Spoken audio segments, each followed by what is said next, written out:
Alright, asante sana. Kigimo kabisa kuambia kwamba kwa njia iliyo safi. Nakwambia kwamba kuna watu wameshikilia pale katika sehemu ya Facebook. Tumekuwa katika lisari moja sasa. Tulikuweza kumshukuru Mwenyezi Mungu. Nashukuru sana kwa nafasi hii watu wangu, kwa nawaambia kwamba karibu sana kwenye nyumba kama kawaida. Mimi nishafika hapa and I want to appreciate God. Nataka kumshukuru sana katika hiyo kipindi cha nyimbo. Tumeshukuru sana. Hiyo ndio ilikuwa wakati wa kuanza kusikiza nyimbo kutoka hapa sehemu ya Facebook.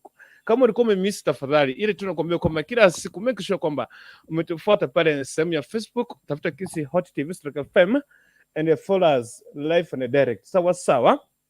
Hapa nimeingia ndani, naona watu washaingia pale, walikuwa wamenitangulia sana kitambo sana. But I want to appreciate you guys. Tumekuwa hapa, wale watu wa YouTube karibu sana. Sisi tumekuwa pale Facebook kidogo tu ya kuweza kusikiza nyimbo 2-3. Tunashukuru sana, tunashukuru sana. Na nakwambia kwamba kama uko pale Facebook usiweze kuondoka. Tunataka kuanza show live and direct, ndio nimeleta watu wa sehemu ya YouTube. Tunaungana zote pamoja na tuanze one on one. Kama umeingia ndani, tafadhali niambie kwamba ushafika, maki wa register, niambie kwamba kurutu nipo ndani, ninashikilia katika ile kodi yangu, nashikilia katika sehemu fulani, nasalimia mamangu, mapabangu, nasalimia sister zangu, ndugu zangu wote, salimia kila mmoja. Mwambie kwamba unamjulia hali vipi, na mimi nitakuwa nakufikishia hizo salamu zako wakati huu. And make sure that you join us today's topic. Usiogope, everybody's allowed. Kila mtu anaruhusiwa kuweza kuzungumza pamoja na sisi live and direct. Hii ndani ya Kisi Hot TV, njengo rukuna nyaputo Dennis, kipenda kunita kukurikuntu. Mmo mpeno niite kurutu. The only kuntu, the only Kenyan mwenye kuna sura ya Sudanese na lakini ni Mkenya. It is me only that one, okay? All right. Karibu kwenye show, najua kama mshafika. Nataka kuita watu wa YouTube wakuje kwenye show. That's what I want to do. And if you have not followed us on YouTube, make sure you do this. You follow us live on the direct by Kisi Hot TV, Stroke FM, kupitia njia ya YouTube. Tutakuwa tunashukuru sana. Karibu sana kwenye show. Nchegeka mbwati tega kigima tafadhali. Nataka kuona hapo comments zikishuka. Comments zikitiririka hapa chini, nikiona kwamba umeingia. Comments zitembee kutembea tafadhali mtu wangu. Leta comment section ziweke kuwaka. Unajua kwamba umeweza kushare, mmeshare kwa timeline, mmeshare kwa groups. Kile kitu itakuwa sawa mtu wangu. Niambie kwamba yuko locked ndani. Nataka kuleta watu wa YouTube hapa, ndio nataka kuchukua link hapa nianze kuwaitana. Let me itana them. Let me itana them. Just let them come here na tuweze kupiga show live on direct na mimi mtoto wa pekee. The only South Mugirango man mwenye kuna sura ya Sudanese na ni Mkenya, ni mimi peke yake. Kabisa kwenye show hapa, nataka kuona kama watu wa YouTube washafika, na wewe hakikisha kama uko ndani, niambie kama una lock ukiwa katika sehemu ipi. Ukiona kama nimeangalia Kano TV kidogo kwamba sijawalenga jamani, mimi naona tu kwa njia iliyo safi, but isipokuwa ni tunataka kuhakikisha kwamba nimesambaza link kwa watu wawili watatu, tujue kwamba tutafikia wapi. Hii ni Kisi Hot TV, mbele iko sawa. Mbele iko sawa na kila kitu kipo sawa kabisa. Katika nakwambia kwamba hali ya anga hapa Kisii iko shwari kabisa. Tunashukuru sana Mwenyezi Mungu kwa kila jambo na kwa kila eneo, kwa kila siku, kwa kila dakika na kwa kila fursa ambayo anatupatia katika kipaji cha kupumua na kuweza kufanya nini. Na kuambia kwamba kwenye show hivi leo watu wasiweze kutembea mbali. Na kuambia kwamba leo tuko na mchadara pia pata mchumba. I also tell you guys don't be so like musiwe bana, kwani vipi jamani watu wangu? Musiwe singular sana. Watu wakoe plural, watu wakoe plural, urate vundi igoro ne vundi anse and everything will be well, okay? I hope that I'm communicating, but I want to let you in the show. Nataka kushapa nione kama kuna watu wanaweza ingia kwenye show na tushikiliane moja kwa moja. Karibu sana kwenye show watu wangu. Mchele yangu kwenye Pto Dennis kuntu kurutu, the only Kenyan mwenye kuna sura Saudi Sudanese. Ni mimi peke yangu pekee, sawa sawa. And I want to hakikisha kwamba kila mtu anapata hii link. Okay. Nataka kujua kwamba everything is well good and okay, kile kitu kipo sawa. And I want to hakikisha kwamba kila mtu anatupata kwa njia iliyo safi. And okay, thank you very much. Naona watu wanakuja pale. Okay. Watu wanaingia kwenye show. Nashukuru sana. Ingieni tu kila mmoja. Ingia kwa show tafadhali. Ingia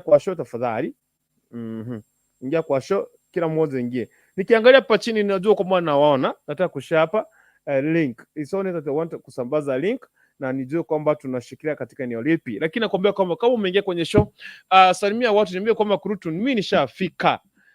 Naweka link hapo mtumishi. Naweka hapo link. Mtumishi atazungumzia hapo kapra, atazungumza na neno. Pastor Victor Cage, I see you from far distance. Na achilia link hapo kuja hapa ndani. Mtumishi hata usungumuze kaneno for 2 minutes ndio tuanze show. We always recognize the presence of the Lord before we start our program, and it will be well and good. Okay? All right. Nashukuru sana. Yaani hapo kazi nani. Shika vipi jamani? Lazima tusambaze link ikitembea bana. Kwani vipi jamani? Kwani kuko vipi? Kwa hiyo kama umeingia, tafadhali shikilia hapo, usiondoke. Naendelea kuita watu wengine hapa. Kuna watu wananiambia kurutu ukiingia show, you make sure kama tumepata hiyo link yako. So na mimi I want to make sure kama washapata link, wasikuje kwa kamera ati kurutu at you know what at I don't want those frameless. Okay, hiki songo ndege kwangu, and that's why ilikuja na ndege na sisi tuko hapa hatukupanda hiyo ndege kwenda kuileta. Anyway, I want to make sure kwamba nasambazia kila mtu link na tuanze kwenye show yetu ya siku hii ya leo. Hapa ni mambo moto sana. Mambo moto. All right. Okay. I'm done. I'm almost done. Let me just welcome them to the show. I'm almost done. Gokora. It is the last sharing. This is the last sharing I'm doing here. Lakini tieni mimi wairi tambate na kika kwenye show. Msiogope mtu yote yule jamani. Mimi nakukaribisha, wewe ni mgeni, wewe ni mwenyeji. Kwambia kwamba shikilia hapo tafadhali. Shikilia hapo, usiogope kitu chochote. Nataka kushukuru Mwenyezi Mungu kwa maana siku hii ametuwezesha. Hakika tumefika hivi leo. Tumekuwa pale katika hali ya nyimbo, tumetukuza Mwenyezi Mungu kupitia kwa njia ya Facebook. Nakwambia kama hujatufollow pale Facebook, by the way, umepita na vitu mingi sana. Tulianza mwendo wa saa 3 kamili tulipoanza kucheza na nyimbo pale katika sehemu ya YouTube, Facebook samahani. Tumecheza pale katika Kisi Hot TV FM. Tumepiga nayo mpaka sasa hivi tumeingia sasa, tumechumuika zote pamoja. Sawa. Now I want to give the link, tupate mtumishi mmoja atuzungumzie neno, and then from there tutakuwa tunaanza live and direct kwenye mchana wetu wa siku hii ya leo. But I want to give you the crew of today. Leo tunapika show kama kupiga kama kitu kingine. Sawa. And if you are a single, don't fear anybody. Just feel at home, feel at your the presence of Kukurikuntu. I'll just let you have somebody who will just comfort you today, okay? And if you want to mingle, you are ready to mingle, just be ready. Here, naenda kuachilia linki. Meanwhile, you have the topic of today. Wale watu wamekaa single sana. You are single, you don't, okay. Wale watu wako warembo, they don't want to get married. You want to know what is the problem behind that.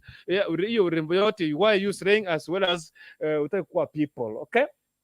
Asante sasa idu, wacha niweke link hapa, nipate mtumishi wa Mungu Victor Okech akuja zungumza hapa for 5 minutes only, and we pray, we start the program. You know, as always, we must start with the prayer. Lazima tuanze tu na Mungu. Pia nitakuwa nasoma comment zenyu hapa. Endelea kuandika tu comment, usiogope tafadhali. Endelea tu kuandika comment yako, mimi nitakusomea hivi leo, usiogope. Mimi hapa ni Kurikuntu ndio jina langu. Na hii ni Kisi Hot TV. So if you are getting me mtumishi wa Mungu, tafadhali link ndio hiyo, kuja hapa zungumza na sisi for 5 minutes before we start the program. And everybody wherever you are, I hope kwamba uko sawa. Uko sawa kabisa. Tulikuwa na anything. You are not tingisa lingina kitu yoyote. Okay, all right. Asante sana. Asante ngamne yo for the good things. The things where even the vironge kabisa. The word things that the vironge pi. Okay, I see you, Pastor. Thank you for coming. Amen. Pastor. Yes. Because I want you to speak the word. Number 2, verse shut. Number 2, usitoke acha usimu hapo hivyo. Yes. All right. Thank you very much. Tunaongoza pastor atatuanzia. Pastor Kech, he must open for us the word of God before we start. And any servant of God who's here, like a Pastor Akama, like the rights of Pastor, the Bishop, it's in a servant, Danai Mumani. This is the presence. Feel at home. You'll be here. Just be here and feel at the feet of Jesus Christ. guys, I tell you, then before I take you to the next level, we must first recognize the presence of the Lord. Before even I read your text, before nisome ujumbe zenyu, before tukuje hapa tuanze show, wacha tu tukapate neno la Mungu. Na any mchungaji who is outside there, kama wewe ni father pia, uweze kutoa misa takatifu, I will appreciate for that. Pastor Keji namuona hapa ako pale, ni watu anakuja. Nikimwona akikaa kwa kamera, nitamleta. Namuona mimi, ashakuja and feel at home. Now, ladies and gentlemen, sit down, relax. Kama unafanya kazi, tafadhali tulia kidogo. Sawa sawa. Nataka tu kuleta mtumishi wa Mungu and we give him some few minutes as he speak to us. Thank you very much for coming, mtumishi. Thank you very much for coming. Karibu sana for the word of God for 5 minutes. Amen. Amen. Praise the Lord. Amen. How are you, my brother Danish? I'm fine, Pastor. Maybe you. Okay, I'm also fine. Yes. I'm in a meeting in Oma Bay. Yeah. That's why we are having a meeting, a camp. Yes. And God is doing for us something. Yeah. We are almost asleep, but I have seen you. That's why I decided to come in. Yeah. With Pastor Francis. Yes. Yeah, he's here with me. All right. Already asleep. Mm-hmm. I have Bishop. I don't know the Bishop. You are asleep. You can come and greet people, Bishop. Man of God, come and say hi to people. Then we give a word. Right. Amen. Is asleep? If asleep? Okay. There's something which blessed my heart during this meeting. Yeah. In the theme of the meeting, we were talking about faithfulness. Mm-hmm. Being that is the theme of the meeting. Mm-hmm. Being faithful. It was from the book of Psalms. Yes. Saburi Adicha Tobi. Psalms 18. Mm-hmm. Can you read for me Psalms 18 verse 25, please? Psalms 18 verse 25. Let me just open it. Yes, just open it. You read it for us. That is the theme we are talking about. Okay, Psalms 18. Yes. Opening 18:25. Yes. Right. Msitu kidogo almost kuipata. But I'm almost getting it. All right. 18:25. Yes. Senior servant, I see you. Senior servant inakuona, karibu sana. Okay. Yes.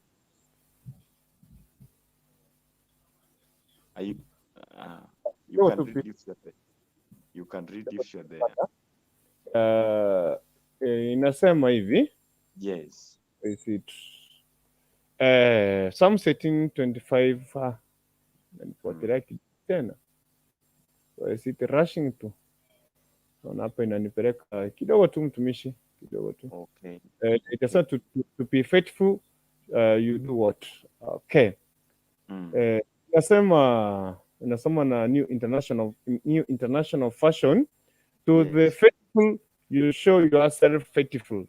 To the blameless, you show yourself blameless. Amen. Amen. To the faithful, you show yourself faithful.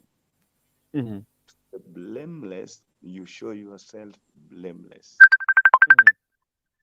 Amen. That's what's very important.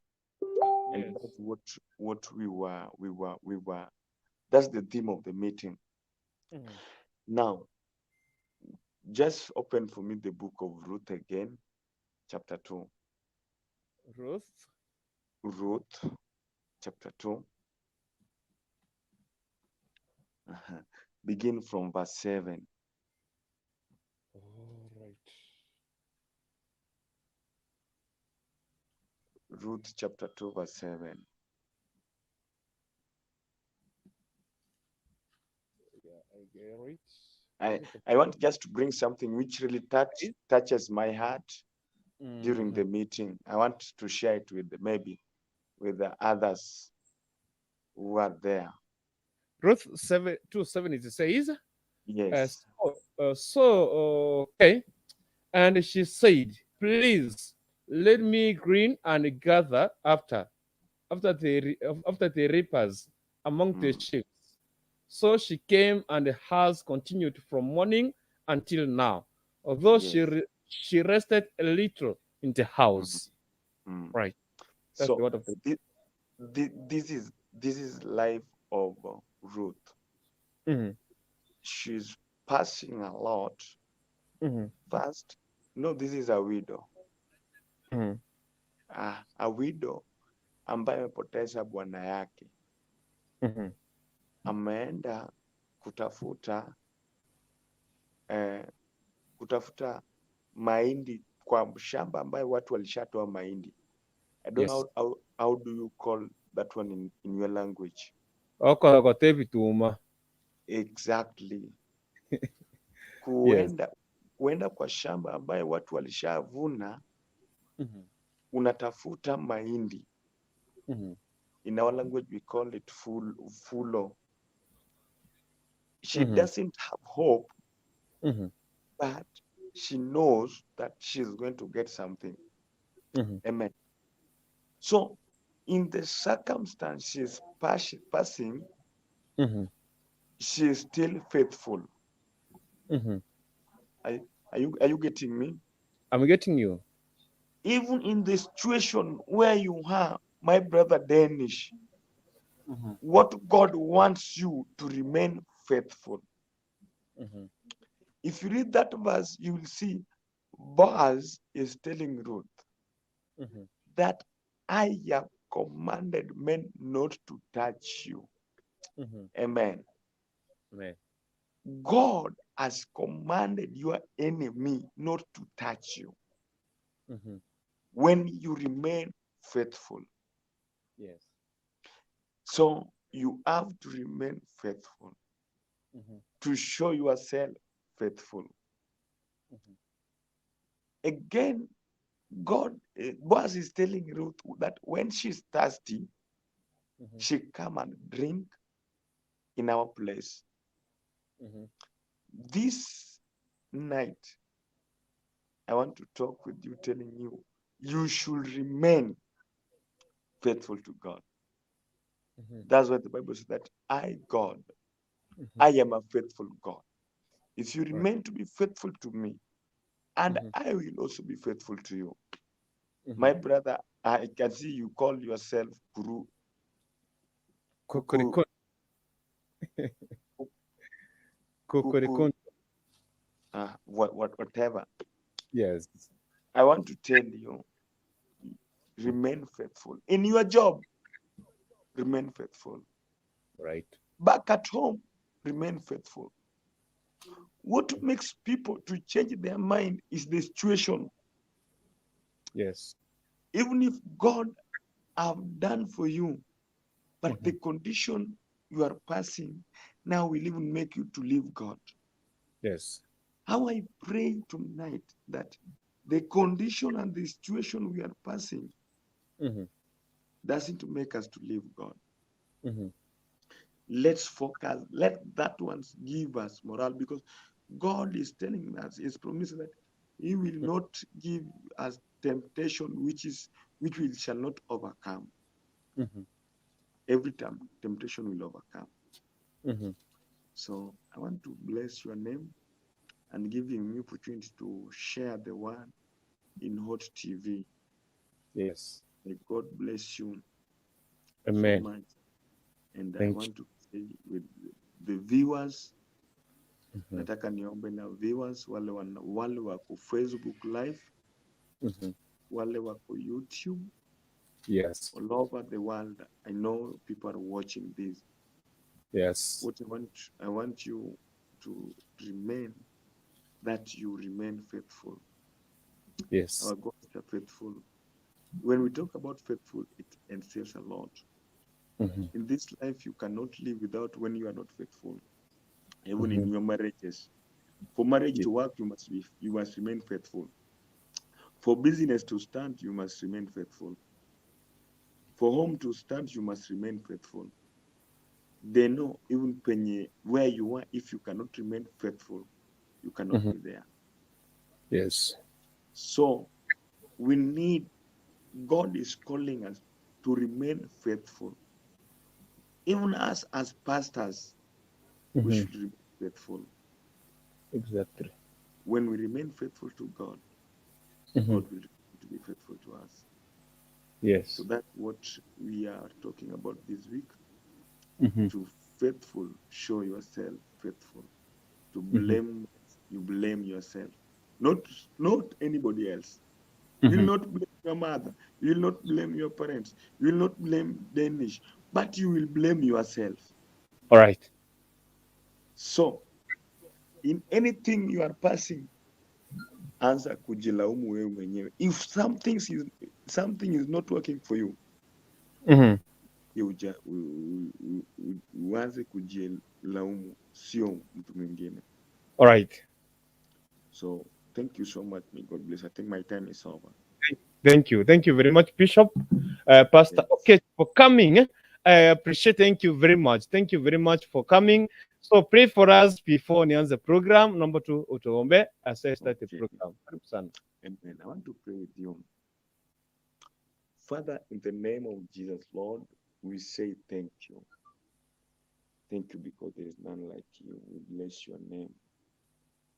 Thank you because of Hot TV. Dear Lord, thank you because of the presenter, Brother Danish. Thank you because of the viewers, those who are within and those who are outside. Jehovah, may you help us to remain faithful to you. May you help us to remain faithful for your work. Thank you, O Lord, King of glory, because there is none like you. I bless your name. I pray for your favor. I pray for your integrity. Thank you, O Lord. We glorify your name. For this, in Jesus' name, I pray and believe. Amen, amen, amen, and amen. Asante sana Pastor Okech for coming. Asante sasa kwa kutufungulia hiyo. Nashukuru sana. Ile tu naomba ushikilie hapo kidogo tu hivyo, utachangia hii ukienda. Let me just some hii ambayo tumepatiwa hapa, job 4:5 to 9. Job 4:5 to 9. Aje niangalia hapa, job 4:5 to 9. Chapter 4 verse 5 to 9. Wacha niangalia hapa kidogo. Inaenda wapi tafadhali?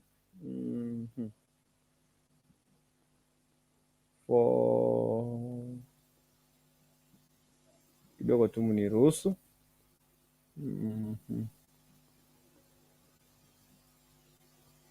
Anyway, karibu kwenye show hii. Ni Kisi Hot TV and I want to appreciate you guys for coming. Nataka kupiga hii tuone tunafikia wapi. 4:5 to 9. Okay, anyway.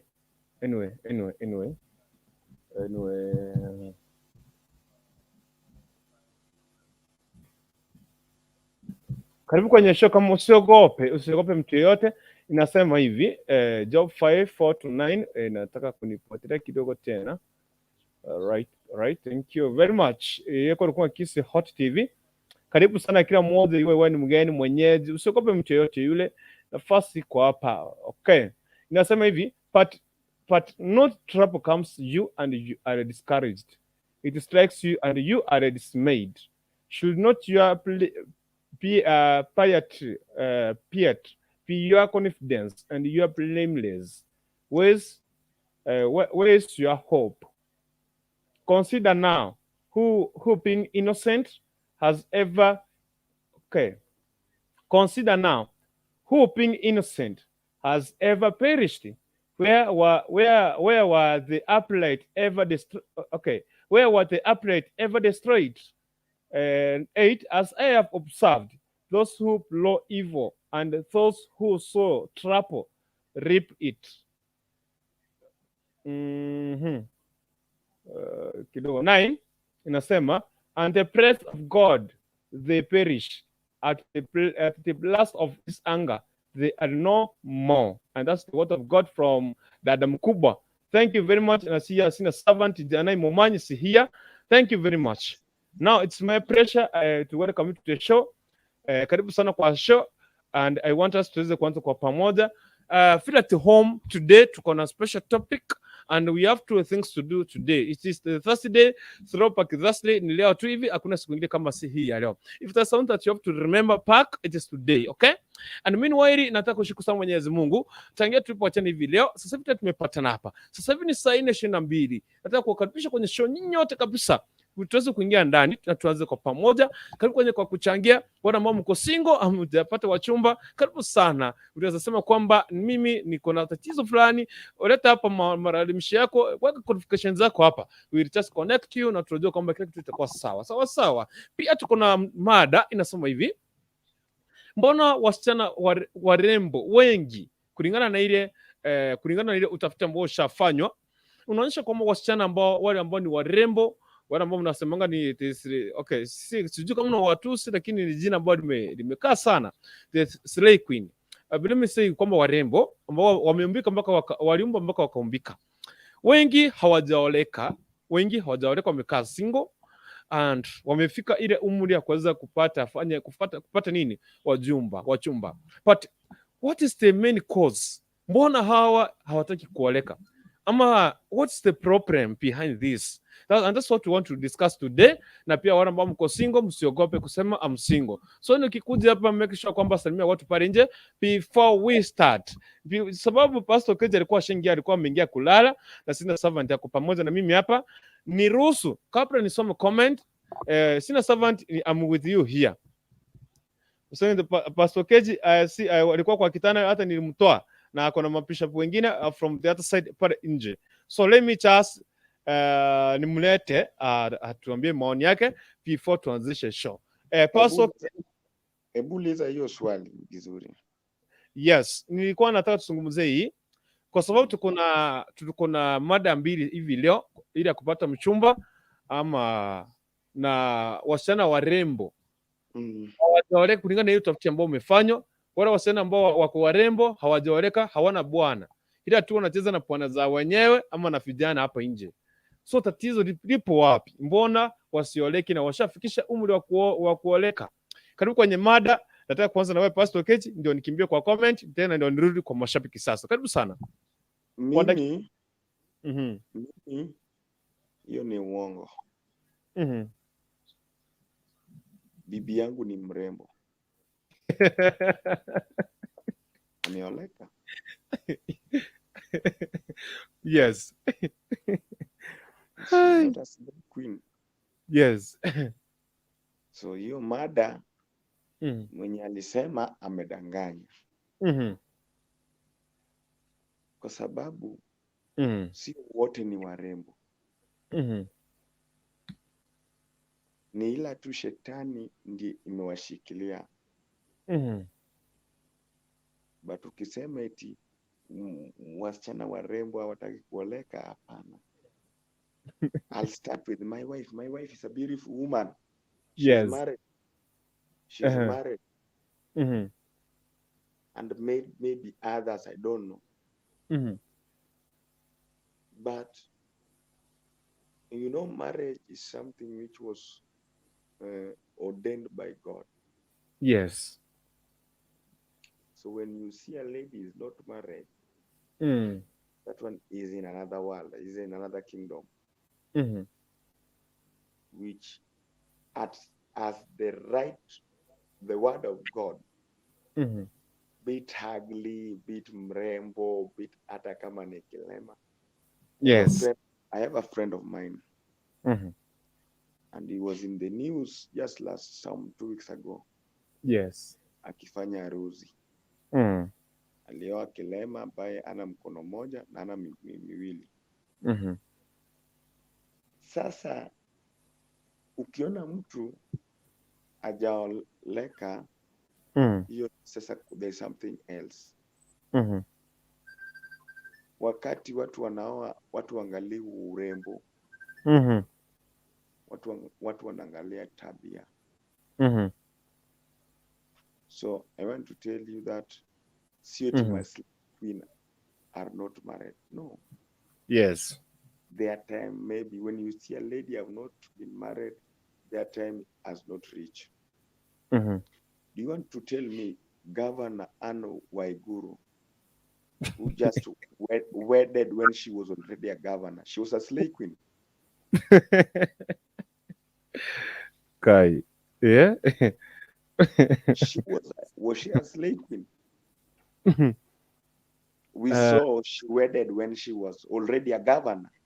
Mm. So it doesn't mean that Mm-hmm. Wale Wajaoleka ni slave queens. No, Mm-hmm. they are not. Mm-hmm. Their time has not reached. Yes. Their time has not reached. Mm-hmm. When their time reach, Mm-hmm. they will get married and some will do big weddings. Mm-hmm. So let me ask you, we have men who are not married. Do you want to tell me Mbona Wasichana Warembo ama hao wanaume sasa tutawaita slay king ama tutawaita aje? Slay king. Uh-huh. So I want to tell you, Mimi, I disagree with that, man. All right. Thank you very much, Pastor Ketch. Yes. We will talk more. We will talk more. I think utakuwa pale backstage. Wacha nisome comment as we start the program. Wale ambao wanataka mchumba bado, we are here. Don't fear anybody. Pastor Eric Machi, karibu sana, nimekuona for a long time. Wacha nikimbia katika comment section. Kuna mtu anaitwa 20 show iko late 20 main campus Ericon View College Eldoret main campus. Asante sana mtu wangu. Kuna mtu hapa anaitwa Blessed Mama anasema kwamba in, karibu sana. Blessed Mama anasema kwamba locked in. Asante sana, karibu sana. Hona lepo momanja naye nimefika, karibu sana mtu wangu. Anaitwa Ruth was very tuned in. Ruth was very free at home. Naomi namuona hapa, asante sana Naomi kwa kufika. Naomi namuita asante sana na kusiomeri na hapa. Thank you very much. Thank you very much. Gradis obita umugirango minto na akalodira te mugirango mate I see you asema kwamba ndio kuingia, ndio kwamba amen, karibu sana. Kuna lebo jana mumanyi locked in. Thank you very much.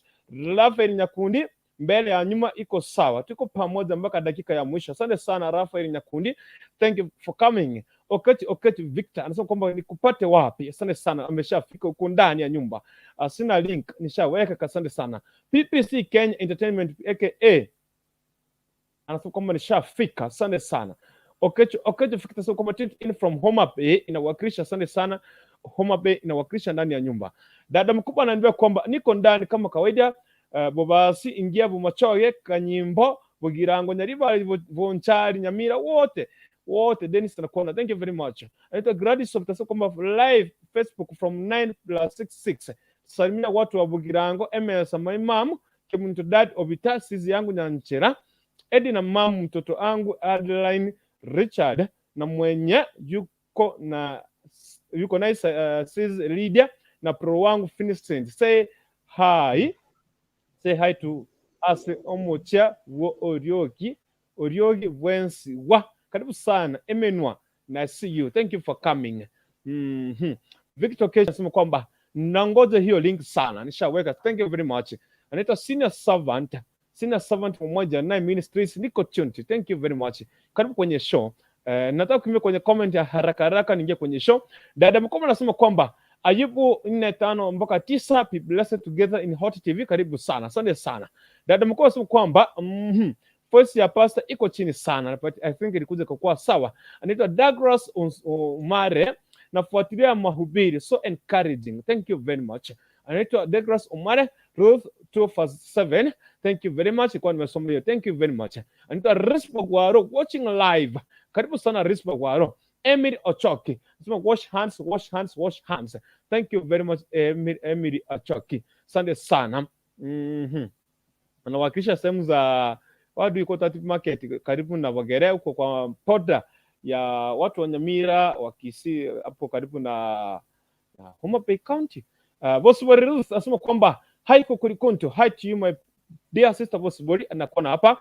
Vibes Catch Erika sema kwamba niko ndani. Karibu sana mtu wangu, shapotea long time. Emi nasema kwamba wabarikiwa kwa neno. Asante sana. Ruth wasema kwamba amen. Asante sana. Elda Nyangaresi niko ndani kama kawawa. Karibu sana Elda Nyangaresi, umepotea sana. Nikwambia kwamba watu wa sehemu za kwa Mugonga inawakilisha. Anaita Penta Rojita watching live. Asante sana. Emi Emi no yechui mambo poa. Akimi no yechui umepotea na network imekutupa. Sasa hii ni nini jamani? Karibu sana kwenye show, imekuwa long time. Anaita Ruth Wasubori, watu wanadhani wameolewa ndio sababu hawatongozwi. Kaita hata dada mkubwa, mimi nasema wengi 20 kwa 100 waangalia sura nzuri wako nayo, 20% wana. Okay, sijashikanisha hiyo lakini thank you very much. Anaitwa Lilian Kirbo, niko ndani pia. Karibu sana kwenye show. Mary Mweni, jamani mlipotea wapi Mary? Wote kwenye tupanga hivyo tafadhali ndio kuingia kwenye show. Karibu sana Mary Mweni. Riskini hi host, kuja hapa upate mchumba, unanichomeanga sometimes. Riskini karibu kwenye show kuja upate mtu. Anaitwa Kamau, okay, Akamau Mocheo, anasema kwamba Akamau Mocheo kutoka Emena, natumeni niko ndani. Uko ndani mtu wangu, karibu sana. Anaitwa Riskin Chana, anasema kwamba thumbs up. Thank you very much. Riskin, mimi sina sura gaki, no. Unachoma bana, unachoma wewe mtu wangu, unachoma. So I want to open the show live on the direct as usual, as always, kama kawaida. Nakwambia kwamba nimefungua show. Na vile nimefungua show, tuko na mada mbili hivi leo. Mada ya kwanza, wale ambao mko single, you want to mingle, you want to get somebody, be ready, okay, be ready.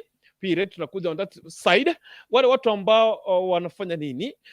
Topic number 2, wale mko people, uko na watu, so wewe hutaki mtu, topic iko hapa. Mbona wasichana wengi wenye sura nzuri hawajaoleka? Jana utafuta ambao tumefanya. Thank you very much. Riskini channel, wanaume wako, wanaume mpo? Msichana anauliza hapa, wanaume wapo? Riskini ako ready. Riskini naweka link hapa. Uko ready kupata mtu? Hey, usipokuze hapo useme mtu wenye unataka. Mary Mweni, nimepotea pati, nimerudi kwa mpigo kukurikundu. Asante sana. Karibu sana Mary Mweni, umenipotelea sana. Riskini channel, wewe umemingle. Mimi nilimingle hivi karibuni. Okay. Sina servant Momanyi. Fungua microphone. Asiyesu. Kai. Unajua umetetemesha hapa bana. Sauti hapa imekuza mpaka umetetemesha hapa matini zangu hapa. Kai. Nataka kutuacha kwa show sisi peke yetu. Kidogo nitoroke kama si mtu alikuwa amenishikilia, usoni msikwenda mbio. Lakini karibu kwenye show, karibu sana. Asante sana. Bwana Yesu asifiwe sana. Amen. Asante sana kwa mahubiri ambayo tumeyapokea hapo kutoka kwa mtumishi Pastor Okech. Nashukuru sana kwa maana ya kutupa wakati huu tuweze kuingia katika mjadala wa leo. Na hasa kushukuru kwa sababu tumeweza kufunguliwa vema na neno la Mwenyezi Mungu. Sasa mimi ningeweza niweze kunena mambo mawili yale ambayo unasema ni kwa nini siku hizi wasichana hawawezi kuolewa. Yes. I can say what hinders. Number one, I have several points that I can give, but ningependa tutaweza kuenenda tu point moja tukielekea mjadala ukiendelea ndani. Naam.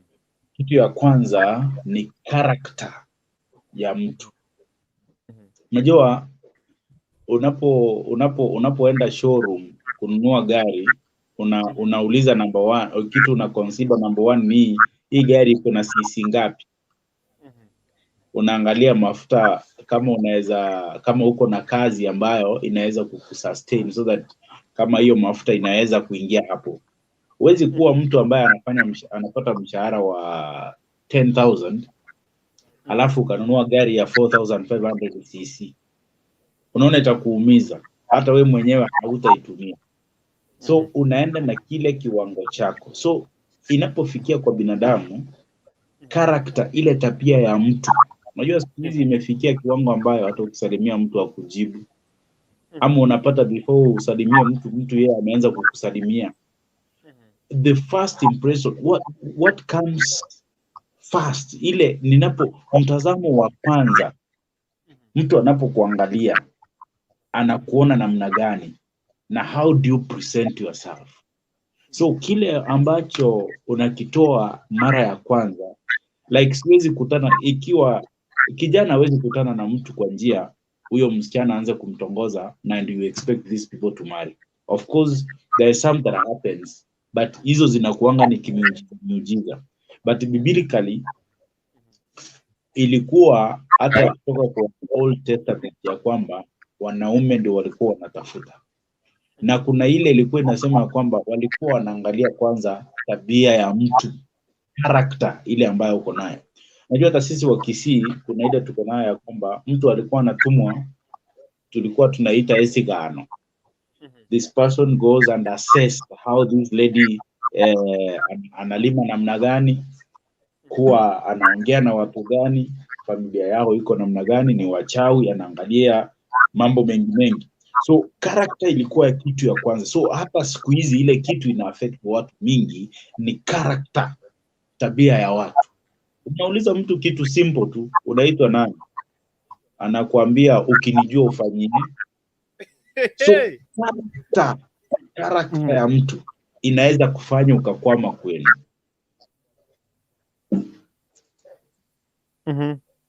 Yes. All right. Okay, shikilia hapo. I'm coming to that side. Ila nilikuwa nataka nianze kutoka hapa, hawa watu nilikuwa nataka nianze kutoka hapo, taniruhusu tuanzie kwanza hawa. Akama mecheo anasema kama niko hapa na ngojea Naomi Tomaso watching. I want to start with this before sina sava, nilikuwa nataka afungue tu hivyo. Tutakuja hiyo round 2. Hiyo itakuwa ni round 2. Mbona hawa watu wamekaa single sana. But round 1 nataka tufanye hivi. Wale wako single, I want to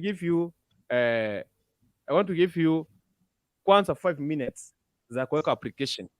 So hii link inaachilia hapa na tukuje kwa mjadala, kwa sababu utakuwa unashika chini. Tumalize hii tuingie kwa mjadala, tupige nayo.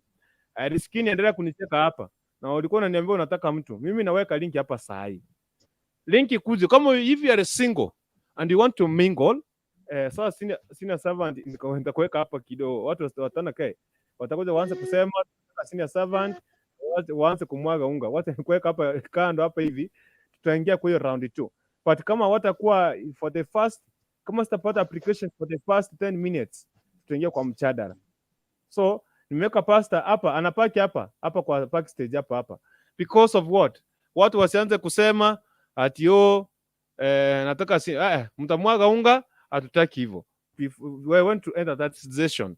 But round 1, if you are single, you want to mingle, unataka mtu, unakirashia mtu sana, hata kama yuko hapa, mimi nipatie hapa hata namba yake ya simu. Njoo hapa nipatie namba ya simu, nimtafute Pakido, nimlete hapa, nimwambie kuna mtu anakutaka hapa, ukuje umwambie vile unataka. Wewe ni msichana, wewe ni nani? Usiogope. I hope tatuko pamoja.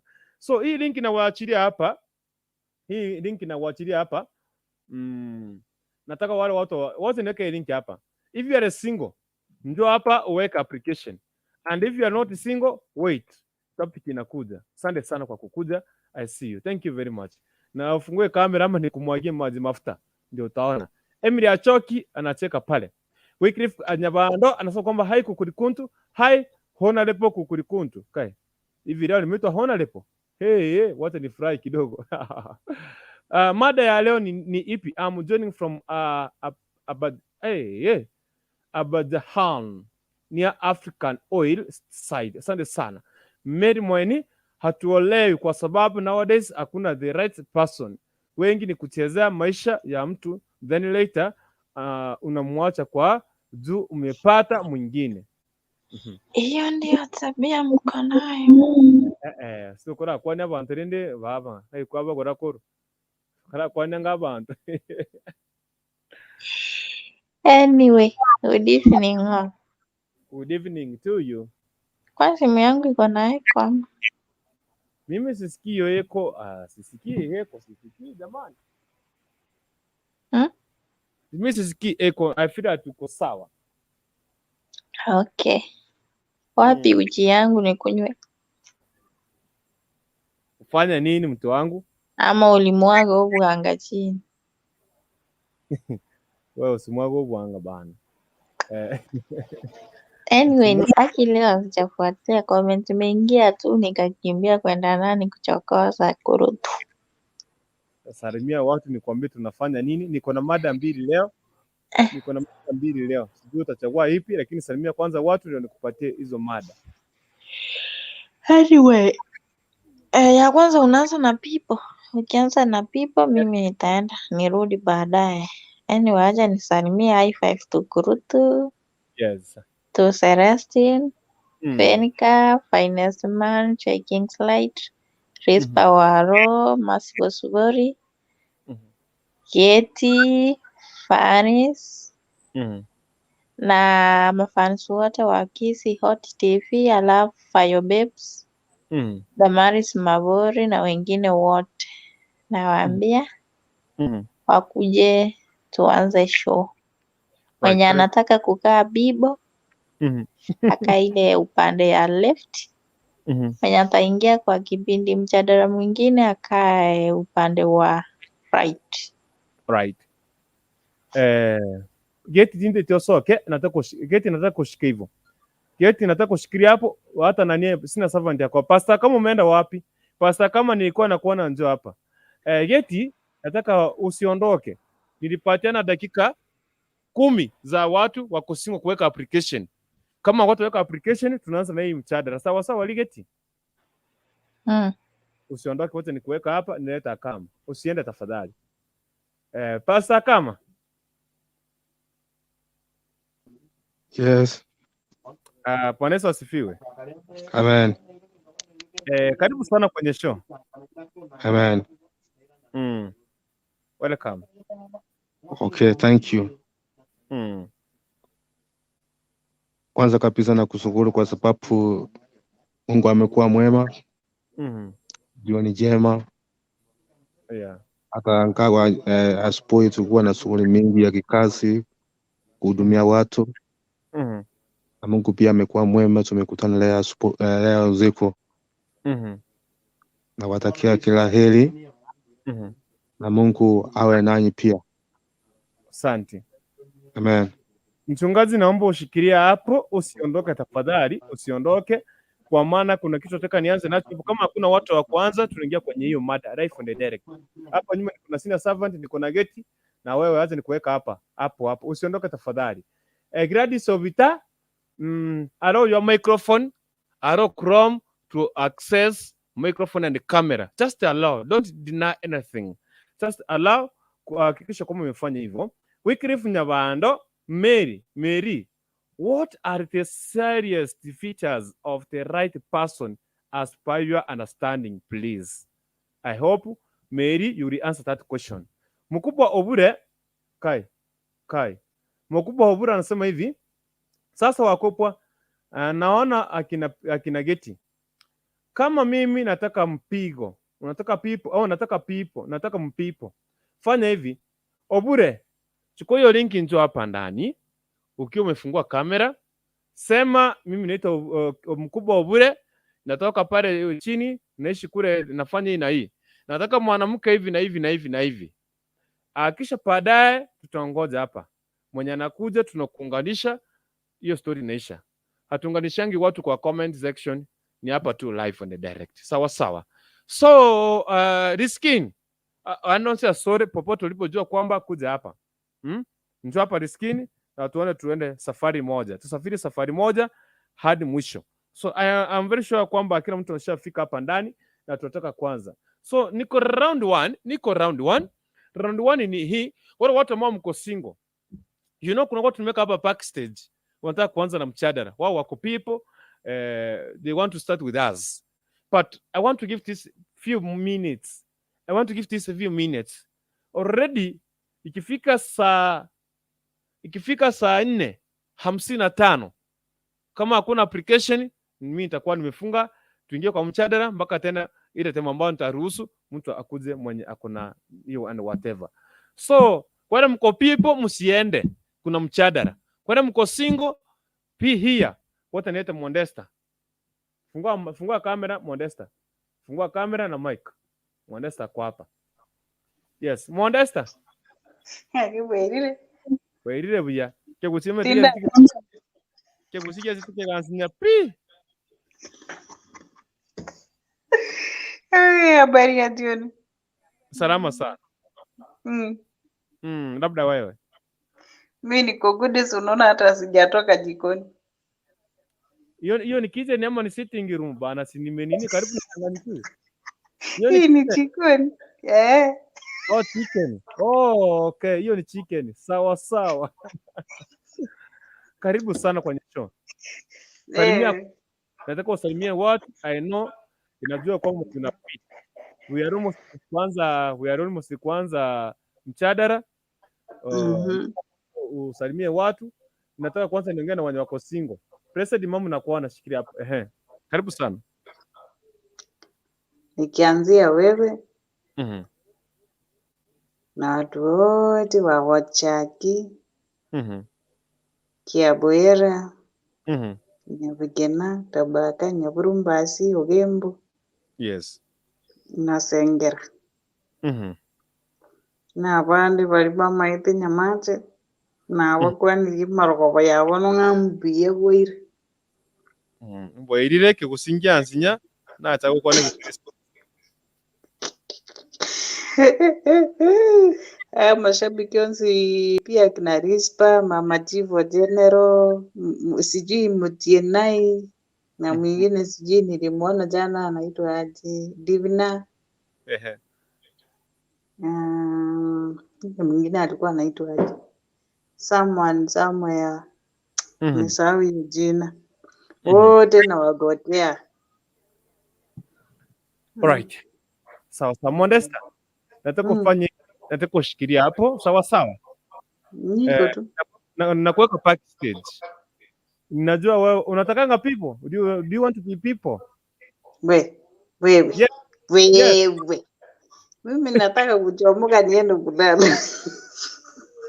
No, kuna mada najua kwamba uko people. Kuna mada nikifika 55 kama sijapata mtu hapa ambaye anataka mtu ataweka qualification, tunaanza mchadara. Mbona wasichana wengi hawaoleki siku hizi? Wasichana warembo wamekataa ndoa pi. Lakini ila tu shikia hapo backstage, geti kuja hapa, geti ya backstage, President Mamu wako hapo na wewe nakuweka hapo, endelea kuruga on sambasile ndagera, wote neta President Mamu aseme hai. President Mamu. Nakupata. Yaani sijui nianze kukupiga na fine, sijui nianze wapi, lakini acha nikupatie nafasi kwanza. Mimi nawasalimia nyote wale mnanisikia. Mko aje? Poa sana, labda wewe. Mimi niko poa, niko na furaha. Kwa sababu Mungu ametujalia tumefunga Septemba tukiwa wazima. Kwa hivyo nashukuru Mungu na ninashukuru wale wenye utuombea, kwa sababu sio sisi peke yetu, hii safari tuko wengi. Ni kuombeana. So sijui kama mjadala imeanza ama nimekuja mapema. Uko sawa, lakini sababu ni watu wako single, nimebakisha na 5 minutes, sijapata mwenye anaweka application. Sijapata mwenye ako na application, ninaomba uvumilie 40. Mimi niko single ama? Obe, uko single? Kwani hujaijua? Kama karatasi. Rudi hapo, weka makaratasi. Lakini mimi hata kama niko single, mtu mwenye naweza taka ni wewe, so siwezi enda kutafuta mbali. Mimi niliunganishwa hapa chuzi na Janai Mumanyi, hata pete ni vile nienda kuoga nikatoa pete nikaoga. I'm person. Kwa hivyo sina bahati. Nijaribu kwingine. Yes. Yes, President Mamu naomba tu shikilia hapo. I'm coming in the next 5 minutes. Nimepakisha na 4 minutes. Kwa ambao mko single, uwekangi nini application kwa comment. Unaweka hapa live. Unasikia vile President Mamu amesema? Hivyo ndio unakuja ufanye. But in the next 5 minutes kama hakuna mwenye anakuja, tunaingia kwenye mada. Sawa sawa. Asante sana President Mamu, shikilia hapo nyuma, uko na watu wengine hapo. Wacha nisoma hapa, kuna mtu anaitwa Wycliffe Nyabano. Arwindo was single. Hapo sasa sijui. Wako single. loan me, anaitwa Peti Cherotich. Cherotich sio kwamba what's going on, Gladys Obita, hata mimi niko single. Sio kuja useme kama uko single. Unja weka application, wewe njoo weka makaratasi tafadhali. Kama uko single, Gladys Mugirango, njoo weka application. Mama Chantel, hi, karibu sana. Mary Mweni at Wycliffe. Features are like being loyal to your partner. Responsible, loving, faithful. Features ni mingi, but hizo ndio main. Tutaingia kwenye mada. Cherotich inakuwa na pale. Peti Cherotich anasema kwamba wewe deno ni wangu. Kai, wewe watakiri wete kagai kaja nai. Bantu nkolara barenchara. Okay, I have 3 minutes. 3 minutes. Kama if you are single, make sure umekuja hapa and say unataka mtu. Njoo hapa hata kama akwe wapi, hayuko kwenye show. Utatuachia namba, tamtafuta backstage mpaka nimlete hapa before alale. So I have ikifika saa 55 kama hakuna mtu mwenye anakuja mwenye ako single, anataka mchumba, you want to mingle, tutaingia kwenye mada tena. Ikifika saa 6 tena ndio nitafungulia watu wenye wako single wakuje watafute wajumba. Hii ni Kisi Hot TV. Na mimi hapa ni Nyaputo Dennis aka Kukurikuntu aka Kurutu, the only Kenya ni umugirango wate sureba Sudan nchega Kukurikuntu sure momukigimo. Gladys Obita, make sure you allow your camera arusu, yani fungua tu camera, allow to make sure camera nero on ne microphone, come and mic. So you allow the Chrome to access. Ukiingia just allow. Sawa. Njoo kwenye show. Nimebakisha 2 minutes. Kwa mko single, come and make application before I start the program. Okay, sawa. Chero ndio anaingia hapa. Sana. Karibu sana Chero Teach. Thank you very much. So anybody who's following us from Facebook, hii inaitwa Kisi Hot TV Stroke FM, tunamochicha Facebook. And you can get us live on a direct kupitia YouTube Kisi Hot TV. Karibu sana. So what nisema hivi? Chero, unmute your mic. Gladys Obita, link yangu umekataa. Gladys nitakusaidia aje? Gladys, sema hapo kwa link unataka mtu wa aina gani? Nione nje naweza kuunganisha. Andika hapo kwa comment, sema mtu mwenye unataka mtu akwe aina gani? Unataka we wapi? Akwe na pesa ama asikuwe na pesa? Uko na vichuchu vingapi? Tutaenda pamoja. Chero, yomune. Unmute your mic, Chero Teach. Chero, unmute your mic. Chero, unmute your mic tafadhali. I have 1 minute for those people who are single and you want to mingle. Niko na dakika moja. Tafadhali, msifungiwe nje. Gladys Obita, nimekupatia that 1 minute, andika the kind of the person you want.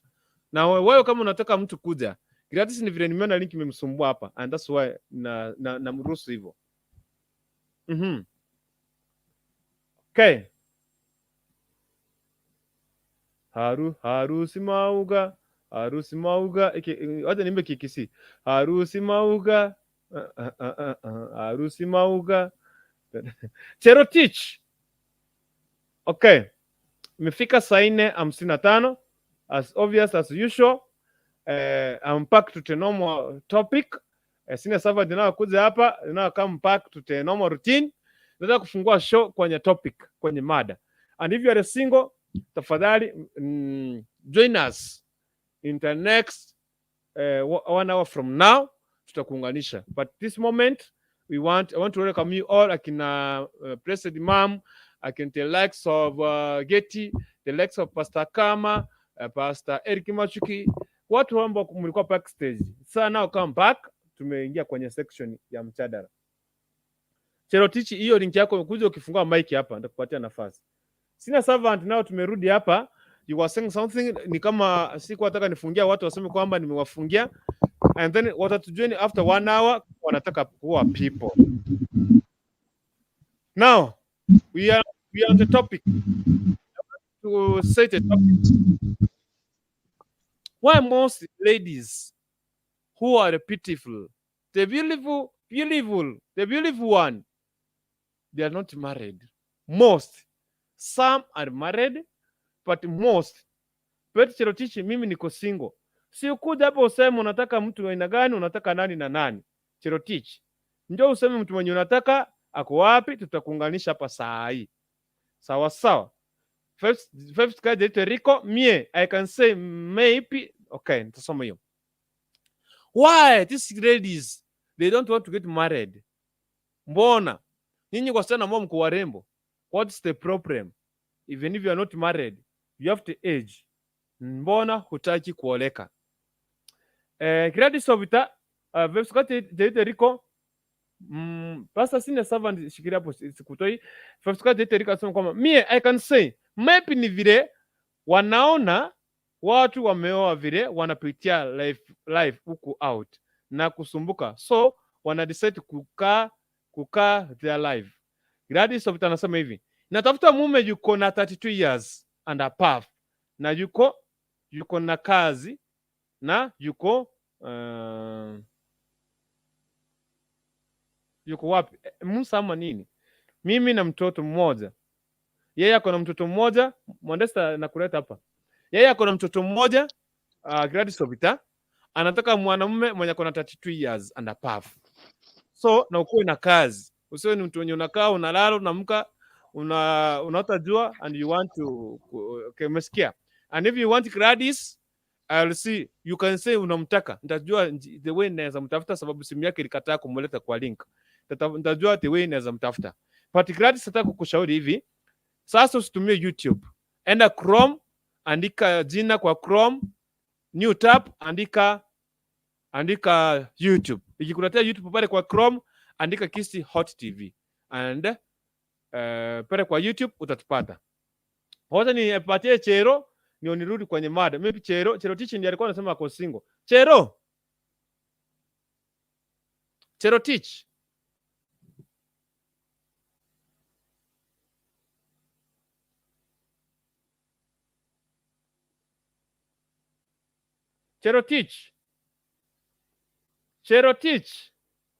Chero. Ni network bana. Hebu tafuta network. You know where is unajua kumari unaweza pata network vizuri. Vefskaji ite Rico, pia kuna wengine wako na character. Kuna wengine wako na character za wanaume. Anataka with it aezi akaoleka na mtu mwenye ana gari, nyumba nzuri, na hii karne ni ngumu aki. Obeye. Valentine Lifestyles na kwa hapa. Valentine Lifestyles, mambo? Anamiti ya Mike, mambo? Amepotea wapi mtu wangu? Vipi? Niko sijapotea. Nachezanga chini, mko aje? Tuko salama, labda wewe? Mimi niko poa.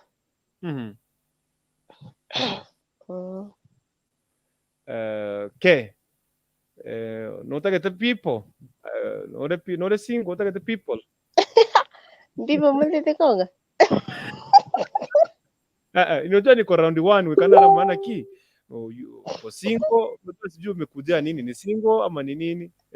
I'm taken. Oh, well. Usunikumbushe nitaka kuunganisha telilino na igega nyangi tukakora baba. I forget. Anyway, say hi before ndara kwereka nyaso mchadara, tutaka mchadara because nataka tuanze sasa kwa tuanze mchadara. Shawa salimia tuanze tu mjadala. Sawa, bona bwatereraga abu mwana minto, tiganza kana sina servant. Kama ntongo mwa 3 minutes. Diliwa kodi kwa point chako ntira era, kama point zako hazijaisha 3 minutes, utashikilia mwingine asungumuze 3 minutes, tena narudi kwako. Sawa. Wote nianza na sina servant. Mbona watu wasichana warembo wamekataa ndoa kabisa? They say watu wakuwe single, wanasirei huko nje na wanatembea na wanaume wa wenyewe, sponsor. Whatever 3 minutes, ndo tusipitishe hapo 3 minutes tukingoja wakati mwingine ukielekea. Yes. Nashukuru sana kwa mjadala ambao uko siku ya leo. Now I started introducing this tuseme ya kwamba the first thing, ile kitu ambayo inafanya watu wasiweze kuoleka ni character. Tuseme ya kwamba character ya mtu inaweza ikamfanya akose hata mambo fulani anayohitaji kuyafanya katika maisha. Na tulipoongelea mambo ya character, I think I explained it, nikaongea nikasema tabia ya mtu inaweza ika piece off mtu kutoka kwako, na hiyo sitaki kurudia kwa sababu niko na dakika chache. Now another thing is what we call family foundation. Unajua familia mingi kuna curses ambazo ziko, so ina depend hiyo familia iko namna gani. Najua kuna madhabahu unaweza pata yako katika familia na hauwezi ukayaondoa bila kuwepo madhabahu mengine makuu yatakayong'oa hayo madhabahu ambayo yako hapo. Kwa mfano unaweza pata kwenu kuna madhabahu ya divorce, kwenu kuna madhabahu ya kutopendwa, ama kwenu kuna madhabahu ya kutozaa. So the family foundation inaweza ikafanya mtu asiolewe ama msichana asiweze kuolewa kwa sababu ya zile vitu ambazo zinamfuata kutoka nyuma. Kwa mfano ikiwa wewe ni msichana na mama yako alikuwa msichana, alikuzaa akiwa kwao, kuna that possibility ya kwamba hata wewe unaweza ukaingia katika mtego huo kama hauwezi kurealize, ukaweze kuyakata hayo madhabahu, ukaweze kujitoa katika madhabahu kama hayo yasiweze kukufikia. Kuna uwezekano hata mtoto wako akazaa akiwa kwako. So when we talk of family foundation, ni ile misingi ambayo imewekwa ni kwa ajili ya familia yenu jinsi inavyoendelea. So kwa mfano unaweza pata kuna familia zingine hata inapoingia kwa pombe unapata kwamba kuna baba alikuwa anakunywa, kijana yake ameanza kukunywa, alafu mtoto wake akaanza kunywa. Ikiwa you cannot deal well na family foundations, inaweza kuwa vigumu, inaweza ikakuzuia. Unajua kitu ambacho kilichoko madhabahu ambayo yako kwenu yanakukava kama kifuniko. So unapopata unataka kufanya kitu fulani, hata kama ni baraka zinapoachiliwa, unapata ya kwamba kuna hicho kifuniko ambacho kimefunika.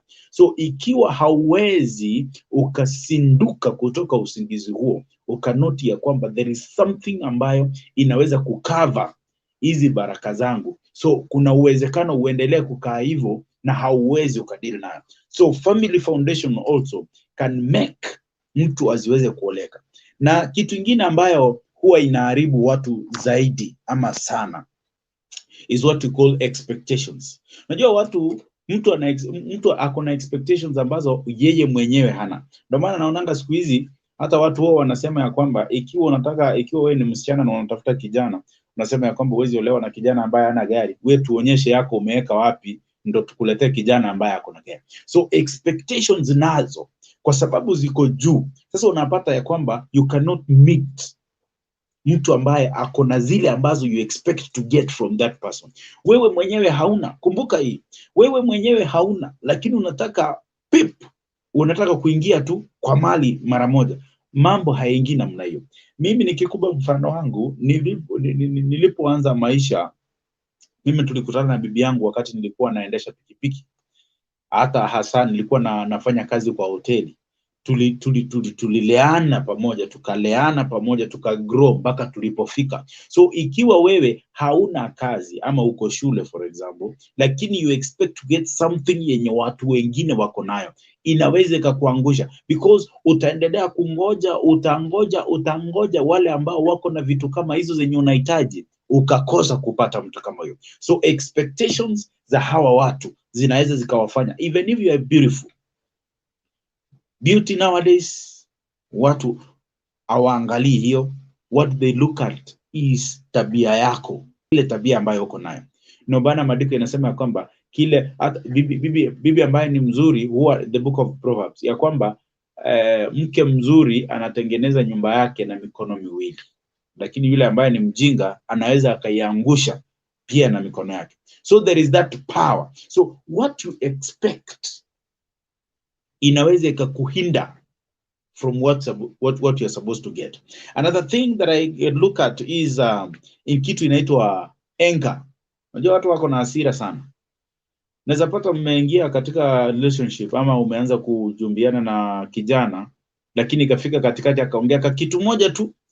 Kwa mfano, umeona katika relationship mingi, mtu mmeanza vizuri, mko na furaha, mmeingia katika relationship, mko sawa, mnataka ku take your relationship to another level, lakini nafika mtu anaongea kitu kamoja, mambo yanaharibika.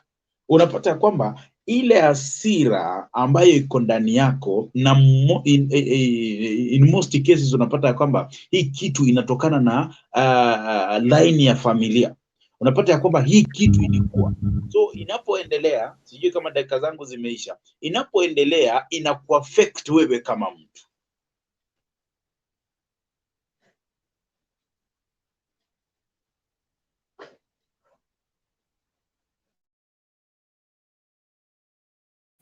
Network nimekushikilia ama vipi?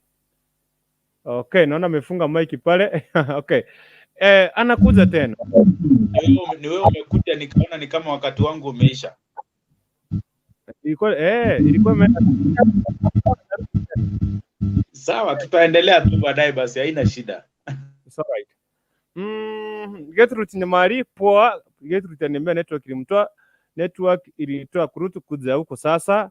Emily achoki. Mimi nikitaka wa gari nitampata penye nitakuwa nimeweka yangu. Kai. Hey. Mary Mweni anasema kwamba simu yangu imekataa kuingia live, please nisaidieni tips za kuingia.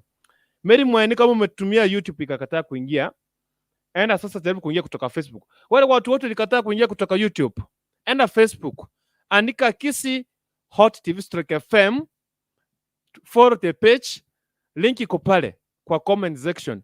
Jaribu kuingia kutoka kwa Facebook. Ikikataa kutoka Facebook, andika comment tena kupatia next option. So anybody mwenye amejaribu kuingia hapa ndani live show, link ikakataa. Kama ulikuwa YouTube, now go to Facebook. Ingia from Facebook. Sawa sawa. Okay. Huyu anaitwa hapa, kuna mtu hapa anakuja. Gladys Obita, kama unaingia na kutoka Facebook umekataa, njoo ingie kutoka YouTube. Sawa sawa. Website yetu iko na kuona hapa, sijui mbona umetoka. Derito Riko karibu sana.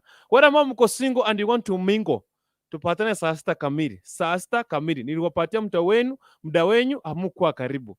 Now I give you opportunity at saa 6. Sasa tuko kwenye mada yenye watu wako people. Sawa sawa. Modesta njoo hapa, funga microphone. Gladys, fanya vile nimekuambia. Unuonga omo. Paris ushakuja, karibu sana. Eno kupi Arori pamoja. Omongwana Kenya. I'm late but I'll catch. Omongwana Kenya and kindly good people. Subscribe to Omongwana YouTube Kenya channel. Niko Park Bench. Karibu sana kwenye show mtu wangu. Shikilia hapo hapo. Hao watu ni wazuri, watasubscribe. So wale ambao mko single, narudia hivi. Single tupatane nyuma ya 10, tupatane saa 6 kamili. But wale mko people tukunjue kwa mchadara. Ikifika saa 6 tupatane single time kidogo. Single wakikosa tena tuendelee na mchadara. Sawa sawa.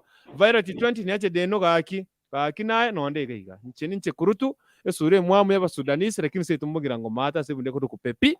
Karibu kwenye show. Sana sana. Paris Sambura, karibu sana. Subscribe. Anyway, Modesta Mauti. Jambo. Yeah. Sasa. Na watu and I want you kukurudisha. Itazima. Utazima nini? Fungua kamera. We want to see who is making the point here. Nani ataweka point, nani ataweka glass, nani ataweka kikombe. Like that. Now, nitafunga kidogo. Nakupatia 4 minutes to tell us why are these most beautiful ladies wamekataa ndoa P, wamekataa ndoa P. Enda kupi na kuona. Allow microphone to access your camera and microphone. Yes, Modesta. Nafasi kwako. For me, I can say, mbona wasichana warembo wamekoza mabwana ama wamekoza wakupendwa? Yes. Hii sura. Sura kama utakuwa na sura mzuri, lakini kama una tabia nayo au utakuwa na tabia, utakuwa na sura mzuri, lakini huwezi pata wa kukuoa. Why?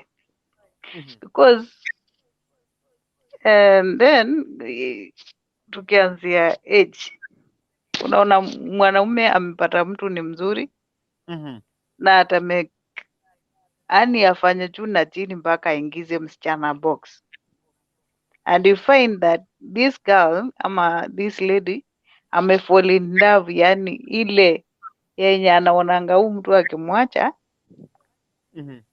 ni kufa tu, ni kifo. This case unajua, si vibaya kuongea about men. Akishaingiza msichana box, amempeleka nyumbani. Yes. Ni akule ile mali alikuwa anataka, akikula akitosheka, sasa namwona nimechoka na hii mboga, sasa wacha tena nitafute mwingine.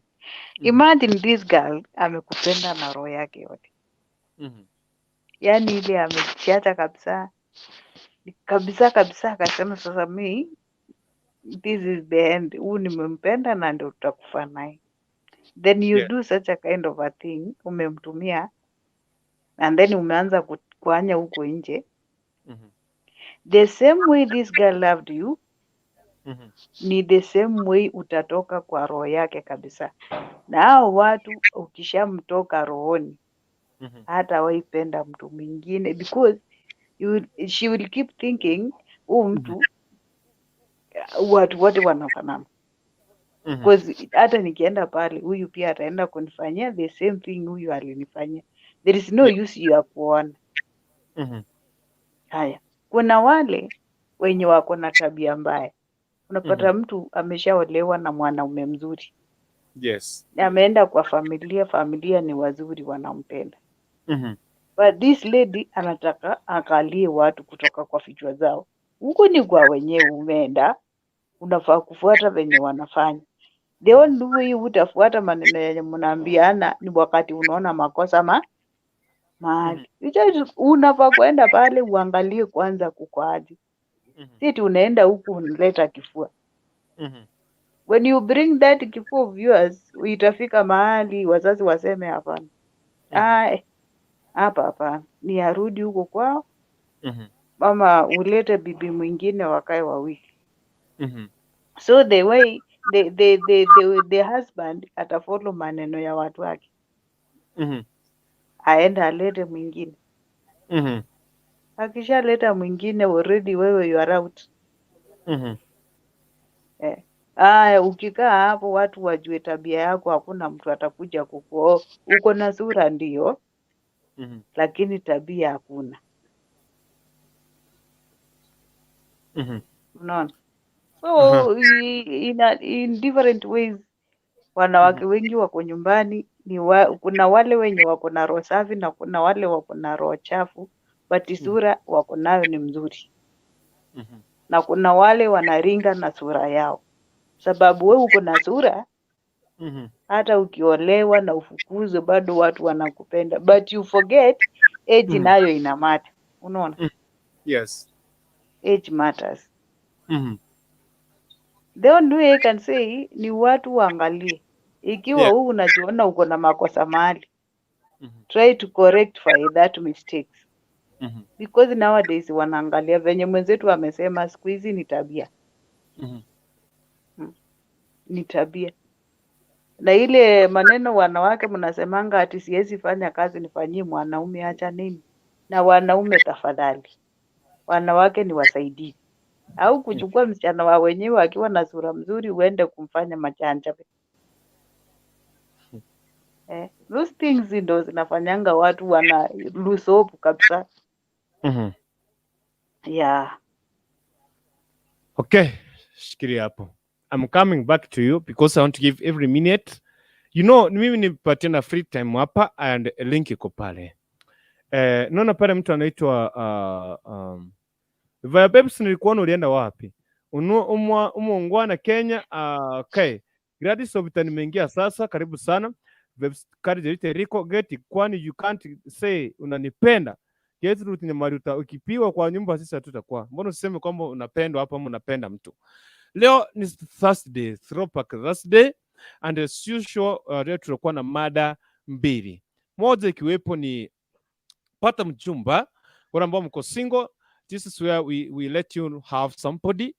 And again, tuko na mada kwa watu wenye kwa people, na hata kama uko single ukanaweza changia. So mada ya leo nasema kwamba mbona wasichana warembo wengi hawajaoleka, wanatembea tu pale nje, wako na masponsor, they don't want to get married. What's the main issue? What's the problem? How can we help this situation? Mtu amefikisha miaka 35 bado anasema ko single, waiting for what? Alright?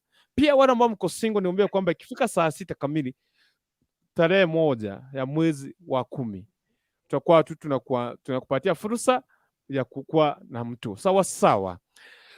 Pia at Kisi Hot TV we say thank you very much kwa kuweza kusimama na sisi. We are at 50 subscribers, 50k subscribers at the moment. Tunaelekea 60. Okay? We call upon, share the link, request your friends to subscribe.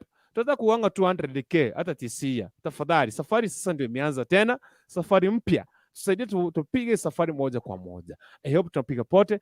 Everybody's with me here.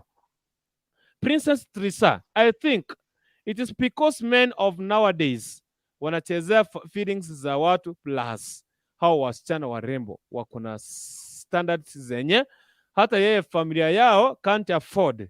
Hey, wacha niseme hivi, yani we want to say men wanachezea how 50. You know, if you can ask even your mom when she was married, yeah, she passed through a lot, but she sustained, she vumiliadi mpaka akaishi hivi leo. Sawa sawa, alivumilia mpaka sasa hivi akaishi. Just the only problem with you guys, the ladies, mko with high, as long as umejipaka makeup, unsonga hata wanga si wote wanatumia makeup, and then saa hii huwezi niambia msichana ataona ile maneno mama yake alipitia avumilie tena aende kupitia hiyo. Hakuna kitu kama hiyo. Sema tu. As long as umetumia makeup, umekuwa mrembo, umekuwa so unaona kwamba you are beautiful, unatembea na ma high heel, uko na nails kubwa, you won't get married to a sudden mtu mwenye analima kwa shamba, anafuga kuku, anachuna chai. You won't get married. You want somebody mwenye akona gari. By the way, wacha nikuambie. Sasa kama ile miaka ile nyuma, those years, gari ilikuwa inauzwa shilingi 100 na ya granddad, ya grandfather kununuanga. Sasa mkijana wa wenyewe siku hizi hawezi nunua. You get married to anybody, anza from zero and peace somewhere. Watakuwa single sana. By the way, if I tell you, if you are a workout sadia right now saa hii, nitoka saa hii na kamera tu hivi, nipite tu hivi. Kavi iko, lakini nipite hivi. Kuna hizo ma street unapata watu wako hapo in between. These are beautiful ladies. They're supposed to settle their marriages. Wako na park hapo, ukipita tu hivi nasikia. Sasa even mental wallet, akina sina servant, akipita tu hapo, anaogopa kupita hapo, kwa hiyo akupita kwa hiyo nini. If not even unaweza sema nini, unaenda kufanya nini kwa street? Hata kwa barabara tu hii, Kisi Kisumu Road. Wewe pita saa hii. Utavamiwa na wasichana warembo. What are they waiting for? What are you looking for? Okay. Sawa sawa. What you need kwako sina servant, narudi kwako Modesta. Ndio tena ki.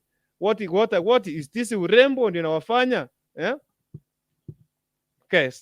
Sina servant, you are with me.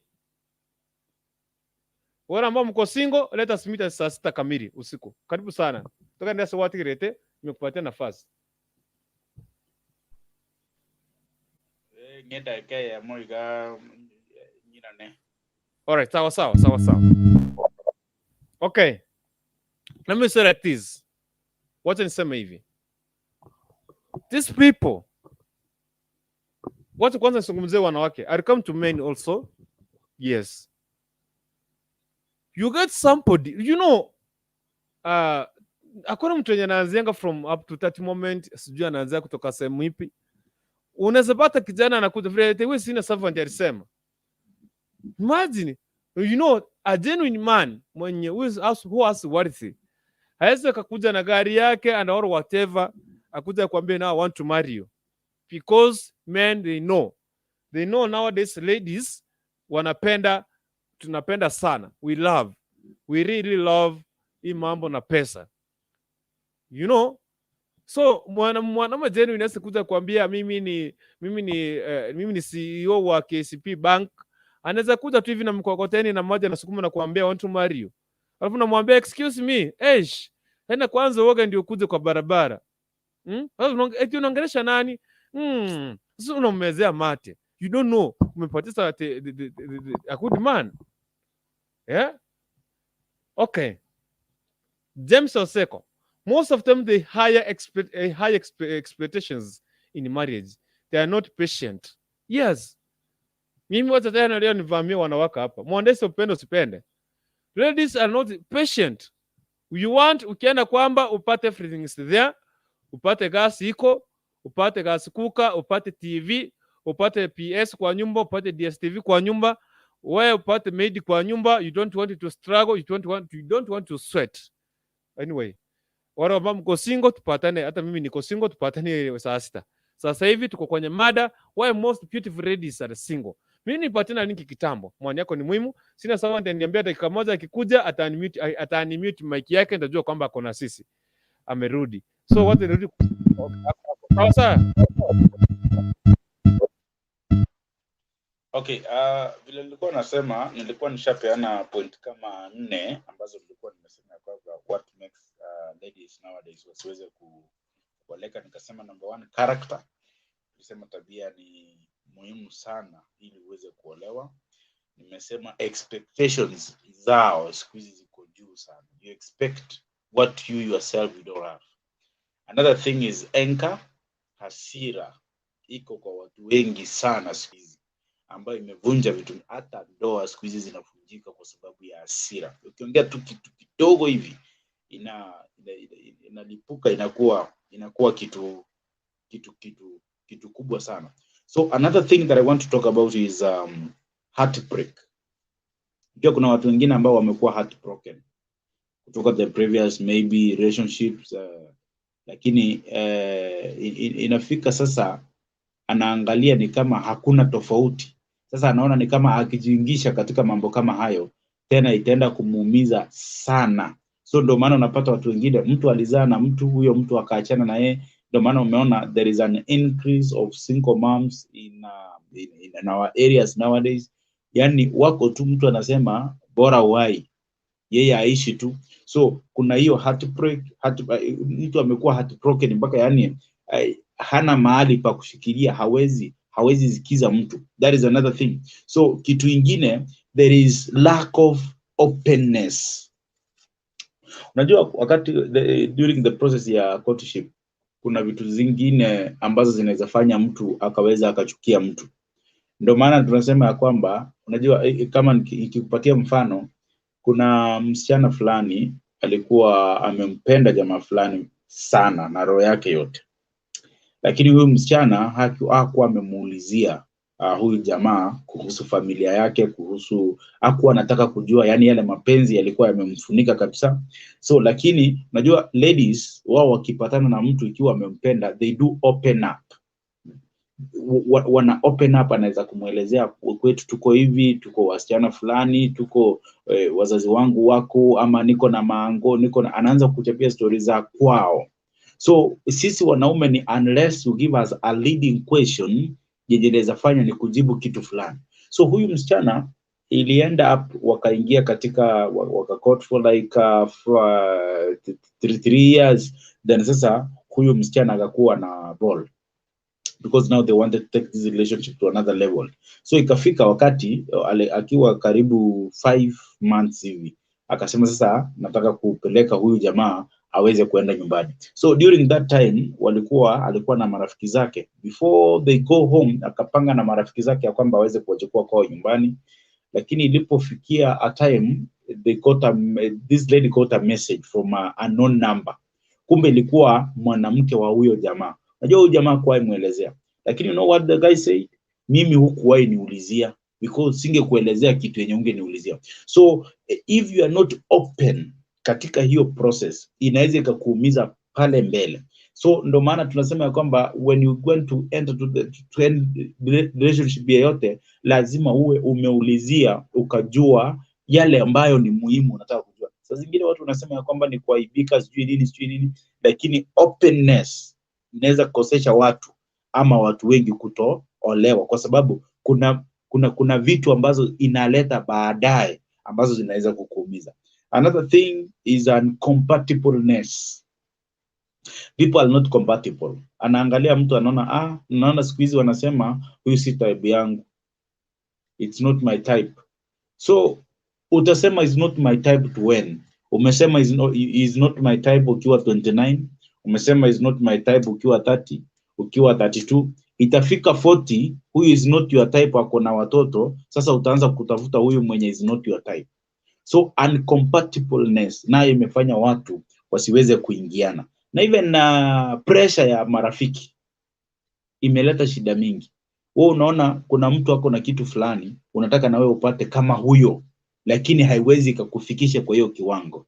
So ikiwa unataka kupata kitu, be yourself, be original, do the way what your heart directs you to do. Si eti ile kitu ambayo mtu amefanya ukaona labda amefanikiwa na wewe ukataka kuifanya. I hope tunaendelea. Sijui kama nimechukua wakati mwingi, lakini tunaendelea. Okay, so incompatibleness nayo inaweza ikafanya watu wasiweze kuingia. Another thing is rebound relationship. When I'm talking rebound, namaanisha, unajua kuna hii saa zingine, unajua mimi nashangaa watu hasa vijana wa siku hizi. Uko kwa shaky relationship inakutingisha, lakini wewe umeshikilia tu kama pikipiki, inakupeleka inataka kukuangusha, lakini umeshikilia. Kuna zile relationship ambazo mtu unatoka tena unarudi, inachukua wakati wako mwingi. Umekaa na mtu for 2 years, unatoka 1 year, then you come back for 2 years, that is 5 years, then anakufukuza. Kama ulikuwa 30 umefika 40, unajua hakuna mtu atakuwa, you need to vumilia there. Labda ulikuwa umegundua kuna kitu fulani, huyu jamaa kwa ameniambia ukweli. So inafika ya kwamba hiyo mambo ya rebound, unaenda ukirudi, unatoka ukirudi, you are bounded in that. So ni kama umefungiwa. Unajua watu wengine wanatumia hata uchawi. Watu wengine wanaenda kwa uchawi, wanakufunga, wanakuambia kama hauwezi kunioa, huwezi olewa na mtu yeyote. Hiyo imesumbua watu wengi. Kama wasichana, kuna labda jamaa fulani alikuweka box, akakwambia utanioa, mkaagree, mtawana, ama kutoka kwa high school. Hizo vitu tunaita kwa maandiko soul ties. Au kamwambia tutaachana mkiwa kwa high school ama primary, mkasoma, wakati mlimaliza high school kila mtu akaenda university kivyake, kutoka hapo mtu akapata wake na huyu akapata wake, lakini huyu jamaa akupata, lakini wewe msichana ukapata. Nakumbuka mlikuwa mko na hiyo soul tie iko bado. So unapata ile ndoa ambayo umeingia huko, unasumbuka, haujui kile ambacho ulikuwa umekiweka hapo mwanzoni, soul tie. So if you cannot break this, inaweza kukusumbua usioleke.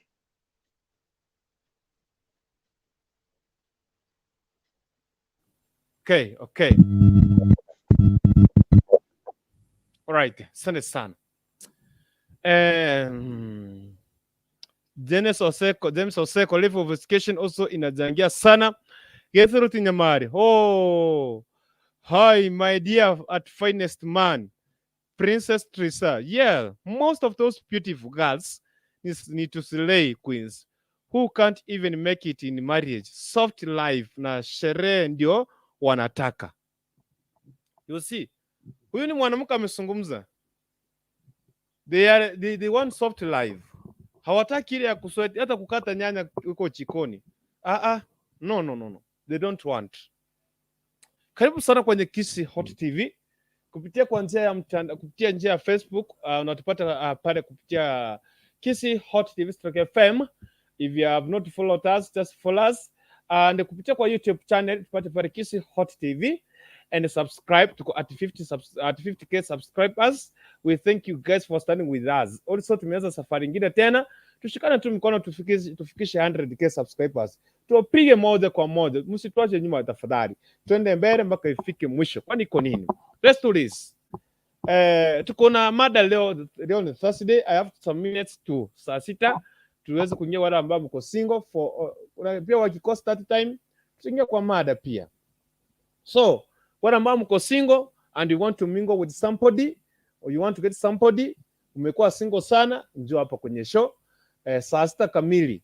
Saa 6 kamili sema kwamba mimi niko single, nataka mtu huyu na huyu. Already nilikuwa na msichana mmoja alikuwa anasema anataka mwanaume 32 years and above. Alikuwa anaitwa Vita, Gladys Vita. Anataka msichana 32 years and above. Yeye ako na mtoto mmoja, anataka huyo. So if you want this lady, she's here. Tunajua kwamba inaweza kuunganisha na yeye. If you have 32 years and above na uko na kazi, hata mtu mwenye ametulia tu, at least uko na kitu ya kufanya. So tutakuunganisha pamoja, sawa sawa. So tukiingia hiyo time saa 6 kamili, tutaingia wenye wako single, pata mchumba. So don't walk away, don't run away, sawa sawa. So wacha niingie kwenye mada tuko nayo, umeruhusiwa kukuja na kuchangia. Si hawa tu peke yake, come everybody. Najua kwamba sasa hivi watu wengine njoo hapa, njoo tuchangie mjadala wa siku hii ya leo, sawa sawa. Wacha niingie kwake Modesta, umeenda kukura ukasahau. James Oseko, also we men, we like double dealing at long last we lose. Kai Modesta, ibuna kile James hapo itrobo siga o seria boga kerieta.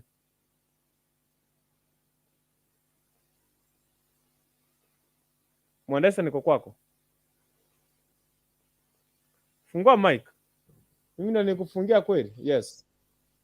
Nasema huyu anaongea ukweli. Double dealers, eh? I usually call them double dealers. Umewahi papa akidabutiri pale mama yako? Wewe. Hapana, kwangu mimi ilifanyika kwangu. Yeah. Ufanikanga, unapatanga mtu amekutoa kwa barabara vizuri, mmeenda, kumbe alipanga na bibi mwingine. Na hataki kusimamia mtoto mwenye amezaliwa, so instead alipe pili ya hospitali, anaoa bibi mwingine afanye replacement, eh?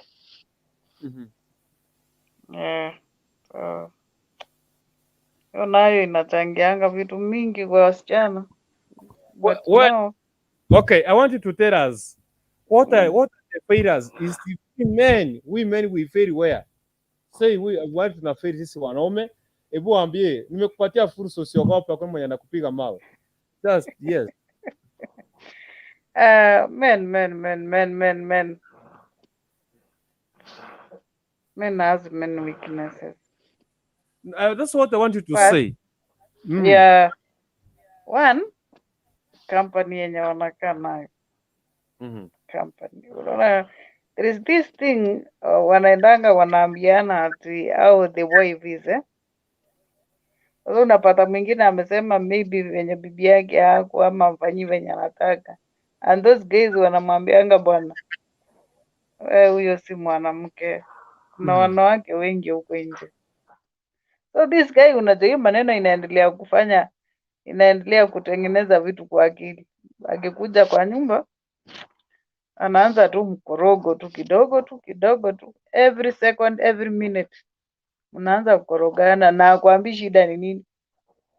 By the time mwanamke anakuja kurealize, mwanaume ashamwambia mimi nimechoka, hata sioni kama tutamatizana na wewe.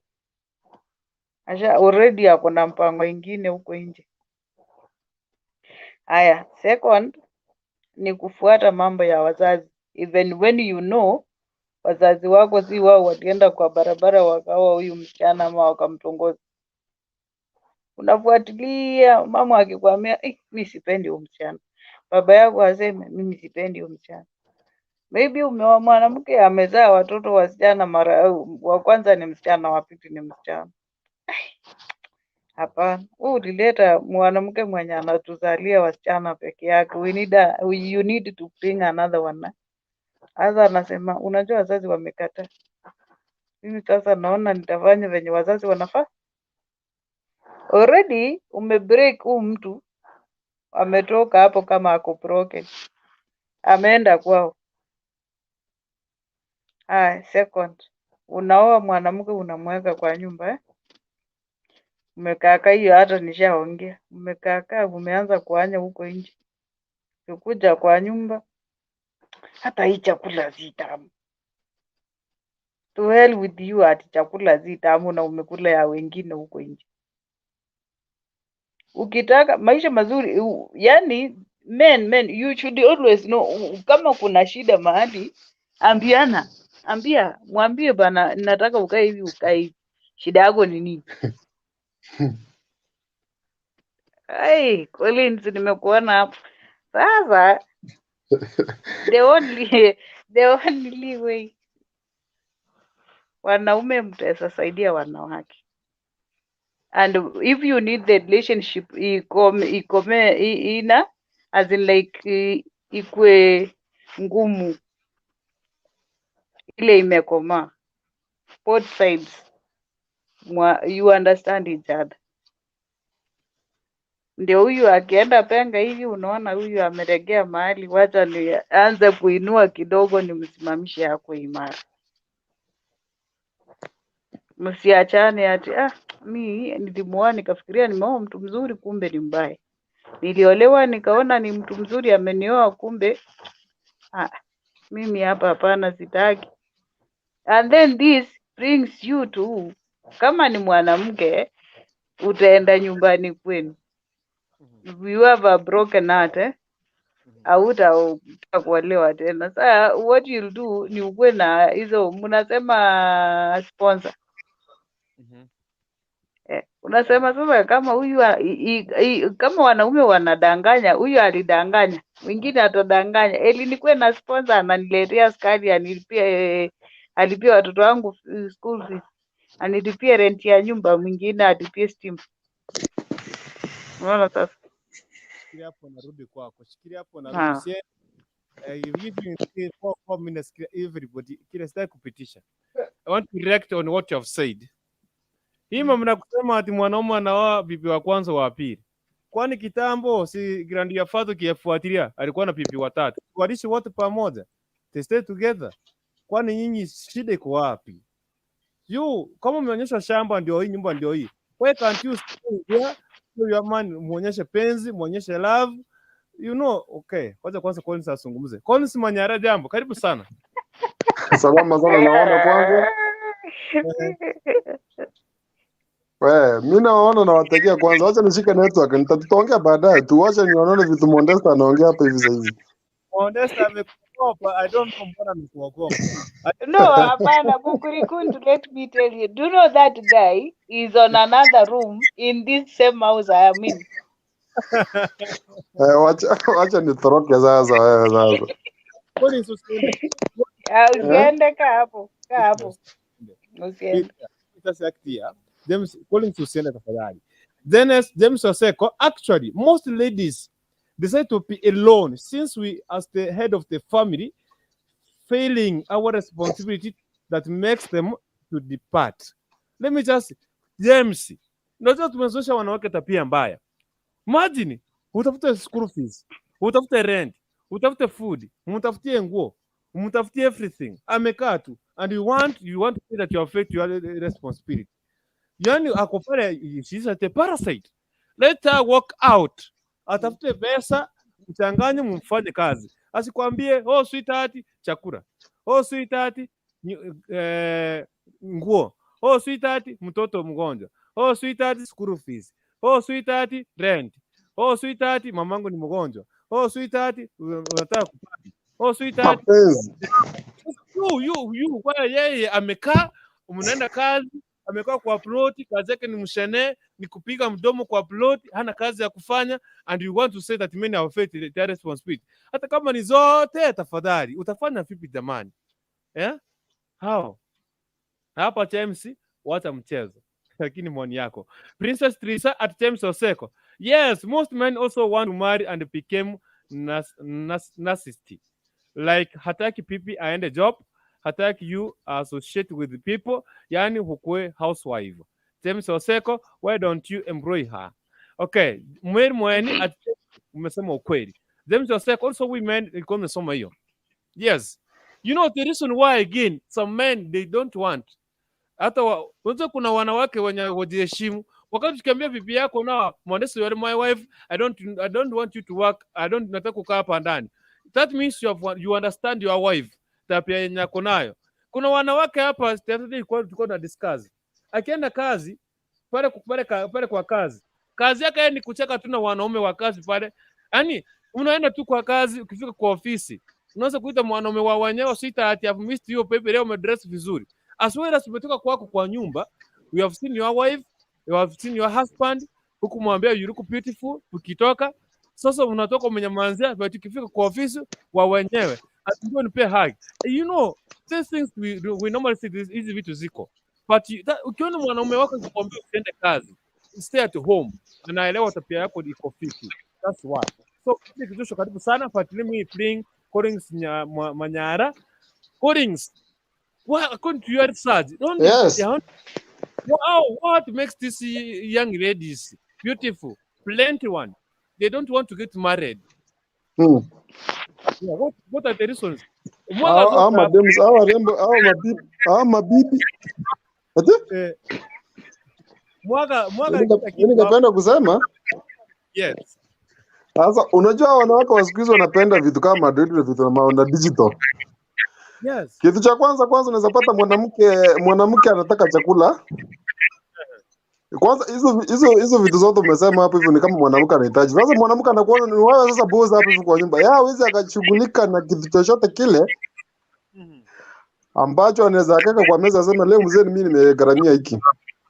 Sasa unapata mwanaume unagharamika kila kitu bwana, kutoka socks mpaka nguo ya mwanamke.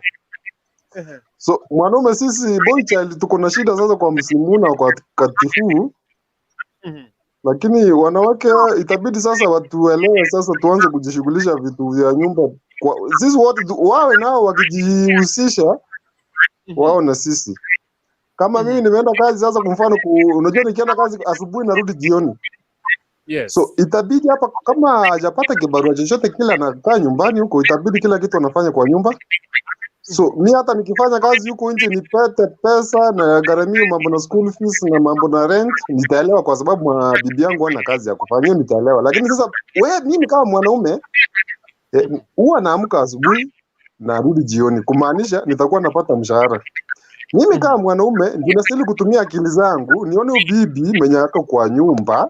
Instead anakaa lazy ama hana kazi. Unajua kufagia nyumba anafanya kazi kuanzia saa 1 mpaka saa 5, kazi zote zimeisha. So most of the times utapata go idle.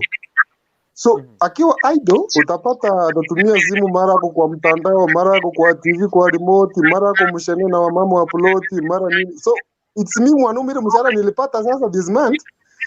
Nimutafutie nyanya gataongea kama niende nimutafutie omena imeturudo na nini pato ila. Yes. Nimutafutie na nini.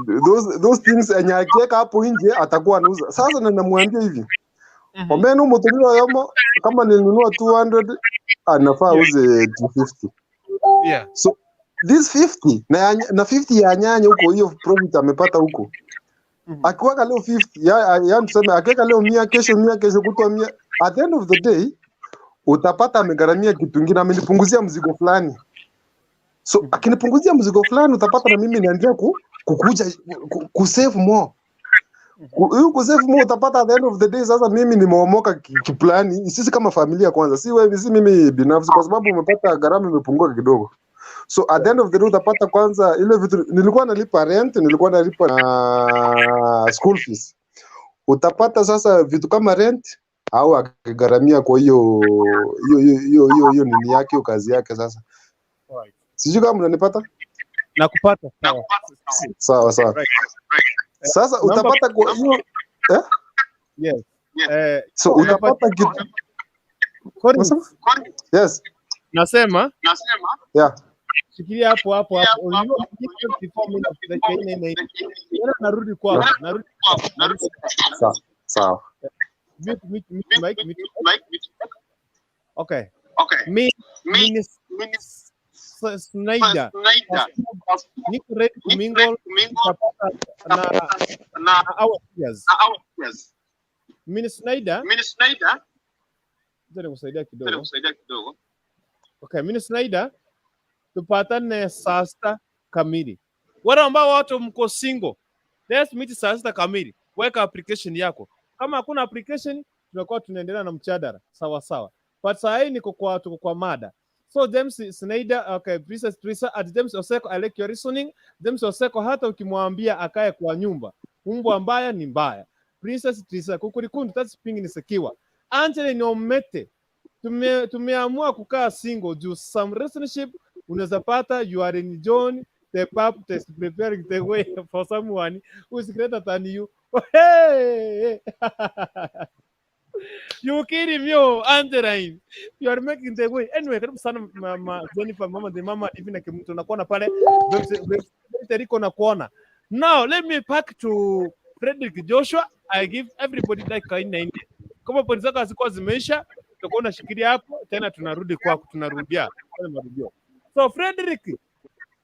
Yes, sir. Kokorozo baba. Poa sana. Vipi mtu? Niko salama. Long time.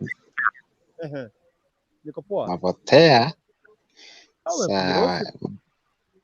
Ai, si sana vile kama kwa wiki moja.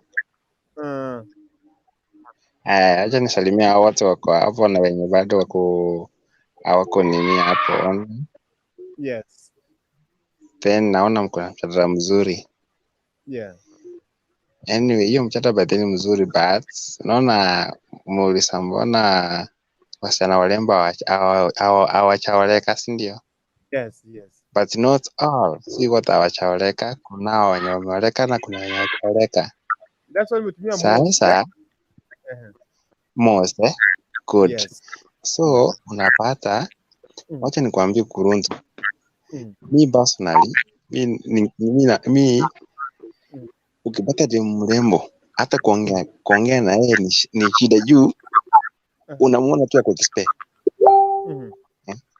Na mwangalia unasema huyu fanya amecheka hai sawa sana maisha yake. Unaona? Si eti ni wao wamependa eti wasioleke. Venye yani venye tunawachukulia sisi wenye sema example kama uchao ukipata na yeye nasema huyu unaona sasa sienda hivyo napata baada hajapata. Unaona? Lakini ni kuopa tunawaopa si eti ni wao. Unajua ni sana kutafuta ni wewe unatafuta. Kuna wengine na wao wanaona sura inawadanganya. Unapata anasema hata mimi sura yangu siwezi haribu na mtu. Kwa hivyo unajua kitu hawajui most aje Mungu aliumba binadamu kwa nini yake for his own image. So hata ukuwe na sura mbaya, sura mzuri, hiyo yote uliumba na Mungu, si eti mtu mwingine alikuumba. Unaona? So kama uliumba vizuri shukuru, kama uliumba venye uliumba shukuru. Si kwa Mungu si wote tuko sawa. So hiyo ndio nasema juu. Yes. But mi conclusion yangu si kupenda kwao eti wako nini. Although ni venye hata sisi tunawaopa si wenyewe. Kwa mi personally kwanza ni mimi niliwaopa mbaya sana. Right. Frederick, kuna mtu atakuuliza swali, shikilia hapo. Let me go to yes, funga mic. Let me go kwake Derito Rico, nikitoka pale niingia kwake mama the mama. Vibes Kari Derito Rico, umepotea sana, sijui unaenda wapi? Karibu sana.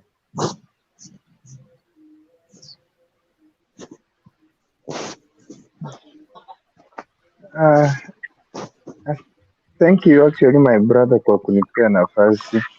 Yes. Nimeshukuru pia na wacha nichukue funza kuwasalimu dada zangu na kaka zangu ambao wanaendelea kutazama mjadala wa siku ya leo. So actually wacha tu niende kwa topic ya leo. As in for me the reason thing actually mtu kukaa sana au wasichana warembo, umesema like mbona wengi wao hawajaolewa ama wengi wao hawataki kuolewa sometimes actually. See it like ni kupenda kwao. Some of them actually wanatazama tu maybe kupitia kwa friends zao. Pia live inawachukua. Some mtu anasema like kama friend yangu anapitia haya maisha, mbona mimi nifanye nini niolewe? So you get like huyu mtu ana ile morali ya kuolewa kabisa. So she has like that negativity ya marriage kabisa, so hataki akae na mtu. Kitu ingine ya pili, I think kuna vile my brother alisema kuna wengine kuna vile wanajiweka. If you get like that lady mwenye sasa like maybe ako financially stable, kuna vile anajiweka, you know, so you get yourself like hauna ile morali ya kwenda kumupload ya kumtongoza. Kila mtu sasa anamuogopa. So for example saizi ni wachache saizi wata upload kama ni demo wa president saizi, you know, because wanaogopa sasa like watatumia language gani maybe ya kumupload, you know. The other thing is all about like some of ladies, they are so expensive, like they are more wanatibedi vitu mingi sana, you know. Unapata dem maybe umemupload but sasa anakuangalia anasema like maybe wewe si type yake. Sasa ataongoje hiyo type yake mpaka like akaa hivyo kila nini kupata mtu, you know. Maybe aseme like oh mimi mtu mwenye nataka ni mtu mwenye maybe ako financially stable, mtu mwenye amejipanga. Hataki kuanza na life na yule mtu mwenye ako huko chini. Sasa ni nani yeye atakuja kupata? Na ajui kama ni Mungu alimtumia huyo mwenye wako chini amuaccept vile yako wa move on like kuanza maisha. I think those are my few points actually. Hapo na mtu ata comment baadaye kwako. Mama the mama. Mambo. Mama the mama. Mama the mama. Fungua microphone. Jennifer, mama the mama. Nimefungua. How are you? I'm fine. High five to everyone. Mwenye mko hapa kwa screen, wenye wako comment section, nimewasalimia, waambie hivyo. Tumesalimika. Okay, for me, straight to the point. For me, these beautiful ladies. Sijui nitieka huko lakini ni sawa, I don't know, but kiburi ni mingi, kitu ya kwanza. They think that hiyo beautiful wao utanasti forever. Unaona? Hawadhani yani hawafikirie eti kuna time watazeeka. Unajua mwanamke ni kama maua. Hawafikiriange eti muda unaenda. Kitu ya pili, hawatakangi hao watu maybe wanaume hao good for nothing, mtu mwenye yani hana anything, sorry kutumia jina for good for nothing, au mtu mwenye ako chini. Wanatakanga kama ni expensive people like yani watu wakubwa, mtu mwenye ako hata anaweza accept tu kuwa side chick because huyu mtu ako na pesa, so hawatakangi ufukara. Kitu ya tatu, wanaume wanawaogopa sana. Yes, kwa approach. Unapata mwanaume anaangalia hivi anasema huyu venye yako hata mafuta peke yake siwezi uwezana kununua. So mwanaume anaogopa kumapproach, anaenda kwingine. So mwanamke bado anabaki huko mahali aliko. Wengine wako financially stable. So that's why wanafanya nini? Wanaona tu hakuna haja ya kuolewa.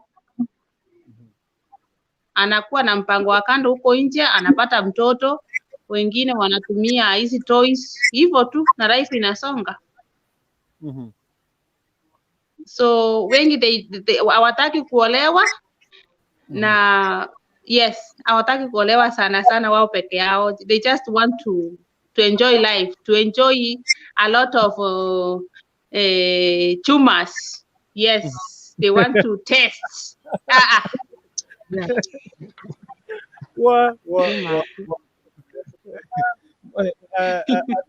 Mama. Yes. Okay. So most of them they complain about men. So are you seeing you have any challenge with that? Because they're complaining, it's we men, we don't see what. Yes, men are not ready to shoot their shots. Yes, they are not ready because they think that watakuwa embarrassed, huyu mwanamke atamuembarrass, mwambie oh you are not my class, sijui nini blah blah blah. But wengine they are very humble, just to shoot your shot, akikukataa ni hivyo tu. Life continues, Dennis. Mama the mama hotel hiyo moja yako ndio nataka kukuuliza maswali hivi ndio zako inaziishe tena nitakupatia baadaye. So what is about this one wanasema kwamba that I should provide school fees, rent, mpaka nguo ndogo ile whatever unafaa kununulia wife. So na yeye ametulia. So is that the responsibility of a man kufanya kila kitu as well as a wife umetulia? Pardon, unasema eti huyu mwanamke aje? Yaani mwanamke amekaa tu anategemea husband. For example, sema wewe unategemea your husband akupee chakula, school fees, everything. Kila kitu. Wewe umetulia tu. Tulisema hakuna kuoa mtu kama huyo. Tulisema hakuna kuoa mtu kama huyo. Hey, yes. Hakuna kuoa mwanamke. Sema, Mike ndio hiyo. Hakuna kuoa mwanamke kama huyo. Unapeleka wapi Dennis? Yaani maisha saa hii venye ni expensive hivi unapeleka mtu kwa nyumba kumkalisha. Aenda kukaa kwa nyumba. Kwa nini? Mchaza jo. Wa. Hakuna kukaa kwa nyumba. Tumesema hii chambo mara mingi, mwanamke ni kujishughulisha, mwanaume fungulia yeye kama ni akatakate mboga. Yes. Alete hiyo sukuma usiku mkule, siku imesonga. Maneno ya kuitishwa everything mpaka kikombe ya plastic, that's an abomination. Hautaendelea hata kama unalipwa 100,000 per month. Yes. Yes, all right. Lazima mtu akusukume ndio muendelee. Akisimamia kama ni chakula, mwanaume anasimamia kama ni kufanya anything, yani penye mtachipanga kwa familia. Maneno ya kuwa parasite kwa nyumba tulikataa. Yes. Wote raka kwa mama the mama. Yes. Kuna mtu ameumwa, ukisoma pale private chat kuna mtu ameumwa pale amekuandikia kitu. Kuna watu hapa wanaumwa. If you feel like to ask mama the mama question, come. But kuna mtu hapa ananiambia kwamba hivi, anasema hivi, Penina UAE, kikutoka Qatar, umepotea sana my dear sister. Good topic. Niko back a long time kukurakuntu. Wao mniongeza na wewe yako leo umepotea. Karibu sana Penina UAE. Wycliffe Nyabando, that lady called mama has great points, mama tip for general. Personally spending umaskini and also less women. Kila saa simu sina mafuta etc. Dada mkubwa si sasa kegogi kegogi egotera ebisiba nyabasacha bange. Hiyo ni zamani sana. Kuna wanaume wako single lakini wasichana wako wengi kuliko wame. Lakini kuna kiburi, kisasi, rahana, midogo, pesa, vitu vingi. Bro Dennis wanapenda pesa. Vanis Kwamboka, Kuru mambo poa sana, karibu sana Vanis Kwamboka, Kuru unapenda mapenzi sana. Hey, nadhani nitakuwa niko people na wapipo bwangwiga wana lazima nifunzo hapa. James Oseko, na kama ulikuwa na kazi ikaisha P4 adjusting utafanyaje madam? Kuna swali umeulizwa hapo, nitakupatia baadaye mama G for general. Swali hilo nitakupatia ujibu. But let me just go to Divina Kemunto. Divi. Yes, na nchi tiga. Wacha niongea Kiswahili. Nimewasalimia nyote na nimeshukuru sana kwa kuingia kwa studio. Karibu sana. Mi hata sina maoni hapo, sioni chenye nitaongelea tu. Wacha ni shukuru comments zenu ndizo nitafuata tu. Wacha nikuulize. Let me ask you. These people wako single. We have watu wako single. Yes. hapo siongelei, ndio maana nimesema siongelei, nitaisongea nipate ex yako hapo na anitusi. Wacha tu nisema aje, nikubali tu pati mwenye ako ready Mingle niko hapo. Okay, nitakuuliza swali lingine baadaye, usiondoke, shikilia hapo, usiondoke. Sasa kwa dakika nataka mama ajibu hili swali. Montesa kuragira wale bwana.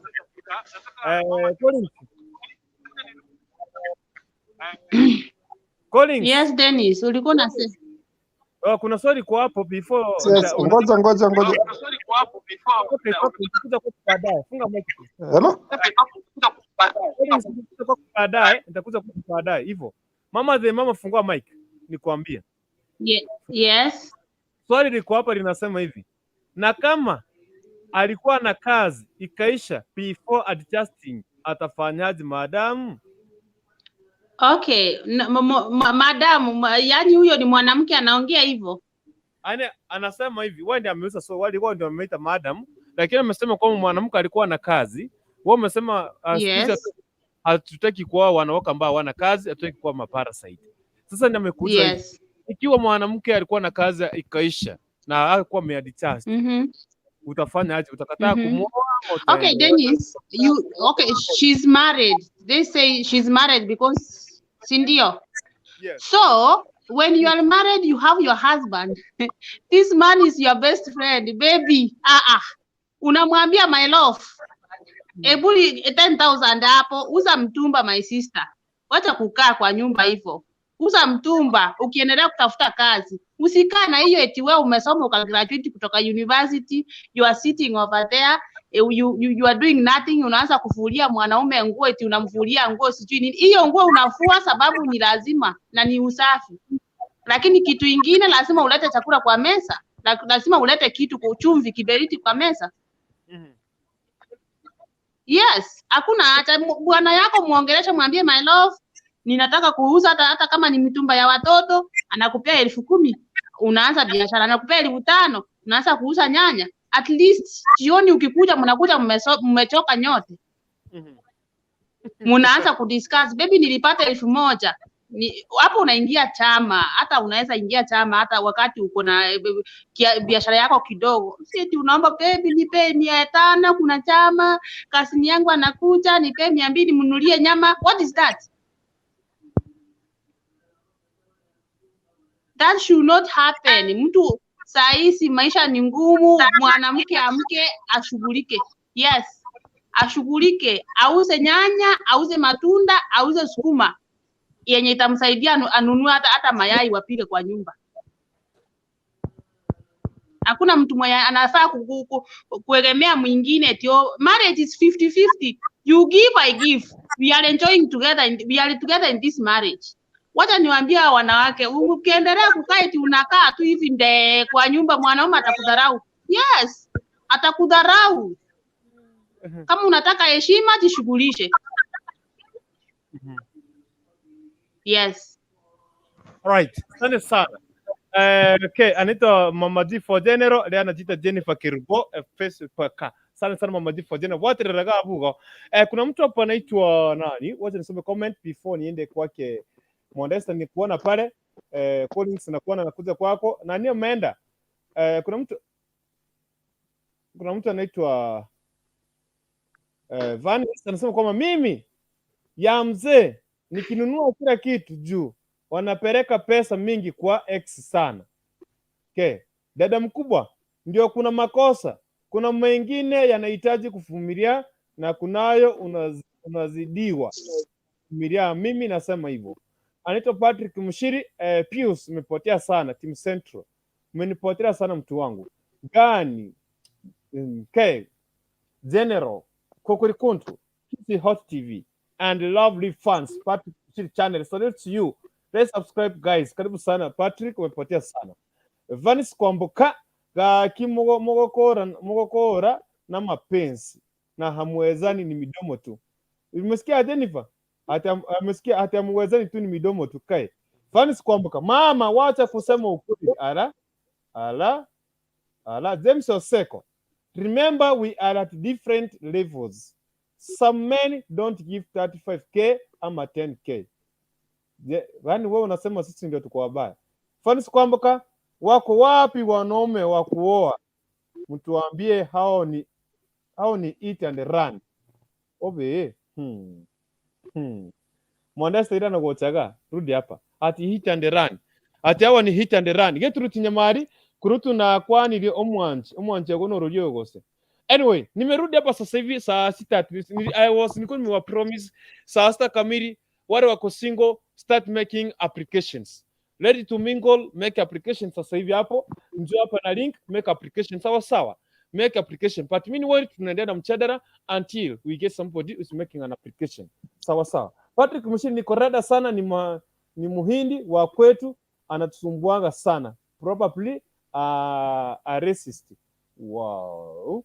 Kuna mtu amekuja hapa. Living like Mundo. Okay, sawa. Let me just come to Collins. Collins, what can you?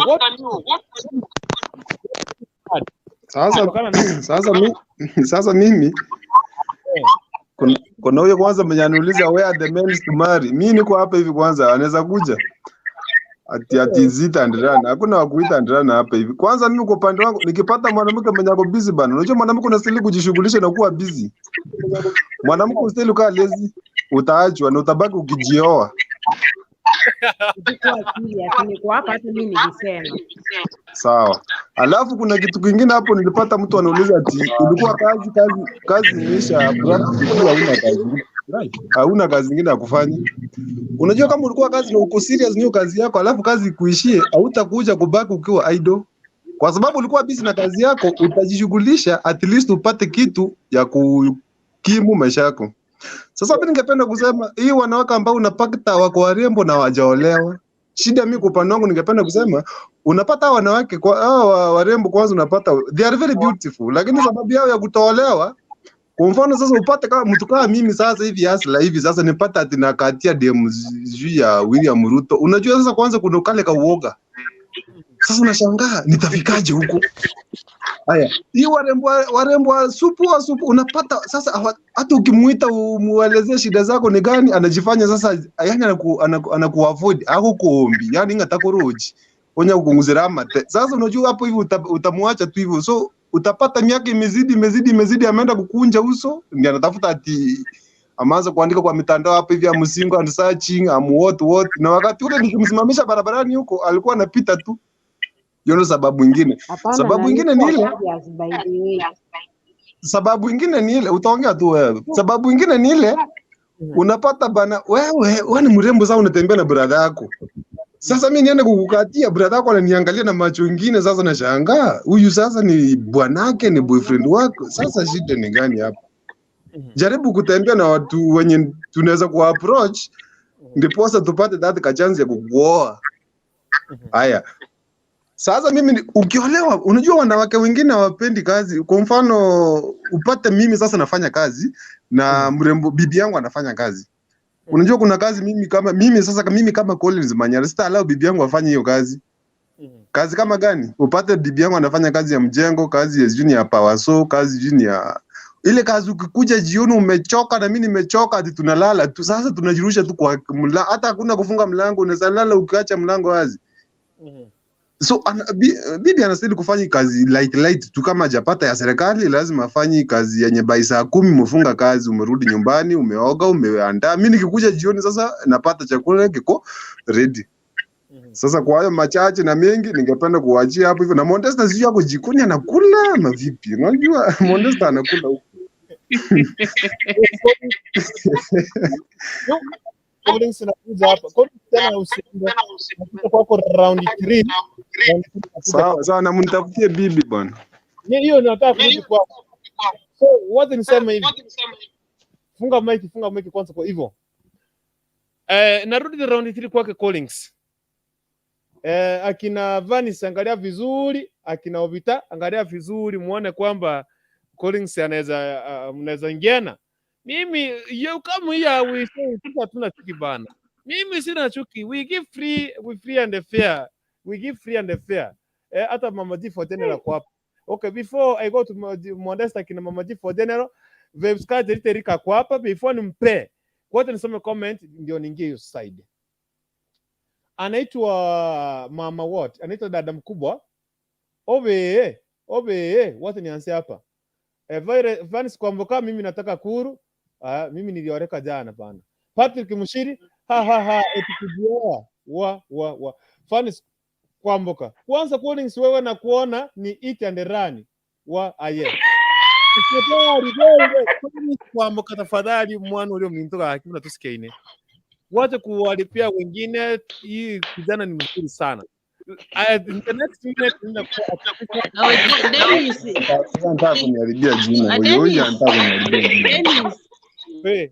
Dennis, can I talk? Kidogo ndio niwacha nijibu huyo msichana. Yes. Hatujasema ukipeana kitu yako igongwe na mtu atoroke, iwezi ndio umepeana. Hatujasema hata kama mtaunganishwa hapa you will get married to him or to her. Ni kujuana. Mkikosana mnaachana. Yes. Ukitaka kutoa nini suruali yako, wewe ndio utaitoa. We are not forcing things here. Yes. Not by force. Mnakubaliana, mkitaka muone, mkitaka mumugonge hiyo kitu muachane, period. Yes. You are free. Mama Tifu wajaje nikuze swali.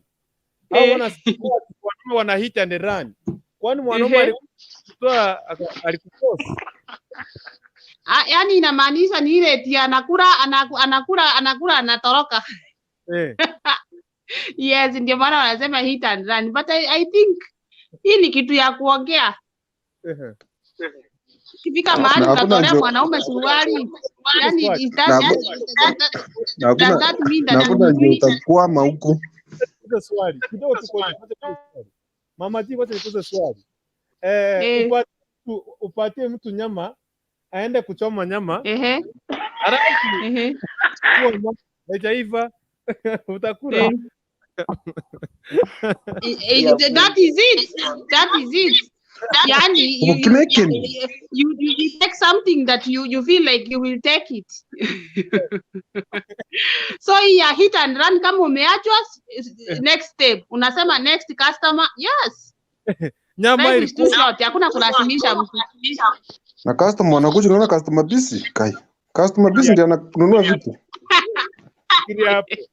We, Collins. Sikiria hapo. Mmekora. Modesta unasema? Ninyi mnafunzana tabia mbaya hapo. Unajua ni kijana nimelea, wacha kumfunza hiyo maneno atakue itadirani. Please, it's not by force, my people. It's not by force. Mkuelewana?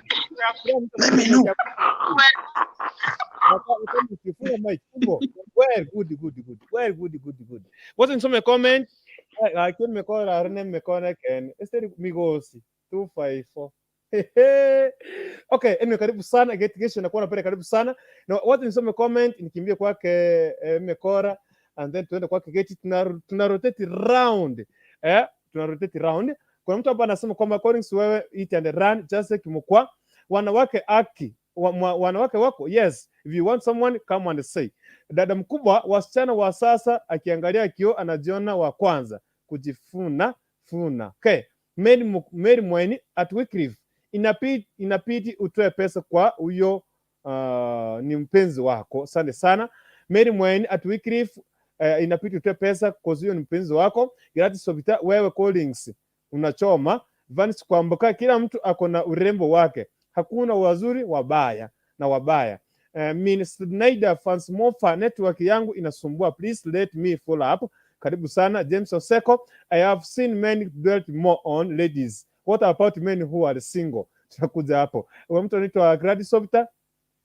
Patrick Mushana anasema kwamba tena siku hizi kila mtu hujiona serebu. Kaa demu ya Samido. Nao vijana wanajiona vikaka tu. It's good to realize age is coming. Gladys Sobita, hivyo wenye tumeandika hapa tuko single itwa okay, hiyo kikisini ngumu, nitaisoma hii comment baadaye. Fans Kwamboka Collins, mimi labda unitafutie kazi. Fanisi kwamba katuma link ni kamu hapo sai. Fanisi kwamba kakuru link. Dada mkubwa ukizeeka utaenda wapi? Mume au mke? Wote mpatie linki. Mini wairi wote nilete migos 254 emekora bossa. Amigos, ndibe kana ko ngale lete elio.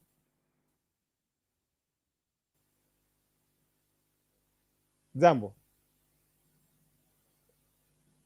Ai, sikusiki. Gai. Oh, all right. Thank you. Shughulikia hapa nimeniambia dakika moja. Anyway, it's okay. Uko sawa? Umefunga kila kitu. Okay, anakiendea kushughulikia anakuja. By the way, tutarudi huko. Get kesho umeenda wapi? Nimepatina linki hapo. Get kesho umeenda wapi njoo hapa. Okay.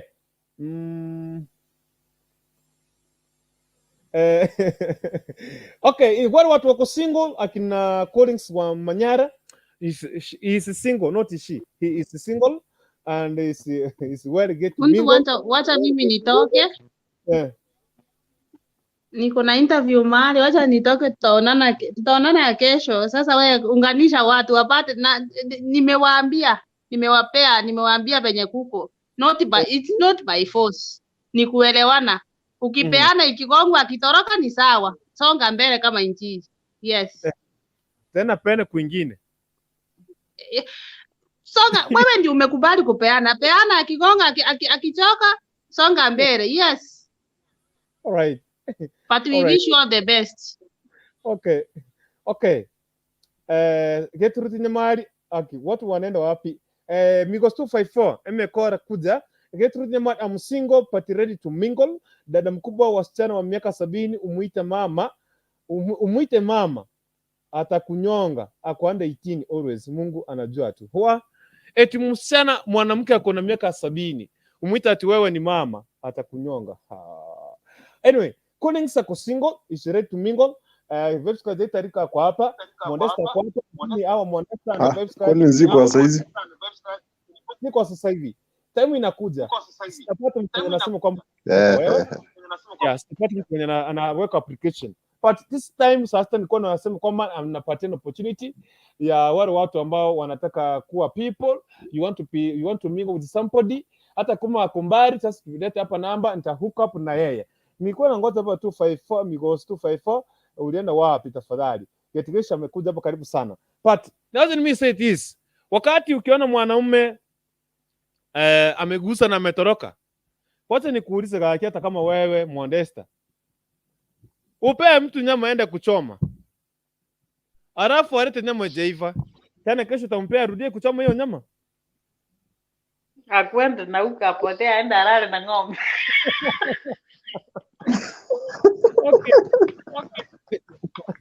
Okay. Nimesaidiana. Vanis kwamba hiyo linki yako imekataa. Wewe rudi YouTube. Vanis kwamba rudi YouTube utaingia. Rudi YouTube itakusaidia. Yeti. Sweetheart ove. Nje. Wote kupatia nafasi, sijui kama uliona sweetheart wako alikuja huku ama pale. Ningi mawanda ikanjengo zanto. Ningi mawanda. Para kwenda sweetheart yoye kama nganare. Namukwani kandi naje studio tanga witaba. Naenda team comment namukwani imatika. Anyway. Niko igaraji. Maswali yako kuburi. Kera kikerororo. Neno mwambie nege very kerororo. Mkoni yale. Okay, I'm single but I'm ready to mingle. Okay. Umesikia Collins? Utaenda umesikia hapo. Watu wanaenda makoti bwana usiku. Hii utaweza na wao? Alright. Kurutu topic ni gani akiniambie nichangie kama nitaweza. Geti. Why most beautiful ladies are single? Why most beautiful ladies are single? Kwa upande wangu ende mkwane kiusitimenti kesuwili. Hapana, usiniambie niongee Kiswahili. By the way, kuongea Kiswahili si mdomo changu. Padisha, ongea Kiswahili kikisi. Eko bwati. Ekigeko gara beautiful ladies. Kwanza dali lazima itiobe beautiful. Kero mondo beautiful are by the way. Most abandi marathi kurarira uminti keroro taranyomra murarira barenda chiauti umanye gocha kunyom turu gocha kupenda barani na sam bake eba kuobo asinjo bakurigeria abantu banyomire amatesa hari bagwitira ubugima bamenyete abande bobo muntorora nieli ni kwe single ama nieli nisiolewe nikaivo obera mpaka saucha kuamwera wika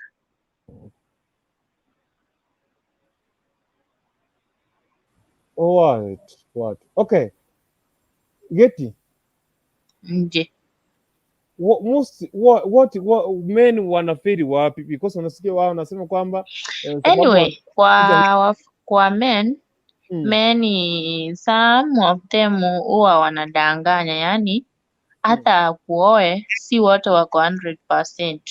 Kuna mwenye atakuoa aenda akuteze, kuna mwenye atakuoa tena alete pipi mwingine, wa pili, wa tatu, yani vile anajisikia, unaona. Na kuna mwenye atakuoa muishi, but some men wako na uongo mwingi, wao wanadanganya, hawako serious. Yani you mean okay. So hapa kuna maswali mengi, but you have to ask questions here. Wakati your husband akileta mke wa pili, what is unajua siwezi wao sasa nianze kuleta mke wa pili, you just must kuna kitu mwanamke amekufanyia anyway. Kwa kuleta mke wa pili ita depend ni nini ambacho kilimfanya akaona wacha alete bibi wa pili. One, upate bibi ako na shida ya kutopata mtoto ama kutoshika mimba ama kutoshika ujauzito. Ya pili, upate kama yani behaviors za mke wake. Ya tatu, kuna wenye wako na hiyo tabia yani mbali ni nagitogoteba ororeri mbali bwati tabia yu mundagarara usonyo yani nagutara ni bad company amute ya leto yo kabiri nerore oigwiroreta so igabwe kubwati na inde giakane omuntu akunyomora mukaye usabwata ubuchafu kebatikanyome Kusumuka ya bwata abana baiseke teba tingoja baiseke tari barongoja komenyera nyumbaga obviously ni tabia ino asmande to yo kabiranyo anyorera sifu ni ntubana tubata bamona indi kwale to istirio leta bwa baiseke wagendera yani umutindo noti. Right. Now I'm coming to that section to you. Wacha niingie kwake baba ya mami, but those people who are single make applications. Codings is here. Codings nitampatia nafasi make applications baadaye. Anyway, baba, wacha kwanza ni kule ugali. Sawa. Baba mimi. Yes. Mambo. Poa sana. Say hi, kisha karibu kwenye mchadara. And tell us why most beautiful ladies wamekataa ndoa, hawataki kuoleka. Mbona?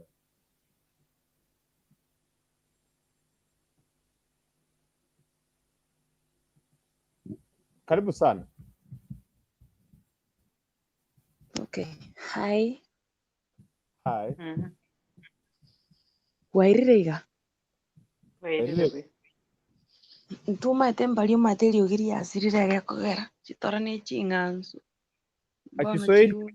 Kiswahili tafadhali. Okay, mnataka tuongee Kiswahili? Na Kiswahili nao ni ngumu kivyangu, lakini nitakijaribu vile iwezekanavyo. Nauliza mbona wale wasichana warembo, mbona wachapata chiko, mbona wachaoreka?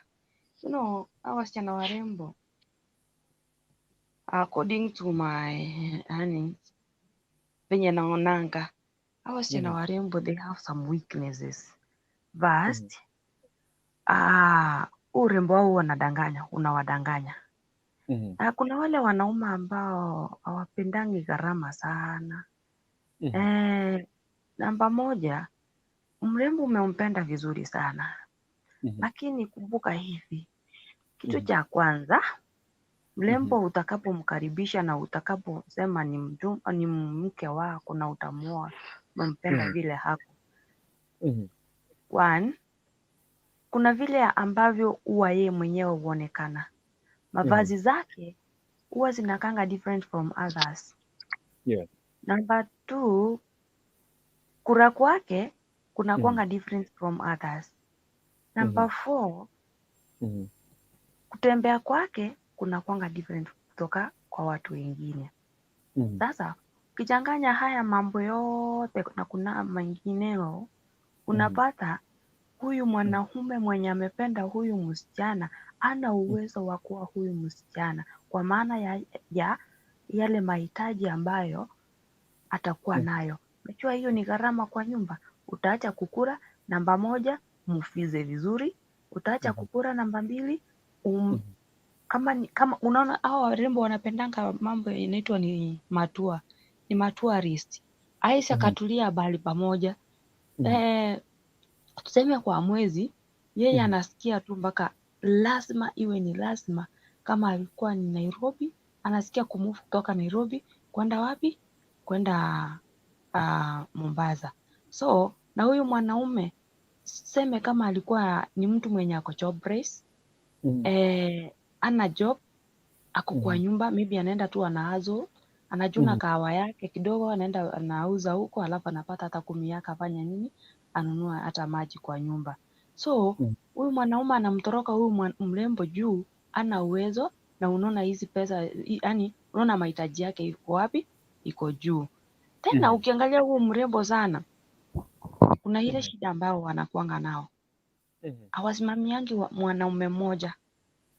Wanakuanga na wanaume, tuseme kama wamekusanya, kuna wa credit, kuna wa kutengeneza makuja, kuna wa kununua nguo, kuna wa kufanya kitu fulani. So mwanaume amependa mrembo vizuri sana. Wakati amempenda wako katika hali ya maujumbiano, at the end kitu inakuja kuharibu ni moja.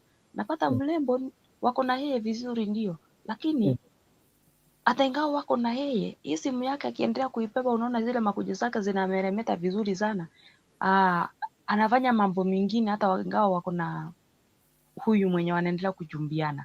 Sasa hata ingawa akikuja kupata issue instead wa solve, mrembo anasema nini sasa anaweza nielezea?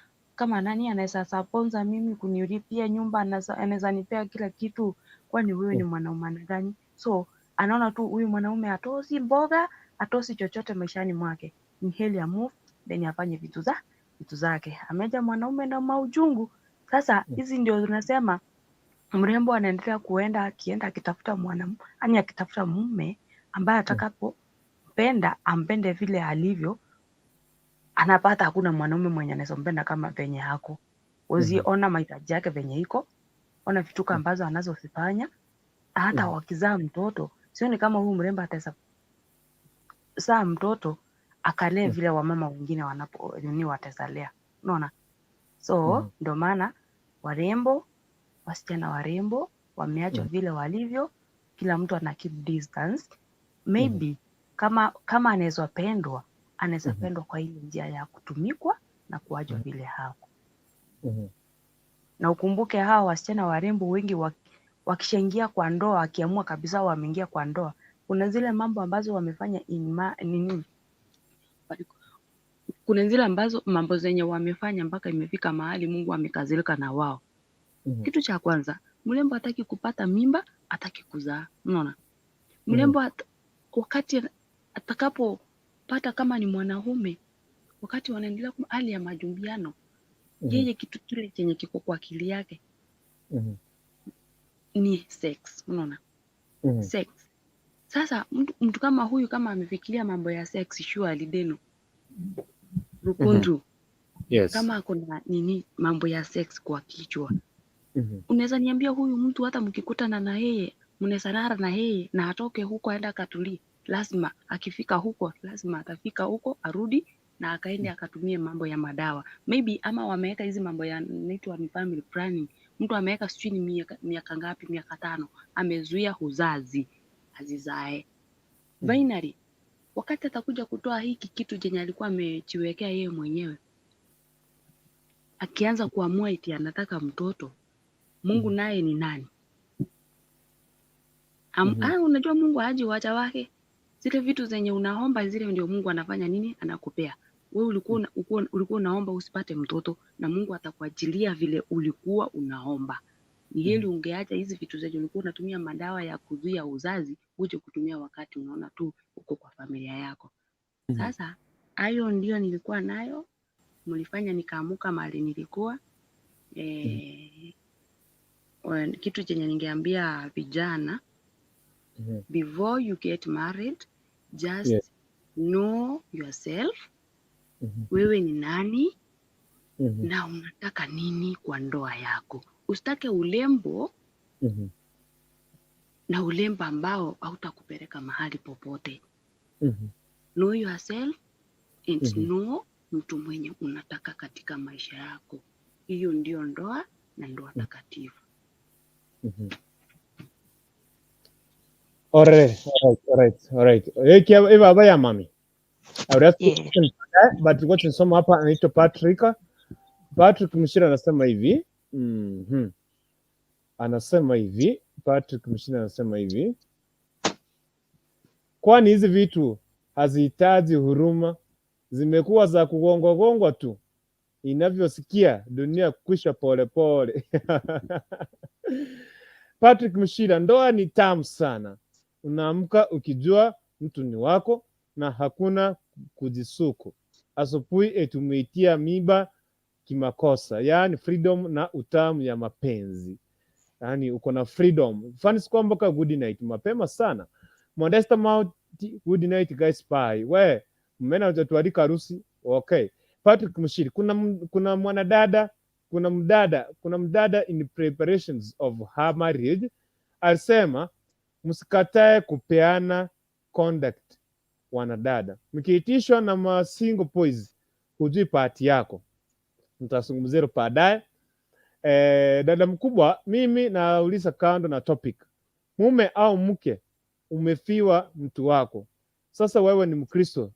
Sasa hapo mko single. Sasa utatafuta mume au mke. It's good because you are a Christian. Yaani anamaanisha hivi. Wewe mume wako mke wako amekufa. Uko single ama uko people? Utakaa single utatafuta mtu na wewe ni Mkristo, ama utakaa hivyo usitafute mtu. Mary Mweni iti handerani atutaki hapa. Mary Mweni hapa hakuna hiti handerani. Tulisema hivi Mary Mweni. We said like this Mary Mweni. Yaani ikuwe ni wewe.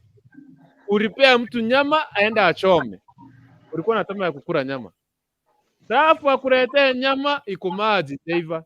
Kesho tupatie tena nyama aenda kuchoma. Sitana ataharibu, utapatia mwingine. I think you understand me. Karibu sana kwa Bonchiri Esther Nyanduko. Hey guys, nimechelewa pati nimefika, nikalie wapi? Karibu sana, kaa hapo. Ingia tu kwenda. Wote nipatie, narudi kwako Collins, lakini wote nipatiane Keva Opant hii nafasi. Atuambie why most beautiful ladies wamekataa kuoleka, na pia utajibu swali liko hapa baadaye. Karibu sana Keva. Vipi mkuu? Poa sana. Inakuaje huko? Hapa kuko salama sana, labda wewe. Tunashukuru tuko wazima tu. Yes, karibu sana kwa show. Naona shoro iko katika fire. Lakini sasa kuna kisungumukuti mahali fulani. Naam. Hapo mkanizengua kiazi. Kusema ya kwamba kwa hivyo kuna wasichana warembo na wasiokuwa warembo na maanisha ama imekwaje?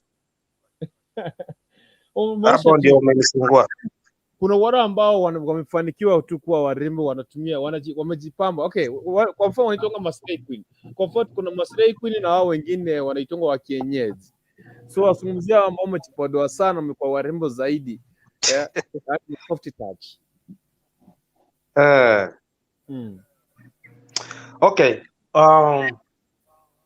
Unajua hii maisha unayajipata vile huko unatarajia, kitu cha kwanza. Kabla hujamlaumu mtu ama kabla hujalaumu mwenzako, upate picture, the first picture ama the outer picture ama the cover picture.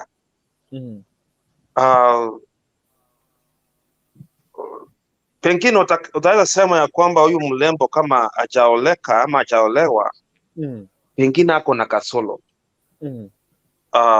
Sometimes siamini hivyo. Pengine utakuta ya kwamba hajapata mwenzake, hajapata mbavu zake pengine. Lakini kuna wengine wataweza sema ya kwamba hajaoleka kwa sababu pengine ako na tabia mbaya. Hatuwezi conclude hivyo ya kwamba hakuna tabia mbaya kwa sababu hatujui. So mimi nitaweza sema ya kwamba pengine hajapata mbavu zake ama hajapata mwenzake ule nao hajapata test yake. Unaona sasa? Pengine kuna uwezekano. Pengine akipata mwenzi ama akipata mwenzake ama akiulizwa urafiki na yeye anajaribu kujichanganya, anasema labda bado muda still, wacha niendelee. Kukuta ya kwamba huyo sasa yeye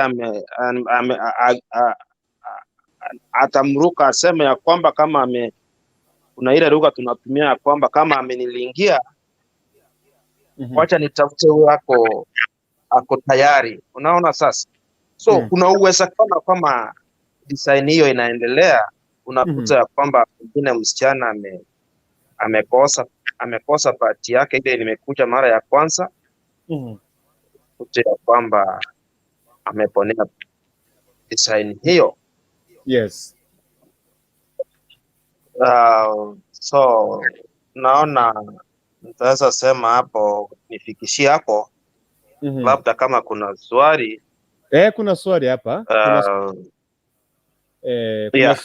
Kuna swali kwanza nisome ya Victor Onchiri, then ndio nikupea hilo swali. Victor Onchiri: wanapenda pesa yetu, hawatupendi kutoka ndani. Hii mazoea imefanya wako makwao ama wengi wamejikarisha. Kai Victor. Patrick Mshiri: mkubwa wakufiwa ako free kuoa au kuoleka, ila tu he or she must consider the future of her children, not his children. Dada mkubwa Patrick Christian person, please tell me. Yani Mkristo mwambie. Kuna swali hapa. Dada mkubwa anasema hivi: yeye ni Mkristo, yani ikiwa mtu ni Mkristo, bwana wake alikufa ama vipi yake amekufa, huyo mtu tunamuita ako single ama hayuko single? Kama anasema hivi, ikiwa mtu alikuwa ameoleka. Kaka tuelewani, si network. Unanipata? Keva? Unanipata? Yes. Nasema hivi, anauliza ikiwa mtu alikuwa ameoleka ama ameoa, out of a sudden bwanake au pipi yake akufe, huyu mtu akipaki ataitwa ako single ama hayuko single? Kitu kingine, huyu mtu akioa ama akioleka. Okay, wacha nitoka alafu niingie, naona kama ataelewa. Alright, thank you. Kwa ngana tuigwa na netinere, wacha tungoja anarudi. Karibu sana kila mmoja ndani ya show, na kuambia kwamba ni free show ya kila mtu ako free kuzungumza na sisi hapa. Nikwambia kwamba nile tu sijapata watu wenye ako single. Wale ambao mnataka kumingle, tafadhali make application here. Don't fear. Callings, ulienda wapi? Modesta, I don't know what you have run away like that. Leo kumehappen aje jamani? Keva amerudi hapa, niko na swali kwake. Alright. Keva, tuko na swali. Hapo sasa. Anauliza sasa hivi, ikiwa ulikuwa umeoa ama ukaoleka, mmoja akufe ama mwanamke akufe ama mwanaume akufe, mwenye anapaki ataitwa ako single ama yuko single?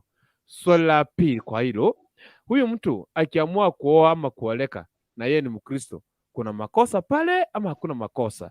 Karibu sana kwa hilo swali. La kwanza swali la kwanza linachipigwa hivi.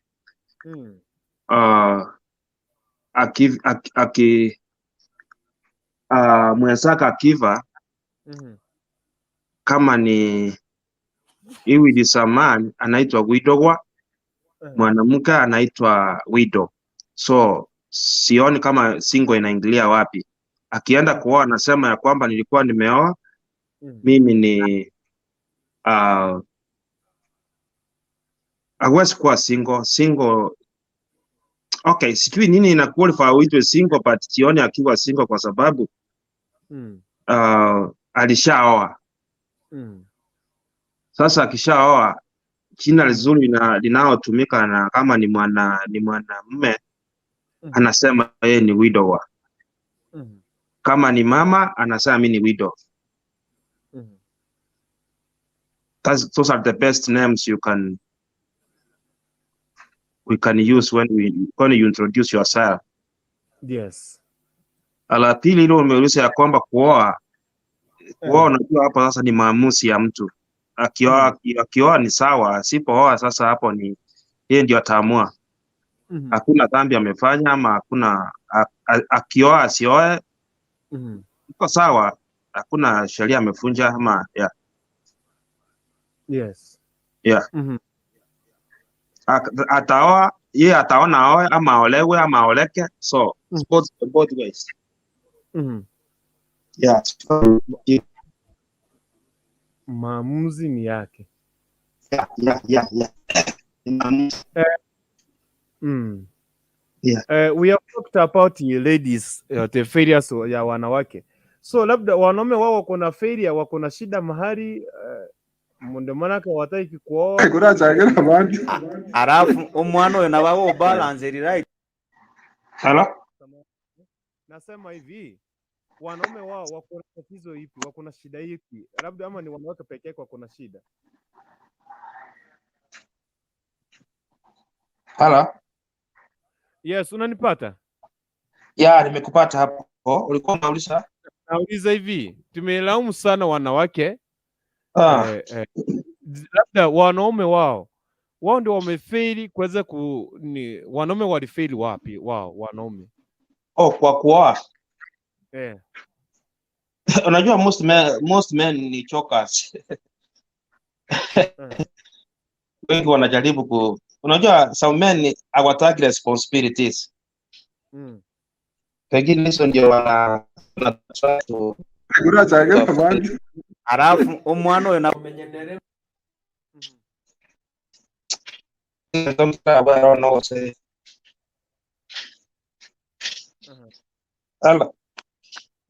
Nakupata. I'm getting you. Yeah, nasema hivi. Some men wanajaribu kuwa chokers. They're not straight. Unakuta ya kwamba they are trying to avoid some responsibilities. So nakuta anasema ya kwamba tatu nikaa hivyo, nitaoa. Nakuta anaendelea kusema ataoa, miaka inaenda, nakuta amefika 40 years anaendelea kusema nitaoa. So tuko na hizo shida sisi wanaume. Naongea kwa sababu nimepitia hiyo system. Na huwa inakuja na automatic.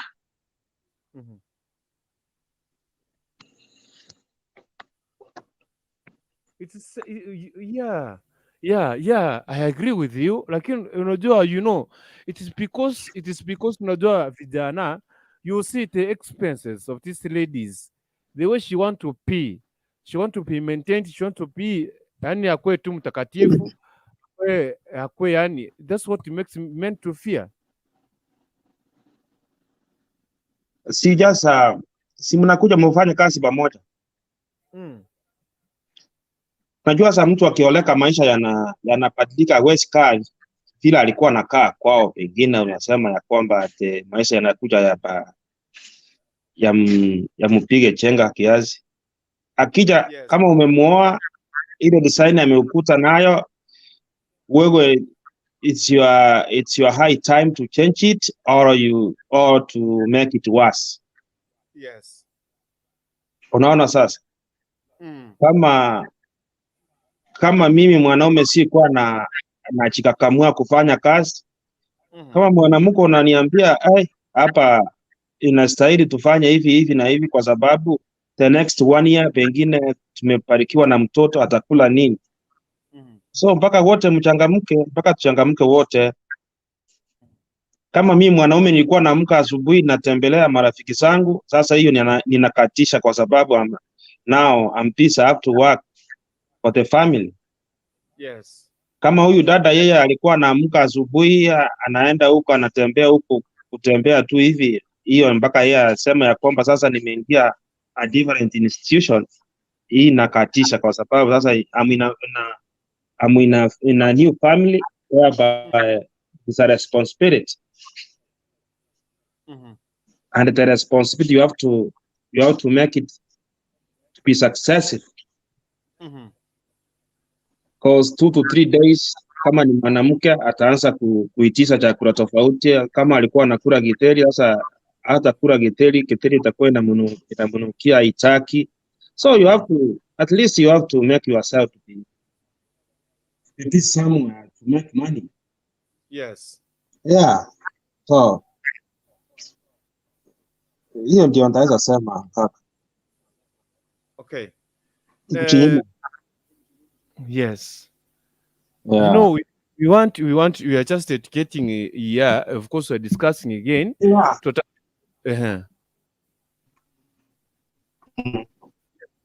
Ni kama network inakuzumbua hapa. The thing is, yes. Yani uonyeshe nia ya kwamba I'm capable. At least hata mtu akikusaidia nione ya kwamba kurukutu hapa amejaribu, ni vile tu atapata at least kamkono, naelewa. Yani uonyeshe kwamba you are ready to be helped. Yeah. Lakini tukikaa hivi hatutakuwa na jamii, the next generation, kwa sababu unajua hii generation yetu hii tunajivunia kwamba hii generation yetu tunajua hii tunajivunia ni ya kuanzia miaka 30 mpaka 40, tuko hapo katikati, unaelewa? Yes. Sasa hii miaka unajua kama hatutakuwa na jamii, hatutakuwa na the next generation. Si tutakuwa the next generation imekufa. Sisi tutakuwa tumekufa, sasa watoto wetu watakuwa wapi? Unaelewa? Yeah. Right. So, you know, you guys, you know, I was just looking, nilikuwa siku nyingine nimekaa naongea na vijana wavulana, why you not get married? Mtu anakuambia mimi jipanga kwanza, wacha tu nijipange kwanza, I'll come, I'll marry, because wanawake hawataki mchezo. Yeah, hawataki mchezo. Wote nione comment hapa. Wacha nisome comment hapa, anakuja kwako Kefa, shikilia hapo usiondoke. And anybody mwenye amekuja kwa show, and if you want to mingle with somebody who is single, unatafuta mtu, njoo hapa useme nafasi ipo, don't veer anybody. Dada mkubwa, okay, nilikuwa nimesoma hiyo. Patrick anasema kwamba mkubwa Kefa is right. If one partner is dead, the door is open to contract a new marriage or just to stay single, as most women do to favor kids. Mary Mweni, lugha please geti. Dada mkubwa, hii inaniletea giza.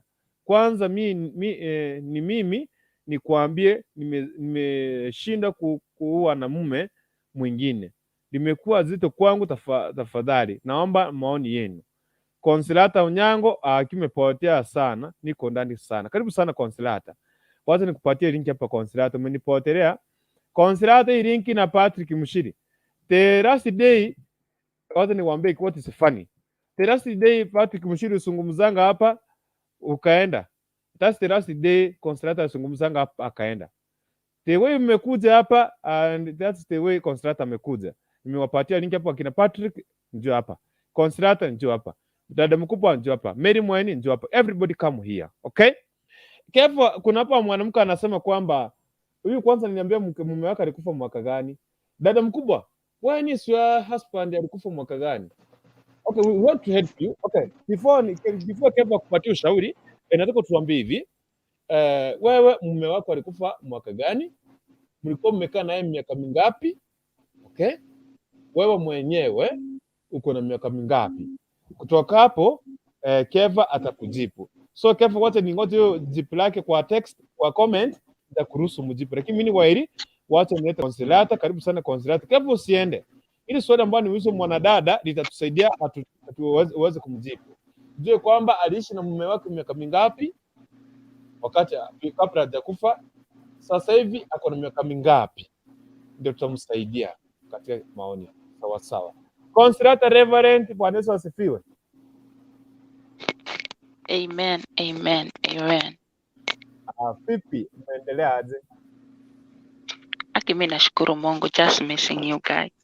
Hata sisi tunakumisi yani hivi tu. Yani, lakini nafurahi tena kuwa hapa. Nafurahi kabisa. Nashukuru sana kwa kuona. Nimekuwa hapa na ma referent wengine na ma bishop, nikajiuliza sasa Consolata ako wapi, lakini amekuja. Karibu sana. Nimekuja, asante. Ulikuwa unasema nini? Mchadara wale unasema hivi, wanadada wengi warembo, wale ambao wamerembeka sana, wako na sura. Unajua kuna wale wako warembo sana.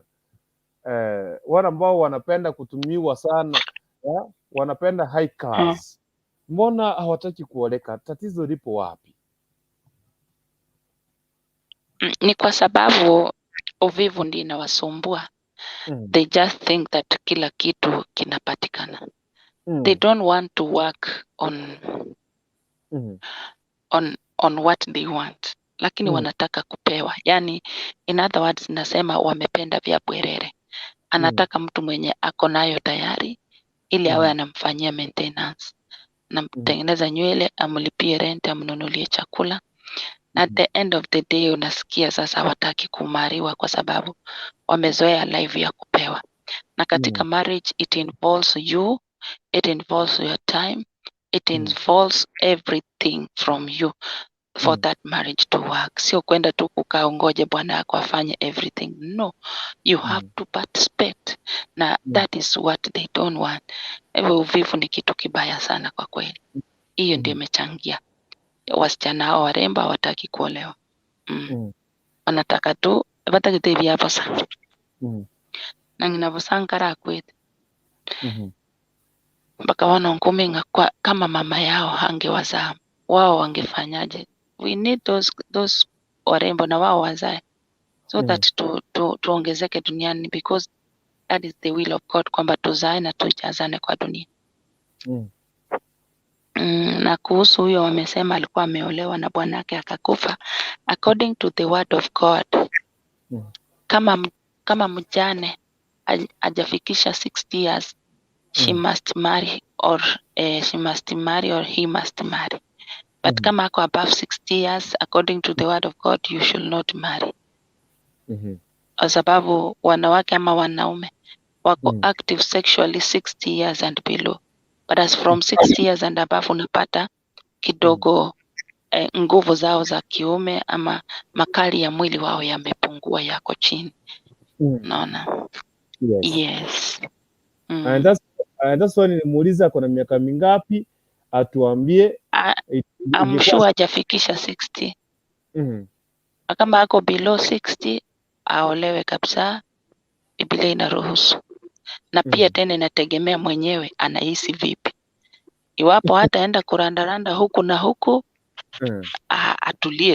atulie asiolewe.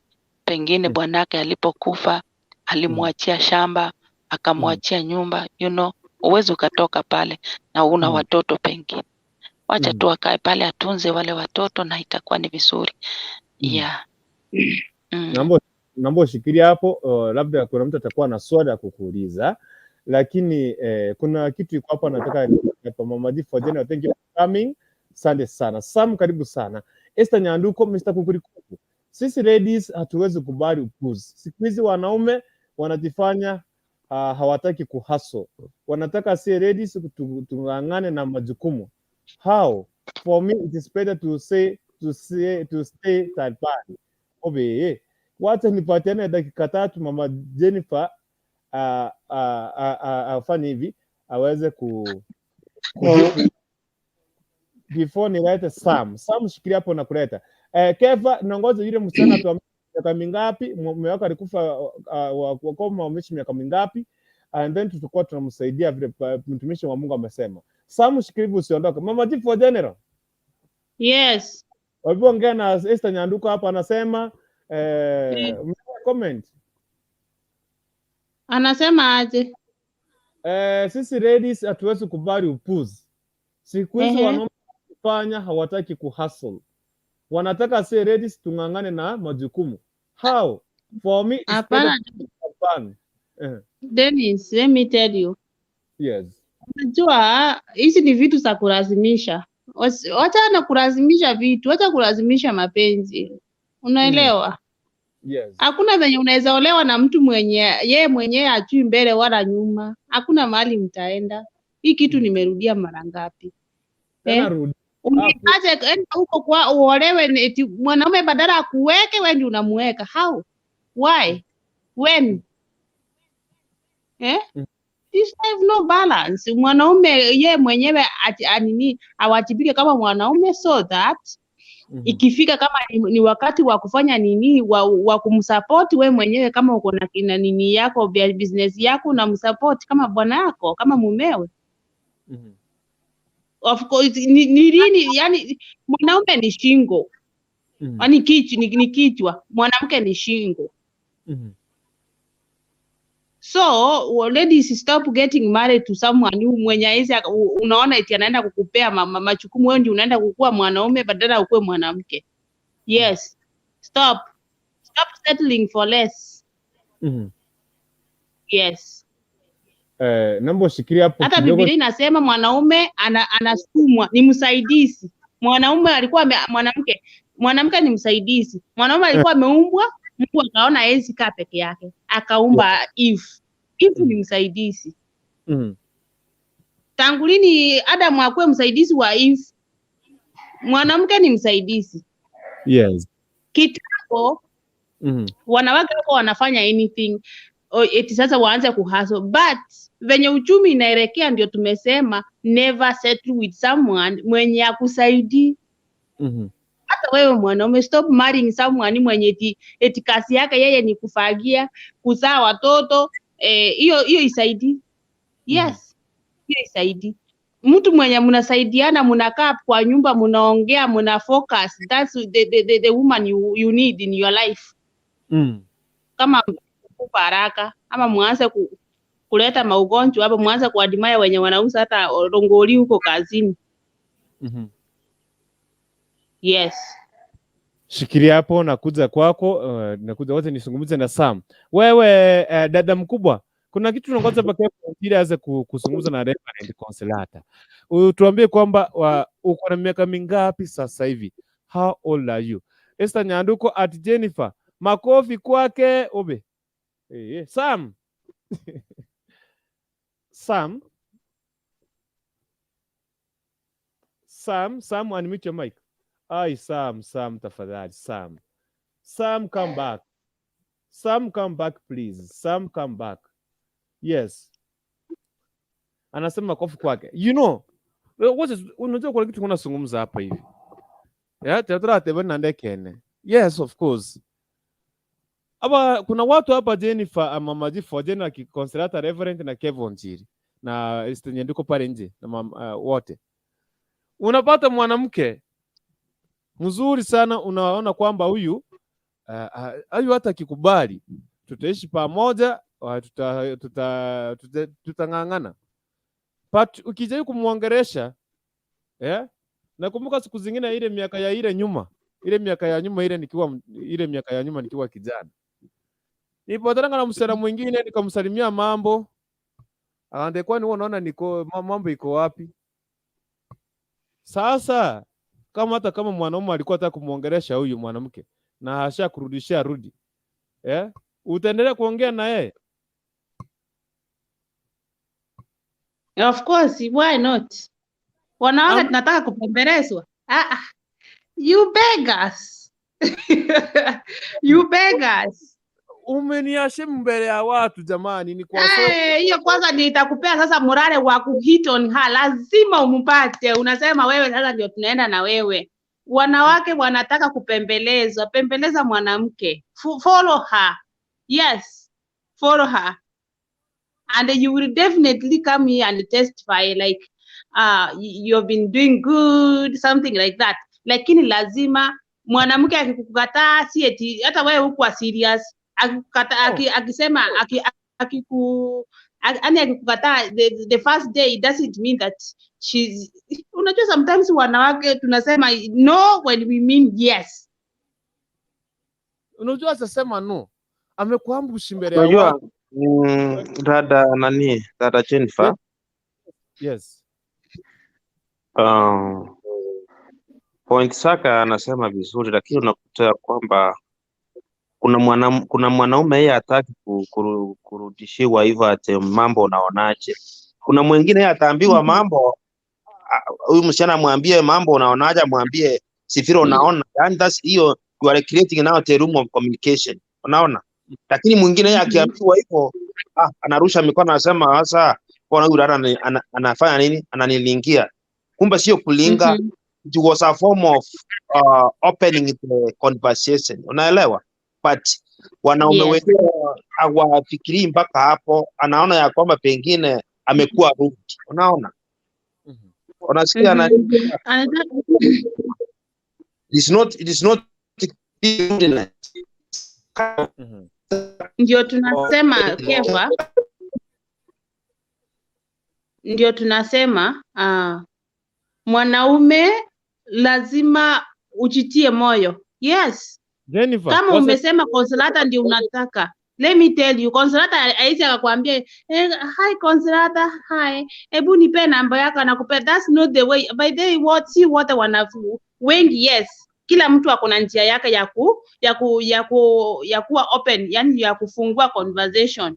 Maybe mimi Mama G, by the way, sometimes I'm rude. Mimi naweza kuangalia ukinisalimia hi, kuangalie hi, niko busy na vitu zangu. So you have to know how to tackle that in this situation. Yani utaniongelesha aje? Wamajifu tena nikuambie.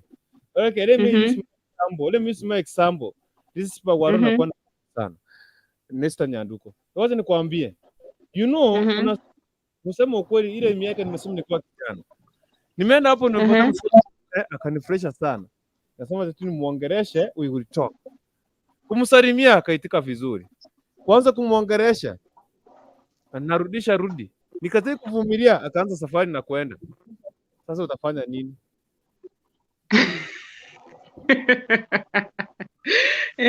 Alafu sasa wewe ni kijana, sasa mfuate. Unajua mpaka umeniambia mpaka nimeimagine mahali fulani. Yani nimeona tu picha venye kulienda. Kurukoto. Yes. Again, tonkere torakora. Yeah. Abasubati bari diuse. Yani enchira nero rakwana amusubati abugate ngarambu yakwana pati umusaje okeranga ki. Yes. Igabarudi. Ono, again, kota pampe ki banga wancha raisi. Tigango bata miru ya upole. Yeah, yani rude, yani abanga lende something but kuna network ya Kevin network. Yes. Kuna hiyo kind of rude. Keva toka urudi. Keva network. Toka urudi tena. Tena ukuje tafadhali, network hatukusikia. Yes, karibu sana. Rispa wanu kwa nelibaga. Kwa nelibaga rispa waro nitakupatia nafasi. You know, tena acha nikuambie, hivi mimi natumia kama example. Siku nyingine tena ndio mimi nimeungana msichana vizuri. Muomba namba ya simu akakataa. Ile time tunashuka gari kwa mtu anaenda zake, ninaanza kukuambia, hata nikupigie ya mamangu, alafu utapika ndio nipate yangu. Yangu sitashikia kwa kitu. Namwambia sitaki. Yes, Kev, ulikuwa unazungumza kitu. Nilikuwa nasema Yes. Utakuta ya kwamba pengine msichana ana nia mbaya, lakini ile communication amemake, the man ameichukua kama huyu msichana amekuwa rude. So sometimes girls, let them try to be any kind of conversation they are getting from men who are strangers maybe, who are intending kuchukua nyuma bamanyanga ki ki language bago tumwa the less posing ki te much correct kananga yaba rude. Yeah, yani bale bataga ni bintu kabire bibatale merali una abandi tokole merali. Okay, Kefa, let me tell you. Omanyete, I want to talk to ladies. Kama unajua umefika 25 years and above, behave yourself. Wewe sasa umetoka, unajua hiyo kukua rude ni teenage. Yeah? You become rude. But kama uko 25 and above to 30, you just a cool lady. Yani you just calm down. Nikikusalimia kama mimi ni mwanaume, hi. Yani you behave. You see? But 25 and below, those one what test maji kwanza, wacha wakunywe. Kwa hivyo Jennifer, unamaanisha kusema ukiwa 26 ni kuambia habari wewe sema utaiweza? Habari yako. Wengine wanasema okay. I'm saying hautawezana na habari yangu. Utaiweza? Hapana, sijasema nitaiweza. Yani when you say hi, yani you behave like a mature lady. Utanipata. Ninasema hivi. Kuna kind of jokes ukisalamia mwenzako ya kwamba habari yako. Pengine akwambie utaiweza? Anakuulizia. Sasa hiyo unamaanisha? Hiyo inamaanisha sasa si hiyo ni yani ana create room yani conversation, anafungua conversation, utaiweza? Exactly. Lakini kumbe tayari huyu msichana amekuwa rude. Lakini unajua sasa wewe ndio umeelewa, kuna wanaume wenye wana understand na wenye understand, but ndio nimesema mwanamke I'm making you I'm on top of your I think ako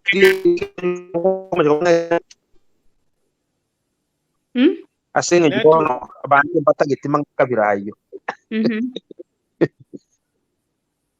Kama amekuambia habari yako, sema habari ni mzuri labda ya kwako. Yes, 25 and above, you are a mature person. You know what you want. You know kama ni bwana unataka, hata kama si bwana, you know how to mingle with people. Talk nicely. Stop behaving like a baby. Period. Okay. All right. Nataka Rispa Gwaro azungumze pia na yeye hapa, tusiana nasema nini, labda anaweza wapinga. Rispa Gwaro, jambo. Si jambo, njemba kumeti bintu moko kwa nagai. Tiganga bana babandi yani mutagete onde wesi yoko kwa cheki. Nuri yani uri ga insangiti go nyawasakara onde wesi yoko bodi done rieta. Uri cheap yani uko korobara ni onde wesi. No, karabe pigichi. Noro chumonto gwantete.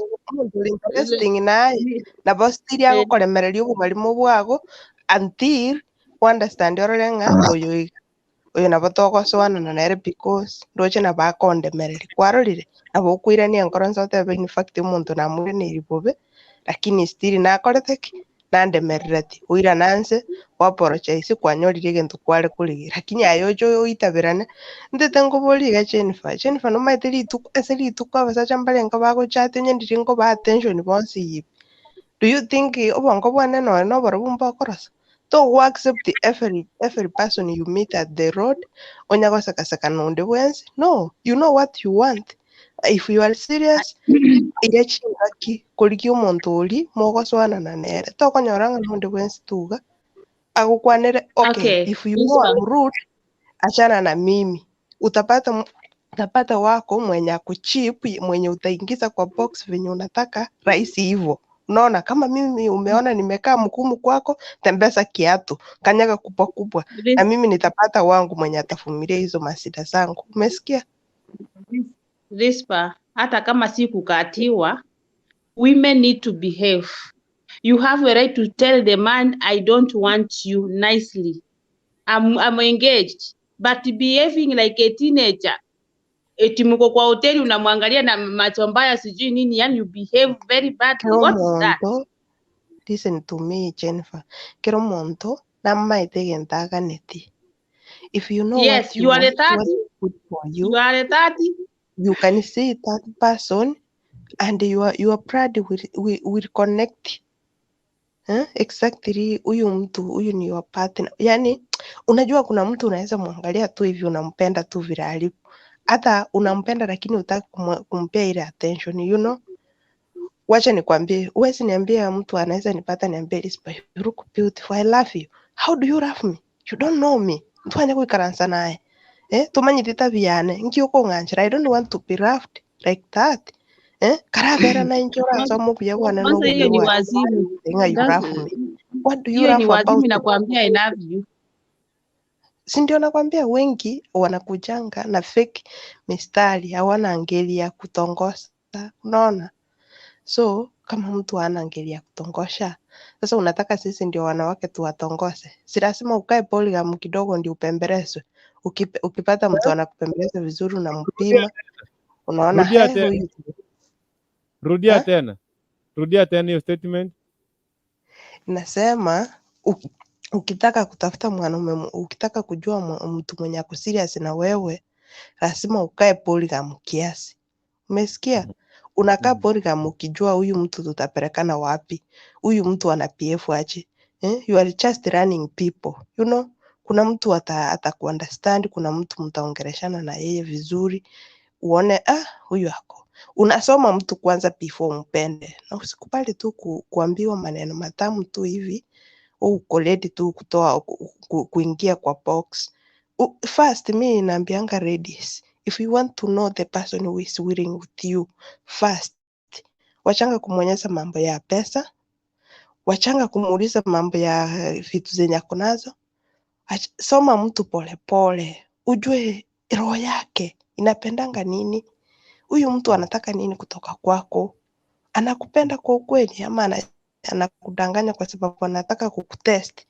Wacha kukaa kama avocado yenye inafinywa, mnunuzi anakuja anafinya, anaona kama imeiva ama haijaiva, anakuacha.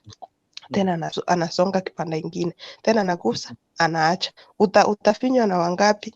My dear, lazima wewe ni mwanadamu na Rispa, nikwambie siri kabla uendelee. Before ndaanza nikwambie siri. Uwe mtakatifu. Nikwambie siri ndio endelee. Nikupea siri ndio endelee. Kusema ukweli Rispa, men of today's, vijana wa siku hizi, akitaka unajua nyinyi wanawake mko wengi. At the moment if you are single, at the moment kijana amekuongeresha, uanze kulinga uende. That's all. Kitu inakuja next ni matusi na amenda. Nani ataenda hasara? Vijana wa siku hizi Rispa kusema ukweli I can't beg. Unaona the first time kukurukuntu una beg. If you beg someone need to be with you, my dear, utajiletea stress maishani mwako na utakaa na furaha yoyote. Unajua, sweat, you have to sweat to get your partner.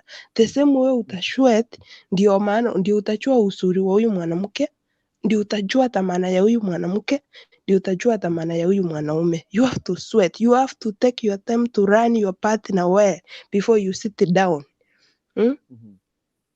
Unaona? You don't have to rush. Marriage haiendi mahali iko, lakini you have to search. Kama utaki kutangatanga ufike unaolewa leo, kesho umerudi kwenu. Umeolewa leo umeonjo, wanaume wanataka kukuonja wakikuacha. Wanakuuma, wanakuacha. Kwani utapelekea nani mapaki? Wacha nikwambie.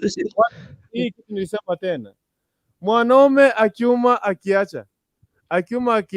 Wacha nikuuze rispa waro. Hata wewe upatiwe nyama waende kuchoma. Ama upatie mtu nyama akuchomea kulete ukule. Ulikuwa na appetite. Aende kuchoma nyama, alete kiwa na maji hajaiva. Kesho tumpatie nyama tena aende kuchoma. That's why nakwambia ladies don't be tested. Usiwe unatestiwa. Kama mtu anakupenda atakuvumilia na hizo zida zako na atakurekebisha. Wait. Yes or no? Tuende mbele. Unajua nataka kukuambia. Utamuonyesha. No. Utamuonyesha vile atapika. Utamuonyesha. Umepatia kama ukweli unapenda hiyo nyama, lazima useme ukweli. Wacha tumie hii sasa. Ni hoteli, umeenda hoteli. Umeitisha nyama ile inachoma pale maji. Tena kesho utarudi kwa hiyo hoteli. Unapua service. Utarudi tena.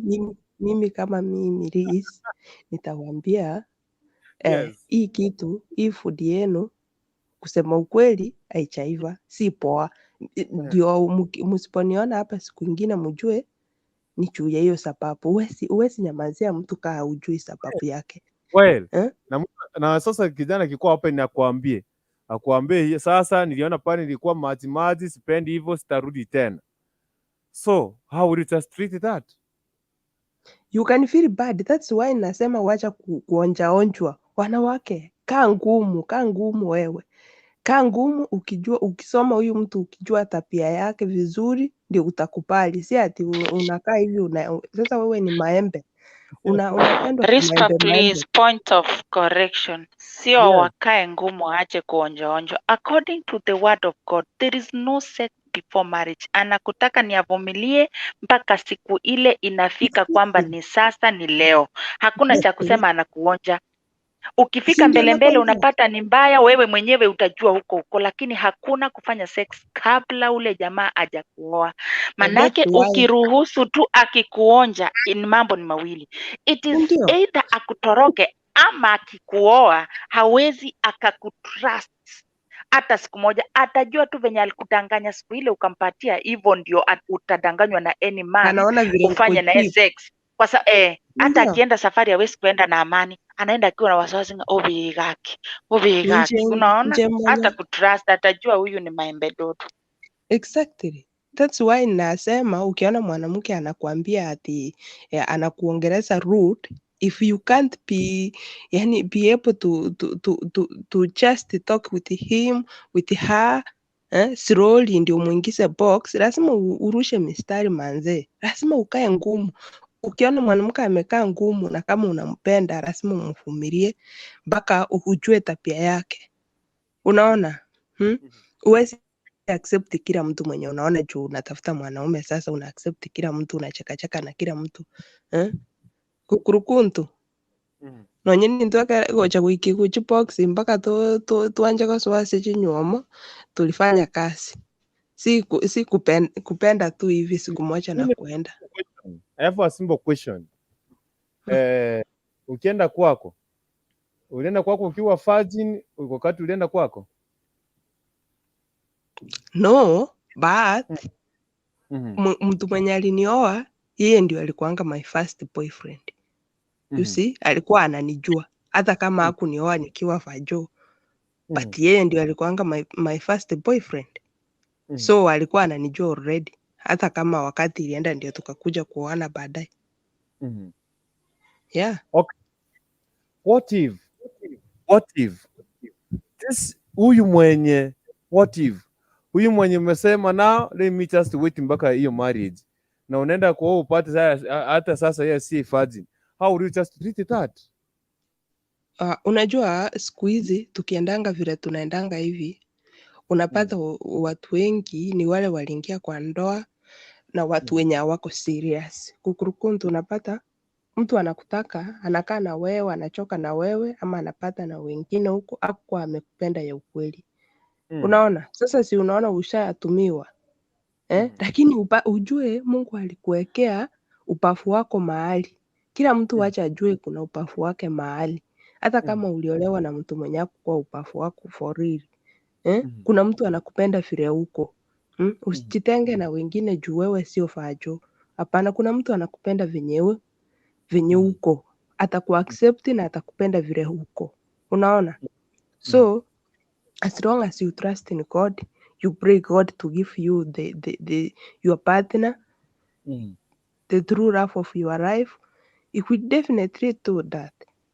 Huwezi ng'ang'ania ati sasa wewe unataka tu kila mwanaume mwenye anakutaka. Unajua kwanza hizi mitandao, mtu akiona hata picha yako anatamani tu picha.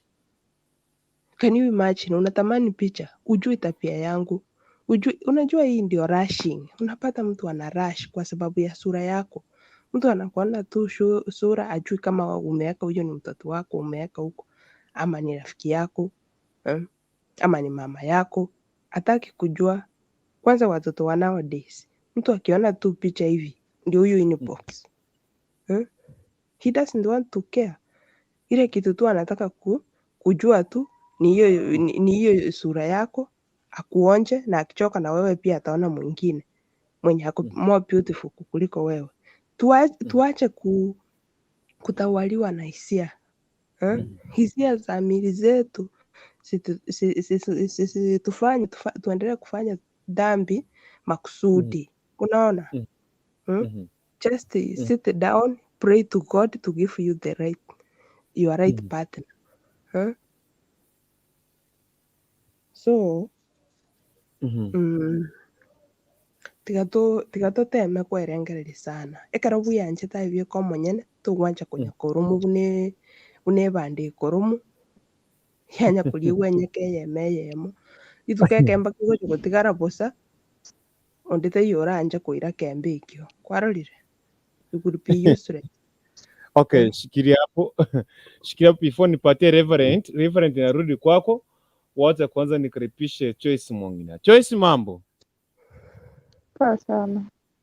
Naona umejirusha kwa kitanda bana. Vipi? Karibu sana. Niko poa. Nataka nikupatie nafasi uchangie kwa hii topic, kwa hii mada, lakini naomba ushikilie hapo kwa dakika moja kwa sababu referent naona pana niambia amechoka, nataka kulala. Niruhusu azungumze, nirudi kwako tafadhali. Choice mwingine, tuko hapa mpaka asubuhi, sisi hatulali. Acha kwanza referent azungumze. Referent, hebu weka final words hapa, ambia watu on what to do before you just go and sleep. Na sleep tena kesho. Okay, mimi naweza tu nikawa advise vijana kwamba never should you know that person that mwenye anaenda kukuoa. Don't unclothe that woman or don't ever try to know that man ati yuko vipi ama anakaa vipi. Manake mambo kama hayo yamechangia also mtu kukua anakuwa mzazi kwa kutokuwa na mpango. For example, ndio wamejuana hivi mara ya kwanza, ndio hao wanafanya sex ni first time, mimba ndio hiyo, na hawakuwa wamepanga, hawakuwa wametarajia.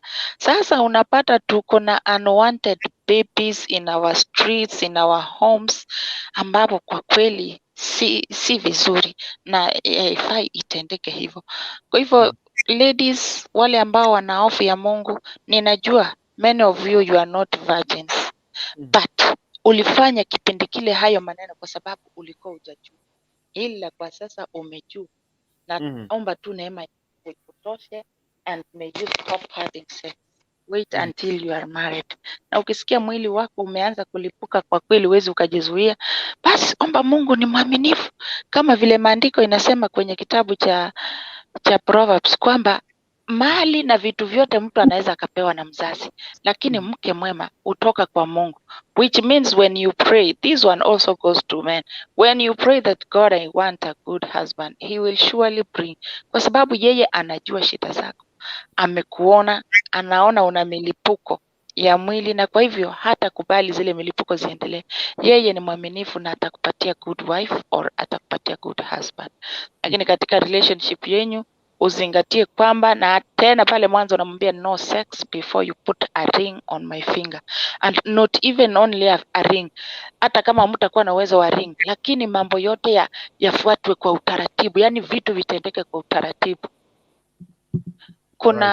Kuna wale wana uwezo wa kufanya harusi na kuna wale hawana uwezo wa kufanya harusi, lakini mambo yaende kwa utaratibu. Mnaenda kwa pasta wenu, mkuje mbele ya wazazi, ijulikane kwamba Konsolata Jumamosi atakuwa anapeanwa kwa kurukuntu kirasmi. Wachungaji watakuwa pale, wazazi watakuwa pale, wawaombee kirasmi, sio tu kuchukuliwa tu hivi kama maembe yenye yanauzwa sokoni, azin kila mtu anaweza kanunua. Hapana, lazima mwanamke ama hata we mwanaume ujifanye kuwa private and confidential.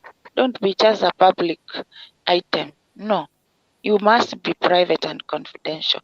And therefore hiyo I think itachangia kwamba watoto wenye ni unwanted babies hatutakuwa na wao ovyo ovyo. Tutakuwa na watoto wale ambao wamezaliwa na wazazi kwa hiari na kwa mipango kwa ajili ya kutunza kizazi kijacho. Maana inakwenda kufikia watoto wa kizazi kijacho, wale hawana baba ni wengi kuliko wale wenye wako na baba. Unaona? Na ni kwa sababu ya hivi. Kwa hivyo watu wajitunze na wakuwe safi, watunze mili zao, kwa sababu mili zao zenyewe ni hekalu la Mungu. Kwa hivyo usiruhusu ama usiachilie hekalu la Mungu kuchafuliwa. No. By the way, siku ile atakuoa, that is the work you will be doing. Sasa mkianza kufanya saa hii, ukifika kwa ndoa utakuwa unafanya nini? So be smart, and katika hiyo smartness yako be humble and stay calm, na wacha ijulikane you are a child of God. Sio mambo hayo ya kusema hapana. Yes.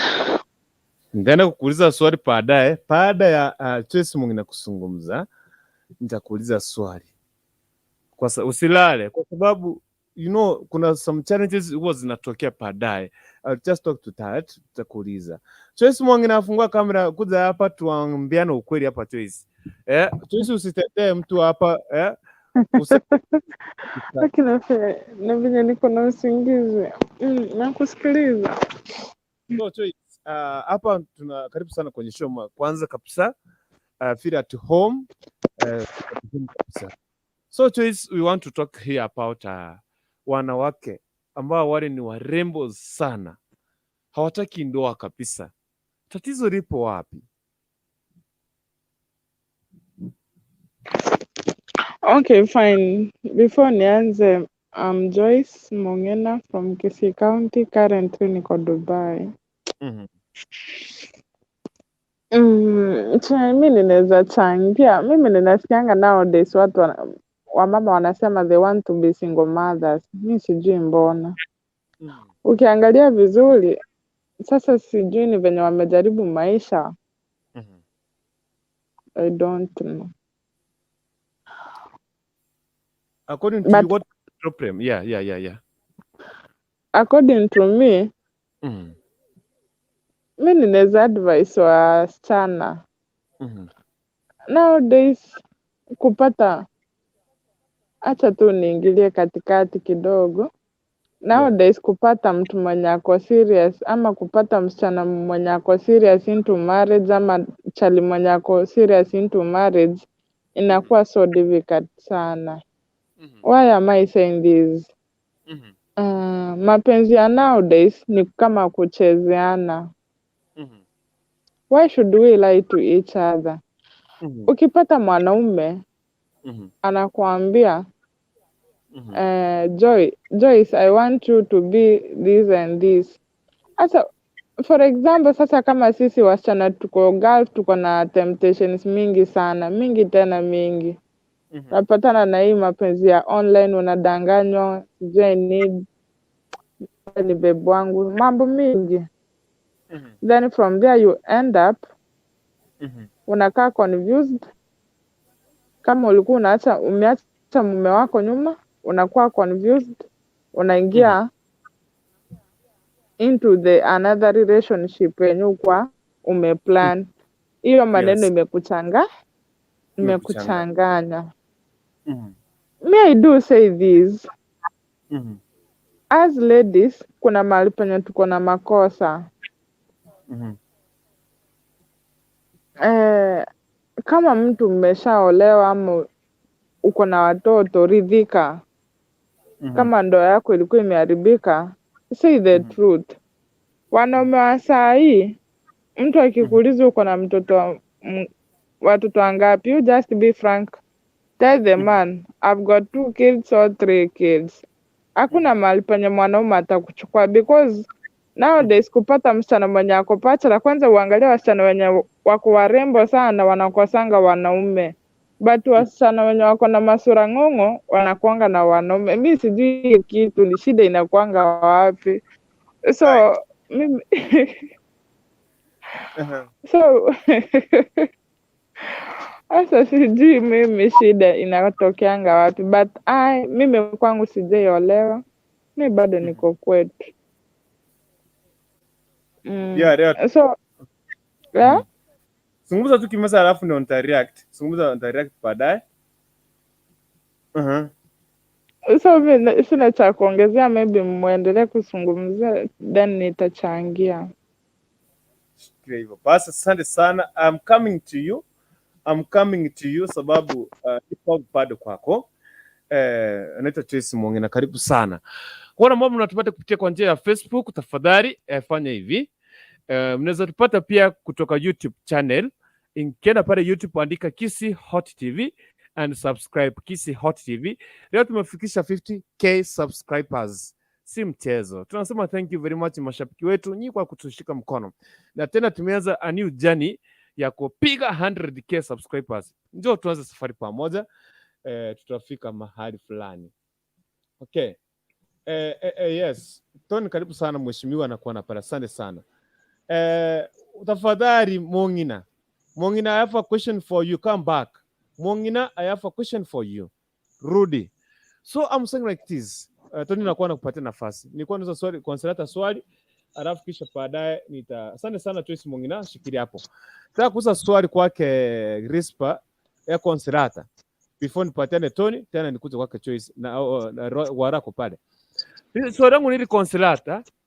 Umesema kwamba watu wakae mpaka time ya marriage ndio mnaanza kuchekiana. What if you take this person, haujamsoma, haujaona vile anakaa, na ujue wewe upate si mwenye mlikuwa unataka. Si tena mtaanza kuachana, mwanze kufukuzana, mwanze kusema wanaume ni wabaya. Why can't you check and agree useme kwamba this is the thing that I should take? There is nowhere it is written in the Bible that you should check her or you check him before marriage. Ukifika huko ukipata sivyo, pray. You as a Christian, pray. Tell God to bring that person to your standard, or you to go to her standard. Na mutarime. And God will do that perfectly. Exactly. Yes. Thank you. Thank you very much. Amen. Barikiweni. Good night, guys. Thank you very much. Welcome tena. Karibu kesho. Konsilata, kesho utakuwa? Kesho nitakuwa. By saa ngapi? Tunaanza saa 3. Nitakuwa. Okay, fine. Right. Thank you. May God bless you. Thank you, Konsilata. Thank you very much. Unajua mnipiga. Sawa. Joyce, tutaonana kwa WhatsApp. Mwambie Kurukun nitakupatia namba yangu tuongee WhatsApp please.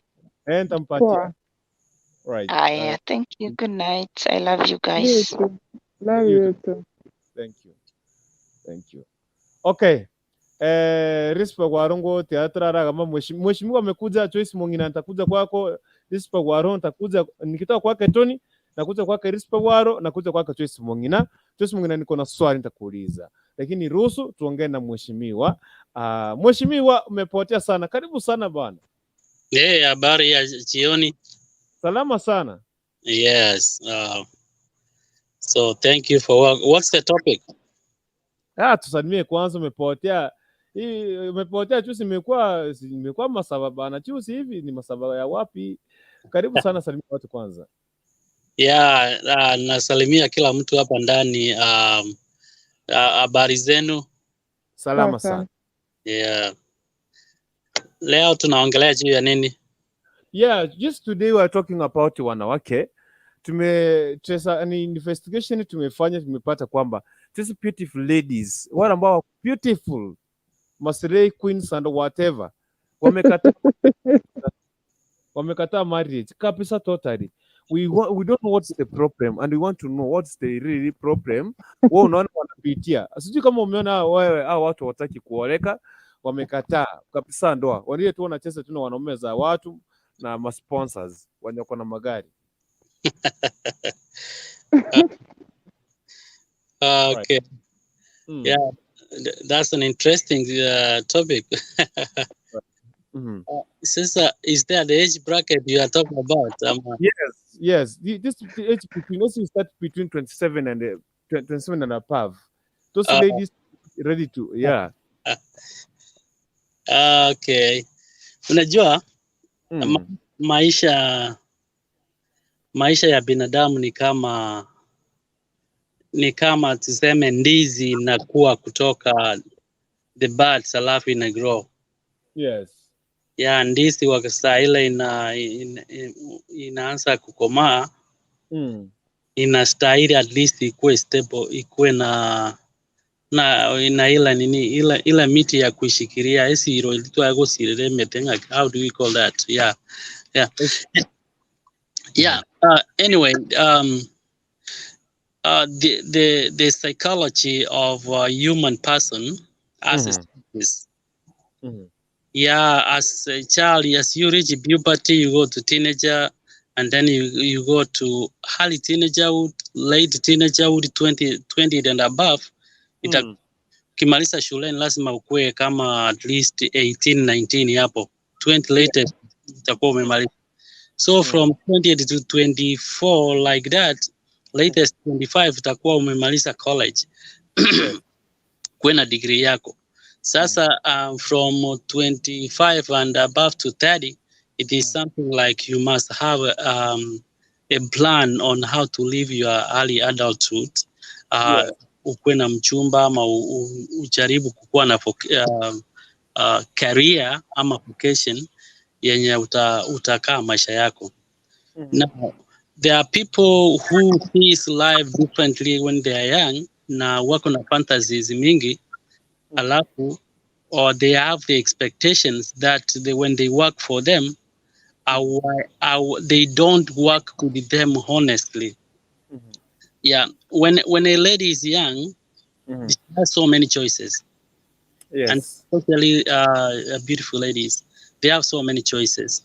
And when they have so many choices, some of them becomes overwhelmed, and even choosing becomes difficult because sometimes wengine wanaangalia kama ni mambo ya materialism. Alafu the background of the gentleman who is trying to talk to them. Alafu, you know, expectations wakati uko mdogo, they don't necessarily fit your adulthood, especially ukikuwa kwa wazazi. Some people, they do not see as themselves going to be. Wakati msichana anapewa pesa, ananunuliwa kila kitu, anasaidiwa na wazazi, achaanza kulipa bills zake, achakaa kwake, vile anaona maisha sio sawa. So they sometimes have expectations of the kind of the utopic kind of lifestyle they want, the people they want to live with, who necessarily do not exist in the real world, but they exist in terms of isira nyingi, kuchukuliwa nje, chama anaenda anakodisha gari, anakuja anachukua yeye, ama chama anapewa pesa alafu anakuja anachukua yeye outing.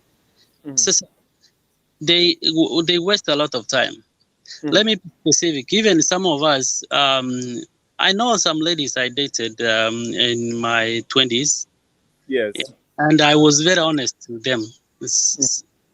Yeah, and the way they used to behave, they used to double deal stuff. They were not honest as such. Some of them I can even now I know where they are, and they are single, and they are past the 36. So and some of them, of course, they have very good jobs and they have money, but they can manage vehicles, computers, phones, but they cannot manage a fellow human being. Now, men are players sometimes, and men, goes like nika to a flower. Ama kama ndizi, wakati unataka kununua ndizi, uwezi ununua ndizi ile imeiva kabisa. Unanunua ile ndizi yenye unaona sasa imeanza kuiva, ndio itakaa hata siku mbili. So unlike men, ladies have a biological clock. Unaona? The biological clock starts ticks in early 20s, of course. Yes. Alafu mtu akifika 40s, sasa hiyo nikaa tu ameingia 4th floor. Sasa mambo ya kupata watoto inakuwa anaweza pata mpaka 45, lakini unajua sasa hapo some people want at least wakuwe watoto wameenda shule. Yes. Yeah. Okay, the smart thing to do is this. When a young person grows up, you have to know when you are at 20 what you are doing, when you are at 4 what you should have done, by the time you are 30 what you should have done. Yes. Sasa you can even saa ingine hata unajua hata budget ya pesa, wakati uko na pesa you budget for money. Yes. Sasa, you can even also program your life and also program how you gonna live. Sasa tuseme ukipata mtoto wakati uko 24, 25, 26, ukiolewa saa hiyo, that's a good age yenye ukipata mtoto by the time you are 30, hiyo mtoto atakuwa miaka kama 5 ama 6. Okay? Yeah, sasa hiyo mtoto atakuwa ameanza shule. Sasa ongeza hiyo, that's school age, ongeza 8 years in primary, 4 years in secondary, hiyo itakuwa miaka ngapi? Plus 25 plus 14. Sasa hiyo ndio na calculate namna hii, at least utakuwa mtoto wako atamaliza form 4. I mean atakuja kumaliza form 4 ukiwa how old? Yeah, and that's giving all factors constant. Yeah. So it's people who program their lives, they do well. So that is from the common life hii ya kawaida. You have to know your age, and then you have to know what you want to do. Yes. Now, in terms of relating to people, unajua kuna wasichana wengine wazuri wako na they are beautiful, but lifestyle yao ndi ya ndani ni very funny. In fact, even staying with somebody, other people, it becomes difficult. Kukaa na watu, kuongea na watu, you know, the beauty is not the face. Yes. Beauty inside. Yeah. But the way you conduct yourself, you live, is different. So when you see somebody so beautiful, don't think that that's hiyo ndio tabia yake. Hapa tu ni kujirembesha hapa nje tu, lakini ndani ni shida kubwa sana. Yeah. And even if you look people, there are some people who have expectations that anataka kupata mtu wako na pesa, lakini yeye ukimuuliza ako na pesa ngapi, anaweza sema she doesn't necessarily need to have money, she needs to be beautiful. Yeah. So ladies' life is not always the same as men. Some men have advantage of the biological clock that they can start life late and they'll be okay. So, but ladies, they have to be at least a little bit careful if they want to have kids and to have families. Kitu ya mwisho kabisa naweza nikasema ni about Christian life. When you have good morals, you are more likely to unatoboa rahisi. Yeah. ukikuwa na moral life mzuri unaweza pata mtu at the NH alafu kesho naelekea kazi. Sasa hiyo ndio naweza nikasema, lakini you cannot really blame wale wenye wako na watoto na wachapata watu, pengine walidanganywa, walianguka. Kuanguka sio kuteleza, sio kuanguka, and they can still have life. Even men also have those problems. So morality is the most important thing I can say from my part, and kumcha Mungu ndio kitu ya maana sana, ndio atakusaidia alafu kae maisha mzuri. That's all I can say, to be a good citizen and to be a valuable member of the society. Lazima uchue unataka nini and how to get it, then confusion ya life haitakuwa sana. Asante. Hello. I think ameka disconnected. Sasa we ni nani? Ni Joy. Okay, Joy. Sasa umesikia vile nimesema? But maisha ya saa hii hata sijui niseme nini. Kwani wewe uko na shida gani na wewe? Mimi sina shida. Okay. I have got no problem, yeah. Okay, kwa hiyo topic sasa wewe unasema nini? Mimi sasa ninaweza sema nini gaki? Okay. Mimi ninaweza sema yani nini kibana na tabu. So penye saa hii maisha imetufikia. Okay, sasa na wewe uko juu ya maisha yako ama ya mtu mwingine? Yani sisi wote wanawake.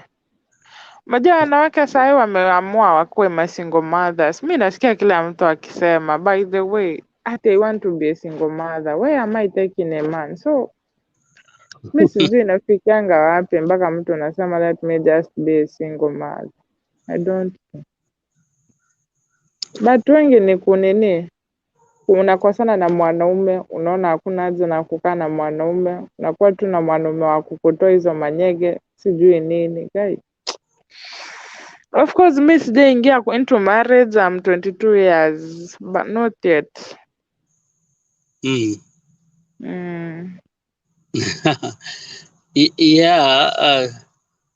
Yeah, so you don't have any experience anyway, so huwezi sema mingi, and still you are young. I'm still young, but ninajua maisha ni nini. I'm still young, but I know what is life. Mimi sahi siwezi harakisha into marriage, no. Maisha ni kwenda mos. Yeah, it's not, you don't hurry for anything. I mean, it's like marriage can be like a job that you cannot hurry, like urasimishe ubeterelinga wike yo mutinyo yo mwako gwika nyole gas. Ya baba tegandikenge pesa yane. Mete kromo sacharo chobwate pesa gabna nora afadhali. You are in the safe side. Gakuligisano ya nayo ukuligisano ya mara wabaki mukumera na mukuikaransa mwabora dinaki irenga kwaro se faida neye na irenga iga. Tigango tobeka account yeche konya abana mambiende. Kwara. So yeah. Ubagima bwaboneka nogukonyana musacha boneka tatete omukunguli ogwikaransa nyomba endebe nati aratete amauligerikire egento kwarari. Okay, I think you are right. At the same time, pesa sio kila kitu. Some who have money and they have a lot of problems. The more money you have, the more problems you have. I don't think the problem is money. The problem is on how to live. What kind of person you are. That's why I say morality in people is very important.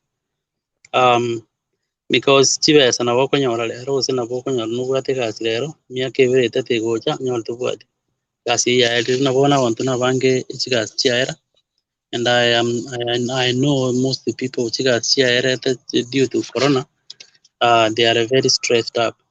Unasikia cases ya watu wenye wako na pesa the latest case in ile ya hiyo daktari kutoka Nakuru Gekara, somebody doctor. Currently Kayore. Toyo Kenya. Okay. Of course, yes. I'm not in Kenya. Yeah. Lakini naonde Kenya kirengaki. So, Kana dole. I'm outside the country. Yeah. Okay. Yeah. So the most important thing I am saying is to have morality of people. Abantu bako enchera okurigia chibesa nenchera okomenya nechibesa obong'aini bwo okomenya. And quite honestly, that's why in the olden days, like in the year applicable to nowadays, our grandmothers, first wife, second wife, they enjoyed the lifestyle because those were, yeah, those were their days. Not all everybody can accept that lifestyle. So lakini asi ngoba amanyete nkainki batagete obuzima. Nowadays abantu bakomenyera obulimo, and which is very dangerous. It is hurting most of our people. Okwegule Naigure. bono na kiki ndatebenje the lakini ende hope nerororo ne hope nerororo nga togo changing the world, how the world is moving. You can't change the whole world at once, like inga obugima buberekera omuntu obuya, lakini unaweza kuwa your life, your own life. Look at your own life, lakini hauna contract na mtu yeyote na maisha yako. You have to live your life the way you want it to be. Hiyo ndio kitu. Lakini ya saba ni manyeta banda bande you have to be careful. Tuliuza kwa manyege ndo montaga kwa especially our swating kutoka wale in a situation utamanyiti ngoko tiyo maene, but there are signs you are letting ngoko kwa tiyo maene. Yeah. Na materialism teriko cha yale tomo ngoko uya, however to wote abanga no nitubu atkende na umenya. Unataka chakula, unataka nguo, unataka nyumba, watoto wanataka maziwa, unataka health care, unataka kila kitu, shule. Lazima kuwe na pesa, but you have to have a potential person of whom you can work with. Ndio hiyo vitu ikuje in time. Ngule. Nakwegure.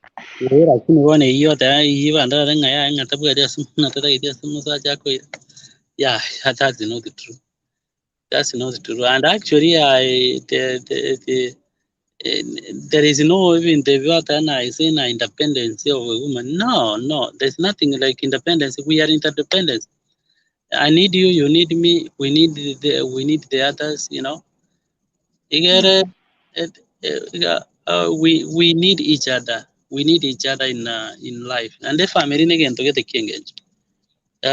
Kera okonyoro no bwata so ko genda bonto mbaro ba committee about you. It is very important establishing a home that you go to every day. Komenya na abantu free from everything is the most important thing, and kumanyanga kyugo solve issues na abantu bande that's the most important thing. Yeah. So talia so muntu akomenyere bitina kerengaki. Yeah. Obo chisemi kyo komenyera na kyo kire kingenje. Even nonye Kristo ngo torokereria ale buna chisemi kyoko. It doesn't matter how long miaka nerenga okomenya sense, lakini nabo no anike ngwerere ke gusira lakini kenyolenga kiamenyire miaka emenge kubwa umuntu oliyo menyete physically miaka emenge. Yeah. Abantu mbaro konyorekera aguchaga ukwana kwanyora nga ukwana mangana yobwana usubuliri, lakini kwa umuntu ubona usinkora nasomete umuntu ukora sina no monena nekiwa mangana kya gukwana. You see? Yeah. In fact the as far as obogima is concerned, especially marriage inabeko mochkorokana nere era absolute gekogera inero njira yukense kogendera, and that's how new citizens bakorosibwa abantu baguchi gukora egasi ase serikali, abantu barachi kogendereria egesa kwase kose ko ase gosino kurandie ngana ya Nyasaye. That is how the only way Nyasaye kogendera butongi bwaye. So it's a very noble thing to think about. Bona tima iti experience ya yobu ada nankereki into tuaitire ga tuatwa experience ya kenge. So we have raised the families, and we live the talk, we live the life we talk about. Okay, na voi gona rupa na bono. Okay, fine. Nchumta kurara mambi chaba nyane kubukira. By the way, ntatingi nyoken. Ndio kubukira de chaba nyane. Nga yola won. Dubai. Dubai. Dubai insa mke. Emirates, okay. Pande nafanya job. Okay. Na kibago ta obugimano bo bolega bwa abana baitu zete bachega bwa bange tokonya abana bacha uko kolega. The place is good. Okay. Yeah. All right. Come tengi ke okorosi mino kya kola teska. Nadivya. Okay. All right, mbia mona wana se atiga abantu wana barale wana nje tigangenda mbia mona. Emoga some. Yeah.